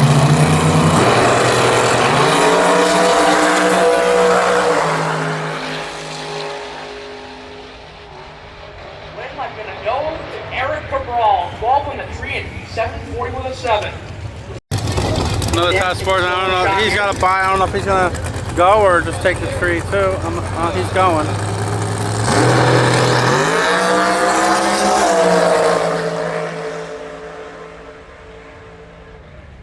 Flicks it off early to go 690 with a 1 at 163.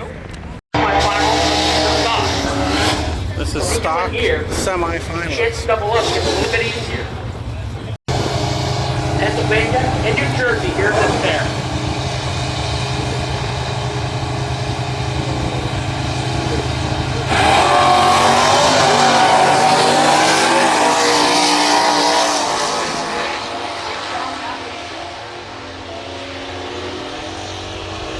This one is going to go to Shane Oaks.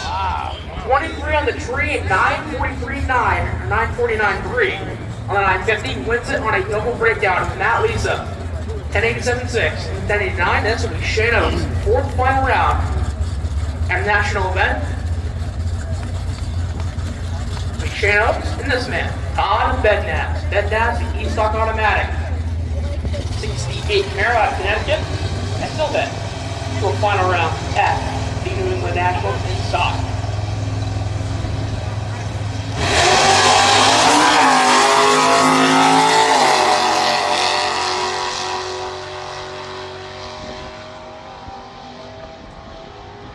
Takes the full board, about 10.73.9 at 121. Semi-final. Semi-final. What's the goal here, Smith?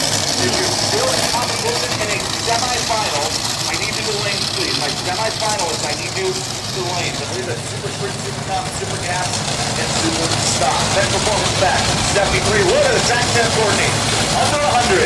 Grip is still pretty darn good. I gotta tell you, I was down there. I know you walked down there with the breeze. It's cool. This should go fast time for doing our thing. It should be T-card. Same atmosphere to be out there and not going to get on the racetrack. Love this matchup right here. No points. Semi to the last race. Look at this. We want that a little bit. Talk about Leah. Just being so close. Possibly this over one. That's kind of a win. Okay, this is the fast down the Saturday Bristol. All the care about right now. You can see the while here.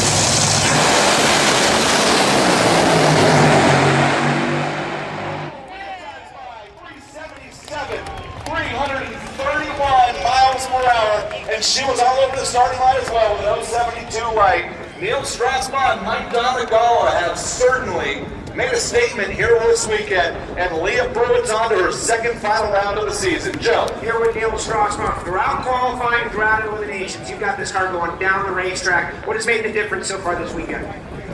Just hard work. We had, I think, 12 people looking at our computer last round between the funny car guys, trying to figure out, why it came with that last round. I think we got to figure it out, so hopefully Mother Nature holds off here. We'll try to speed it up to the next one. Leah was part of the Final Four in Charlotte. She went to the finals in Phoenix, and here she is again with a chance to win one of those diamonds. Playing into a replay, that 300s that Billy had just kind of wasn't enough as they get down to the 1,000-foot mark. Across what will be 31 rounds of Top Fuel racing this season, though, so far, Coletta Dragsters appeared in 30 of them.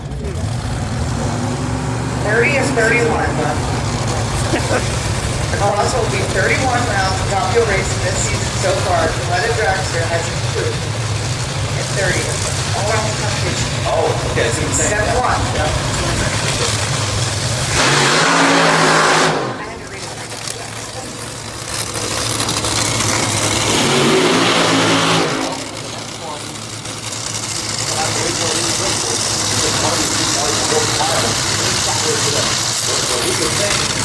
Every single round of a competition,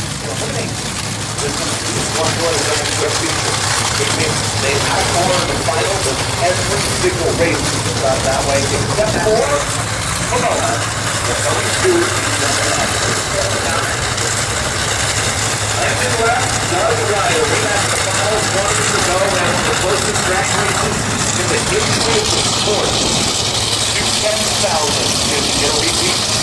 Natural, Coletta Air, Repchem, Steelmaster, Daco, Mobile 1 team.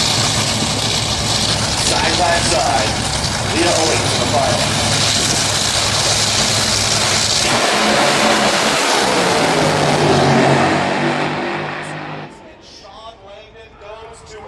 Another final round. He does it with a 375.5, 336.74 miles per hour.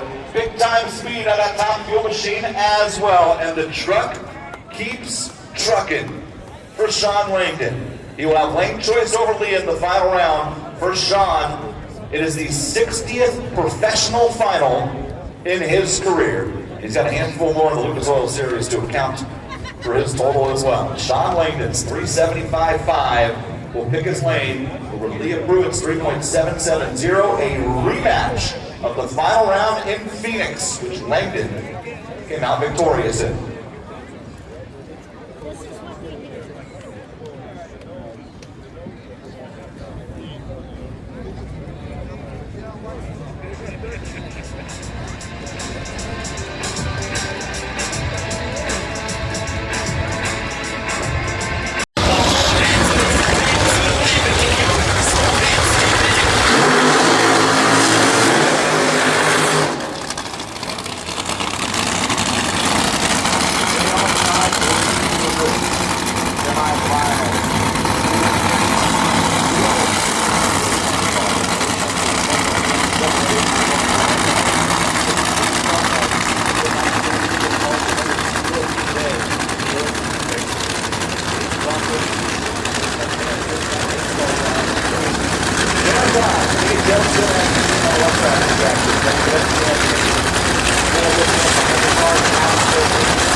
Ends in 6 rounds, and Jordan Vandergriff from the pole goes to the finals, 398.2, 316 miles per hour.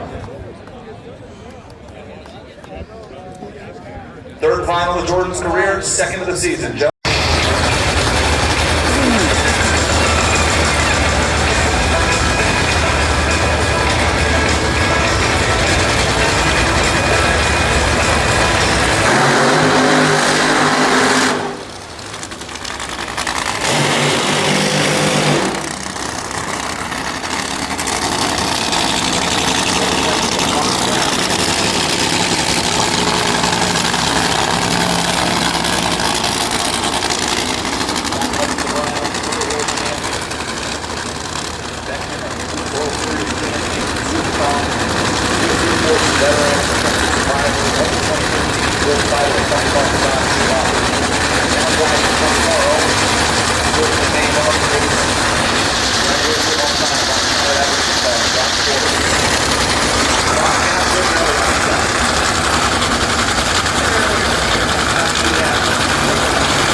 Jack Beckman, 3.904, 329 miles per hour, and Jack Beckman guarantees John Force Racing will win the New England Nationals presented by B Pro Auto, just like 2 years ago when John Four-Speed Austin Brock in the final round here, the Peak and Cornwell cars, this time with Fast Jack and another up-and-coming young gun, Jordan Vandergrift, will go toe-to-toe with Cornwell. Joe?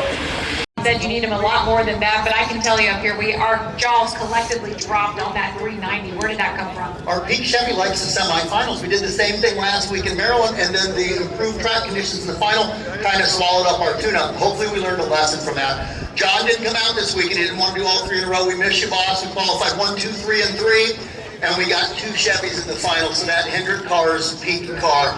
I don't want to say we're overdue. We just need to work harder. We need to go out there and earn this, because that Cornwall team's going to make us. Beckman and Vandergrift, part 3 of the season. Did you see what I saw on the Peak fan cam? What'd you see? Dan Mercier. Dan Mercier. I missed Dan Mercier there this weekend. I thought about it when the Canadian National Anthem happened this morning. I know we have a lot of Canadian fans, Nitro fans here, probably wondering where the quickest Canadian top fuel car in the world is, and the answer is, unfortunately for Dan, he suffered a liver back injury a couple weeks ago, so he is home rehabbing that. I understand he's going to take some time off here this summer and try to come back strong in the back half of the year. Dan was, I texted with Dan and the team earlier this week, and Brian Holmes talked to them. Dan was heartbroken that he couldn't be here at this event, which is their home event basically. It's supposed to be getting to the Canadian border. On this side. Yeah, on this side. When we get to 131, I guess we'll have a conversation, right? But, this race means a tremendous amount to Dan Mercier and the team. And our top fuel car. I can imagine the back needs to be. Yeah, for sure.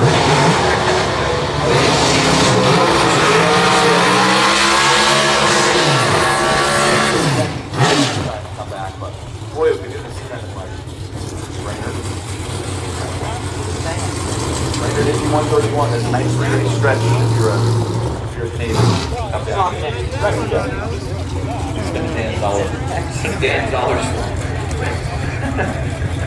Pro stock, here we go, semifinals in the F3 Hot Rod 2. This is a pretty interesting matchup in my book. Greg Stanfield. I think was a pretty large deal given what seemed like was early dominance on the KB side.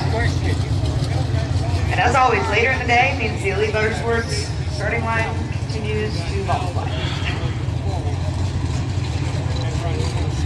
Here we go, Greg Stanton on the left, Matt Harper on the right. Trip to the finals on the line.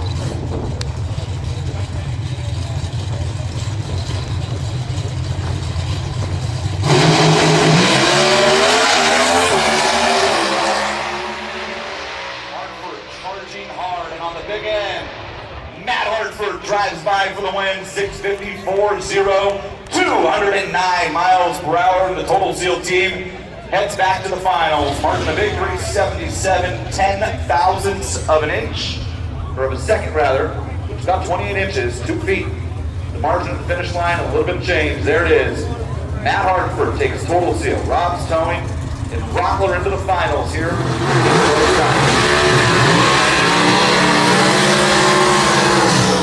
The 30s in round 1, we both said Matt Hartford's got a good race car, and he's cutting lights, the 30s are better. He's been very hard to beat this year. Here he is in the finals. Yep. They're on. Here comes a pair of KB and Titans. Can I say I like that, yeah. KB Titans. Yeah. Greg Anderson again, you're a 6-time world champion. This guy has won everything under the sun. It's been a couple of decades of dominance for him with the 2 spurts of rivalries and other things in between, and most lately, Dallas Lynn. A couple of years ago in Pomona, it looked like Dallas Lynn Championship was going to come down to that Monday night banquet. Man, Greg Anderson just at the last second came in and took that from him. Dallas got one back last year. They held the number 1 and 2 stickers on their cars. The man you're looking at right there, where you were, champ. That's a 6-time champ. Dallas just took out Eric Enders, another 6-time champ. He can just knock out a dozen or so championships. Get out the way. Mentor and mentee. Teacher student. Full champ.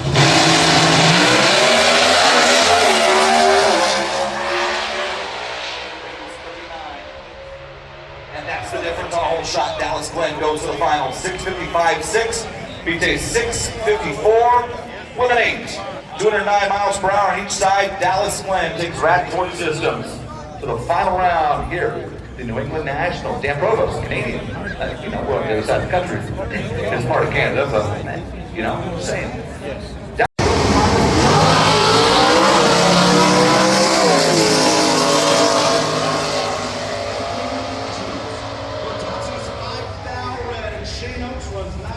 Where is everybody? The Ready team into the finals in 2 classes. Stock and Super Stock. I bet some people did duck out, thinking the rain's coming. Especially anyone who traveled, unlike us. Fucking bozos. Or they're in line for ice cream. Or they're in line for ice cream, exactly.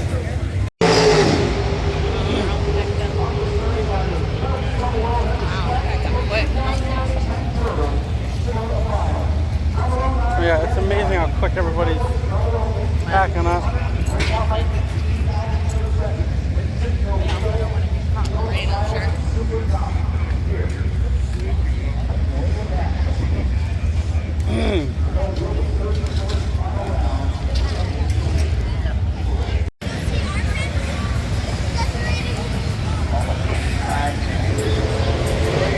I'm starting to feel raindrops now.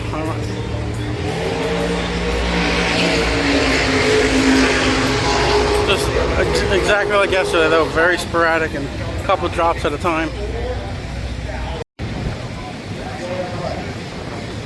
That's Will Smith, isn't it? It's definitely a little more raindrops than yesterday, so.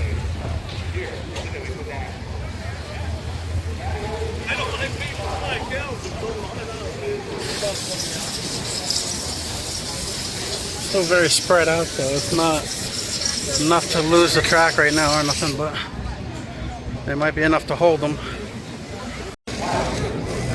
You can actually see them on the ground now, so that's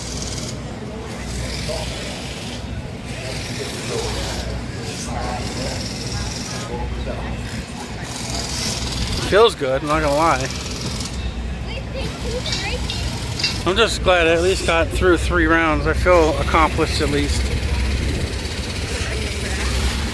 If they only did 1 or 2 rounds, it would have kind of sucked. But getting at least a 3 whole rounds in, plus all 4 qualifying for the threat of rain yesterday, and they got everything in. And they did really good today, getting through almost everything. So it still ended up being not bad. And they're definitely holding them. I don't hear any cars anymore, but I think they're just holding it to see what happens. I know this didn't lose the track or anything yet.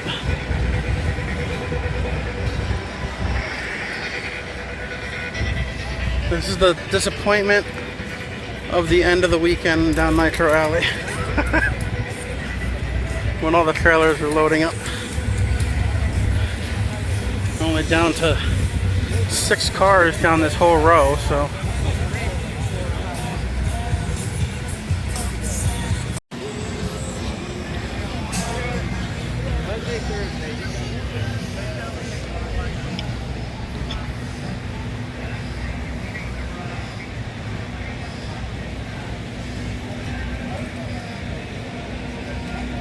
Back the other direction towards where we started.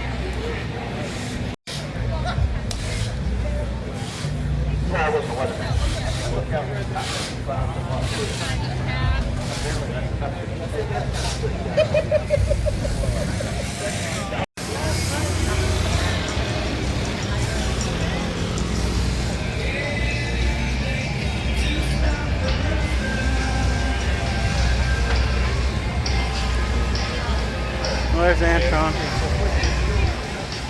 No, it wasn't. I thought it was for a second. There we go.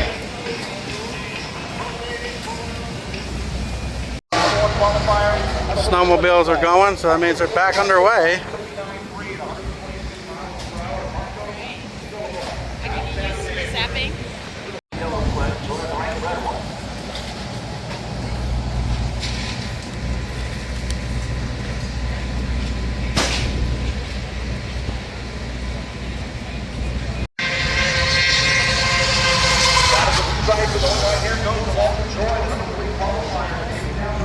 never had one either. I don't think. Spencer Hyde now. Is there some there? Oh, look at that.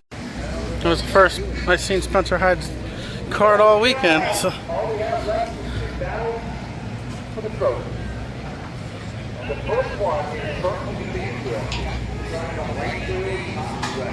Probably gonna end up working our way to the other side for the finals. And we're talking about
national event on the 75th anniversary of the NHRA on the ladies' side of the ladder.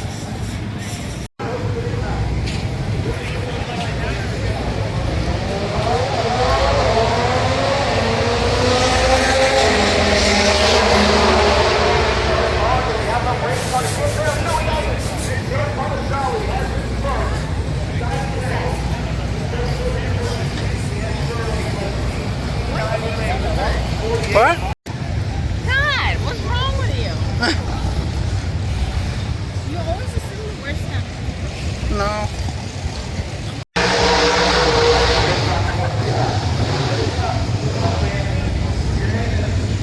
Like, that's what I mean.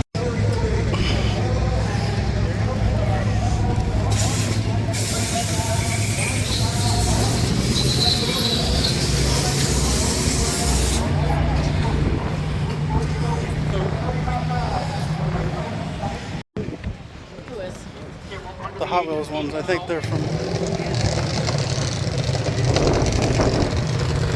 What are those?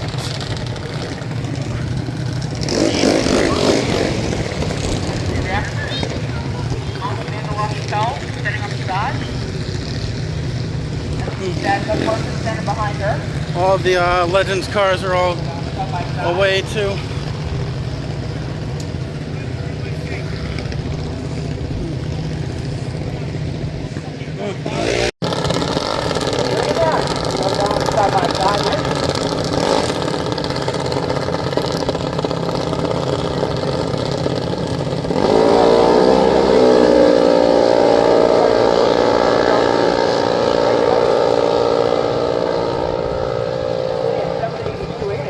miles per hour, average out 844.5, 76 miles per hour.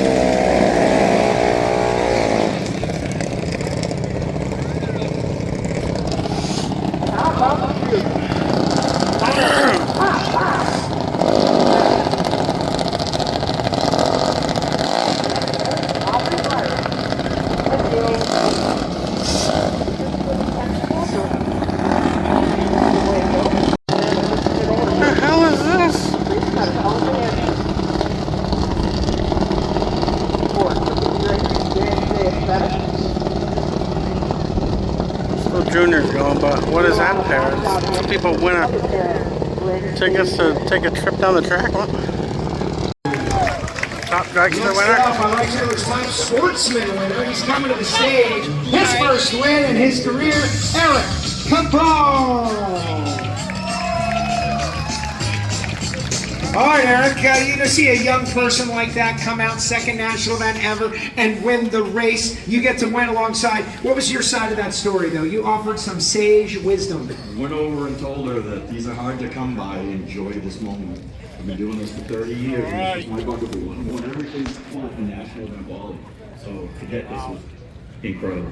You just had to do the diamond thing. You were waiting for the diamond thing. Just waiting for the diamond. The only thing is, you know, the main person I got to thank with all of this, because I drive his car, is Eddie Iannotti. He was under the weather last night, and he ended up going back home. And of course, we won our first Wall League national event, and he's not here, but I know he's watching on .tv. Love you, buddy. Thank you. Thank you. Tell us a little bit about that cool hot rod, though. Top Sportsman is a class where the cars are amazing, and that one truly is. That is an amazing car that also wins NHRA national events. So that car was originally a Pro Mod. Eddie's brother, Ronnie Iannotti, ran it with Jesse James was a sponsor back in the 2000s. And then when Ronnie retired from running Pro Mod, he gave it to Eddie, and then that's it. And I've been driving for Eddie now for the last 6 years. Well, congratulations on the win. Anyone else you want to thank? Oh yeah, there's a ton of people. There are so many people out here, all of you guys.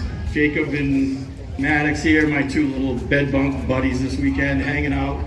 I have to thank my wife, my daughters, John and Dick Clark, who gave me my first opportunity to drive for them way back in the day.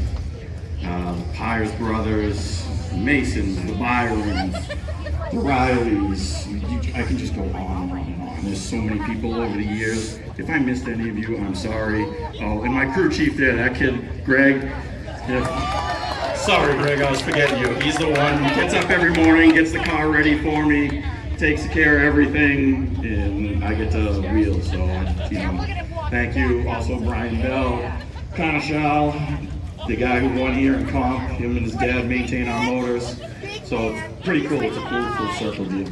That's what he was saying. He was saying your engine building. And right trailers, Top Sportsman. Top track. All right, so we're going to take a pause for the cause and bring out our Super Gas final round, and then we'll get back into our winners. Super Gas is next. Thank you, Joe.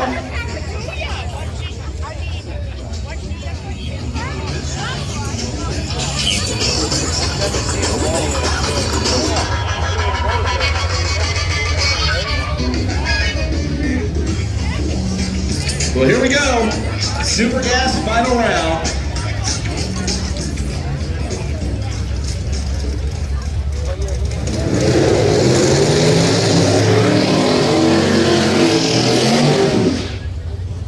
Rick side out of New Jersey.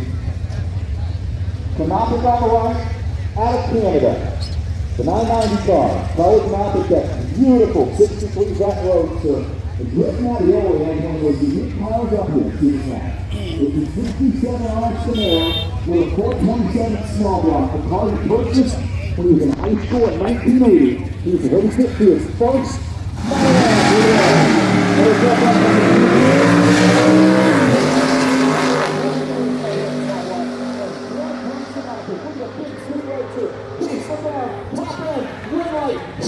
double breakout. What a drag race. 99 beats to 988 with a 9 at the finish line. The difference, 4,000 for the breakout win.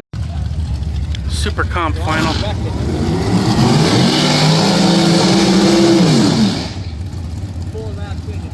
Those four finals were four of the finals that were going when we were walking around. Super Gas just went, you saw, and now Super Comp. Former division champion, Super Comp, working with his machine of light cage, competes and stops. Pennsylvania owner of Command Racing Transmission, private rep G1, that's got 4 in his own run. Vincent Nobile in a final here. I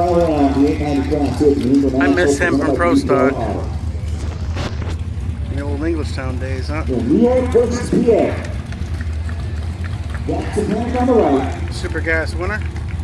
Vincent Mobile on the left. The final round of Supercross leading next.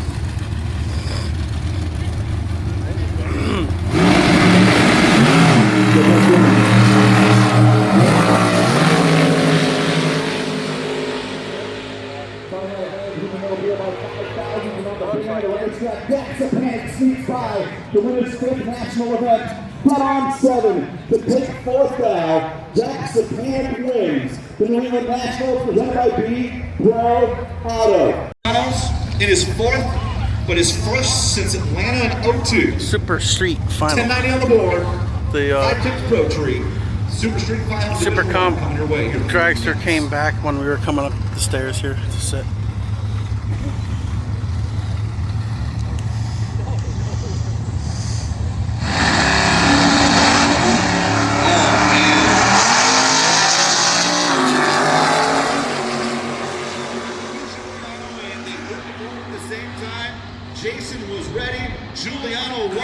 And Jason Mazzata has won the New England Nationals with a 006 reaction time again, wearing them out. Brian Loans comes screaming from the TV booth. I told you to watch out for this Mazzata guy. He wears everybody out 00 all weekend, runs 11:03 to win the New England Nationals presented by B Pro Auto. His first win in his first final round comes here at home with the New England Nationals.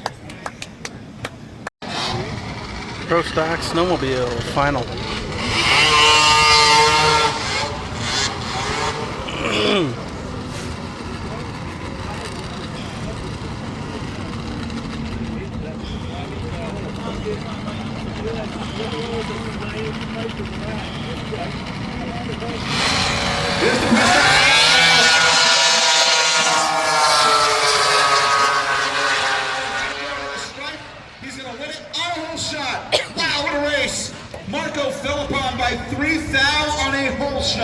Runs 5:40 with a 4 with an 083 reaction time.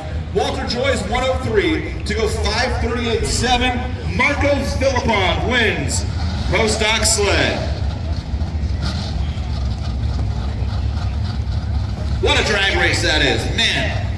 To the 8th mile on the sleds, that was pretty wild. And here's our final for the Mission Food Drag Race this year.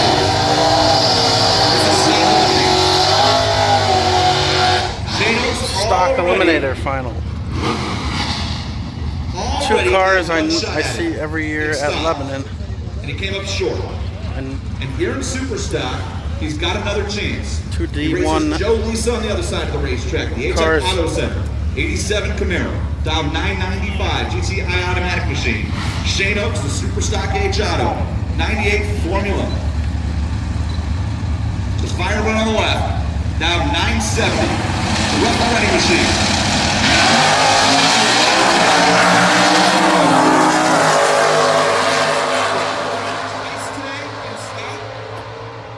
He's 007 in Super Stock to win the New England Nationals. 007. Well, he was rough and ready for that race. 972.9. Shane Oaks takes a 49,000 stripe to win it. Joe Lisa just missed the tree. He was 88 to break out by 3,000. Jason Shane across. Shane Oaks wins the New England Nats in Super Stock for back-to-back years. Shane Oaks hoists the Wally in Super Stock here in New England. That's his third in his career, but his second in a row in Super Stock right here at the New England Nationals presented by B Pro Auto. And that will conclude the final rounds of the Lucas Oil Drag Racing Series. Back to Joe, let's hear from some more winners. Our Stock Eliminator winner got the job done, took out Shane Oaks. Got to feel a little bit better about Shane getting to the final and winning in Super Stock, Mr. Todd Bednaz. Todd, tell us about that final round against Shane. Close all the way right to the end. I knew I had to have a good light. You heard 007 in the Super Stock final. He's a good racer. Who do you think? My wife, man. Number one, my dad, my mentor, and all drag racing. Ryan Tilburg, Tilburg Racing Engines, John, New England Race Skills, Hoosier Tires, Brian Brown, Jack Shapanik. First year with an automatic, I changed from 4-speed up to 30 years, put automatic in, and won my first national. Can't get any better than this. Congratulations on your win. Thank you very much. The Stock Eliminator winner here at the New England Nationals, presented by B Pro Auto, Todd Bednaz. Next up, let's meet our Super Gas winner. He got the job done in the final round, Charlie Canope. Come on up, Charlie. Charlie, a big win. Congratulations. Looking right into that camera. How'd you do it? Just had good weights all day, all weekend. It was really good. Worst weight was a 16 and double 02 in the final. Got it done against the buddy of ours, Rick Matteo, with the double breakout. Cool. Who do you want to thank? I want to thank Rick Stroud, Matt Gosley, Eric Stroud, Guppy, especially my girlfriend Julie, everybody else that won the top one. All the fellow race guys we hang out with, Keith Mears. What do you think of that Diamond Wally? What do you think of that Diamond Wally? Win of his career, Jack Shapanik. Come on up, Jack. Tremendous victory, getting shout outs. You're convincing guys to switch to automatics. Tell us about this final. Oh, it was an awesome race. Vince is really tough. Their whole family is a tough racing. And here we go with the final round of Vision Foods Pro Stock Eliminator. As Joe Costello alluded to, Andrews jumps back in the booth, ready to hand out a Wally here. 500 cubic inch naturally aspirated, 5-speed Pro Stock final. 3 races to go. Unbelievable.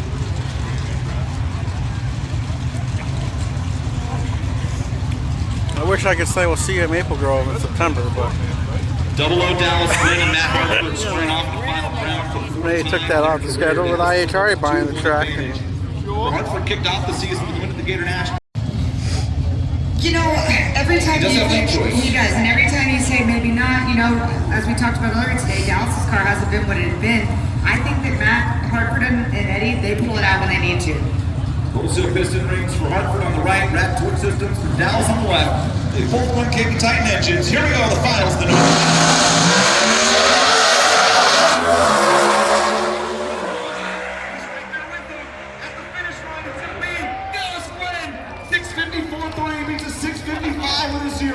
Dallas Lynn stepped up when he needed to outrun Matt Hartford as well and win the New England Nationals, presented by B Pro Auto. For Dallas Lynn, the 24th Pro Stock win of his career, the 25th national event win. He's at a quarter century. Of course, it's starting to rain.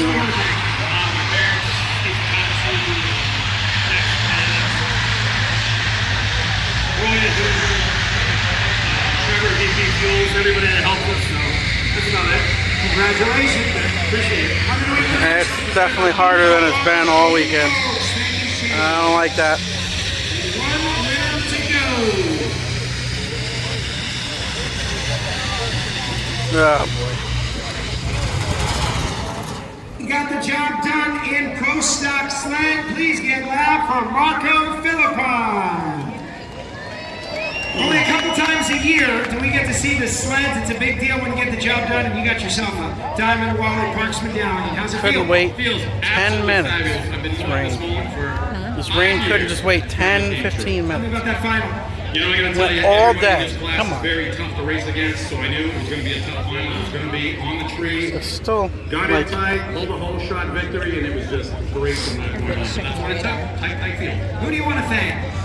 I want to thank my family, right? This is a big family event for me, so they're my team, right? They're my core, so I want to thank them for all the help all weekend. We had a tough weekend, we put in the work, we got it, so I really want to thank my family. Congratulations on the win. Perfect, thank you very much. Thank you for being here. Thank you all for being there. It's fabulous. Way to go. Marco Philippon, your Pro Stock Sled winner here at the New England Nationals, presented by B Pro Auto. And that'll do it. The Lucas Oil Series winners, guys, you are some of the best fans in all of drag racing. Thank you for coming out to see the NHRA.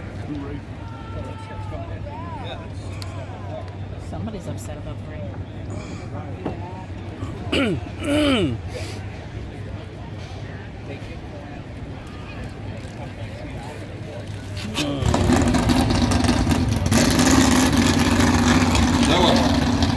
Two finals left in the nitro classes, and I'm sure it's not a secret for some of you who are sitting out there. Mother Nature is just trying her best to ruin the party. Out of the way. Let's well, it's really coming down now. You can probably almost see it, and I know the track's probably gone now. Looking to check out his legs. Like, was I double O? We're 2 single hairs away from getting this in. You can almost fucking taste it. But I think it's to the point where they're going to have to dry the track now, and they'll probably just leave. I'm not going to wait around for just 2 little races, so that sucks. That really sucks. It hasn't slowed down either. He said he was getting after it, and if it stuck there, it was going to be good. I don't know what I ran, but it felt really, really nice. Thank you, Rat Torque Systems. I can't thank them enough. Everybody, KG Titans, they worked so hard. Look at that diamond wallet. I don't think you're ever going to be able to have enough of these. On the way out. You want to hang around, hang around. Yeah, go find cover, hang out. As soon as I have an update, I'll let you know. Go in the pits, find your favorite drivers if you're still here. Love to have you stick around. Figure out how we're going to get the final funny car on top fuel. Weather vane.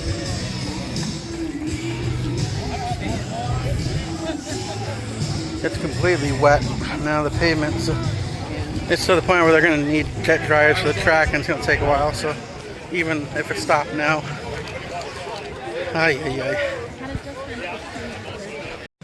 oh yeah, still coming down. So it's unfortunate.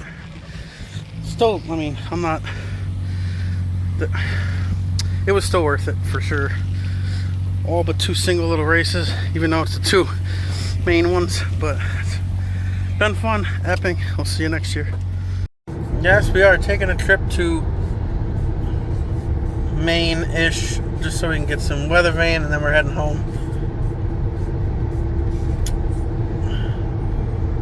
You know, because weather vane's awesome. It is.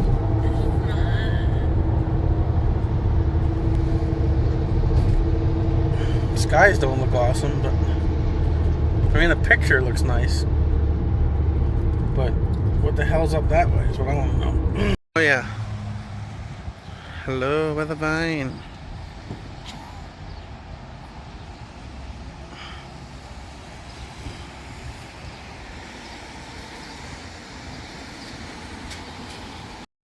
From the driver's seat on the way home. Thanks for watching this, I guess. I'm driving like you guys.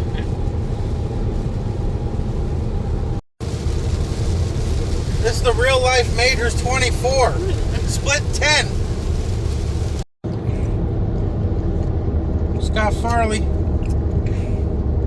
He didn't go to weather vane, but we caught up to him after we went to weather vane.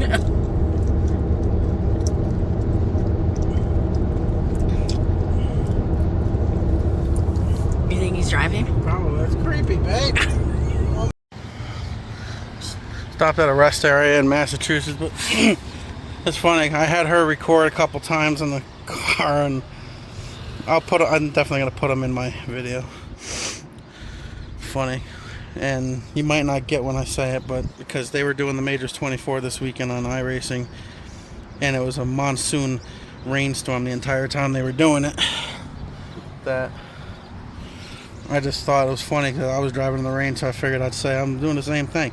So, yeah. But yeah, this will probably be the last video. So, we saw Scott Farley's truck, obviously. But anyway, yeah. So, thanks for watching, and I'll see you in the next video. The next big video of trips would probably be like, we're going to Nashville at the end of the month. I don't think there's really anything big until then. Yeah, I think that'll be the next trip video that I'll be putting on YouTube with concerts and stuff. So, yeah, there's that.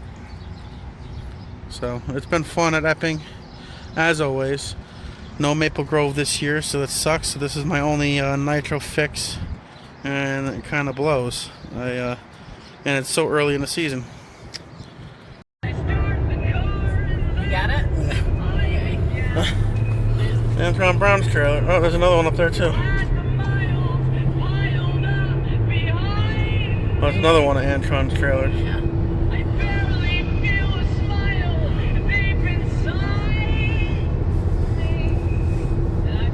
That's funny.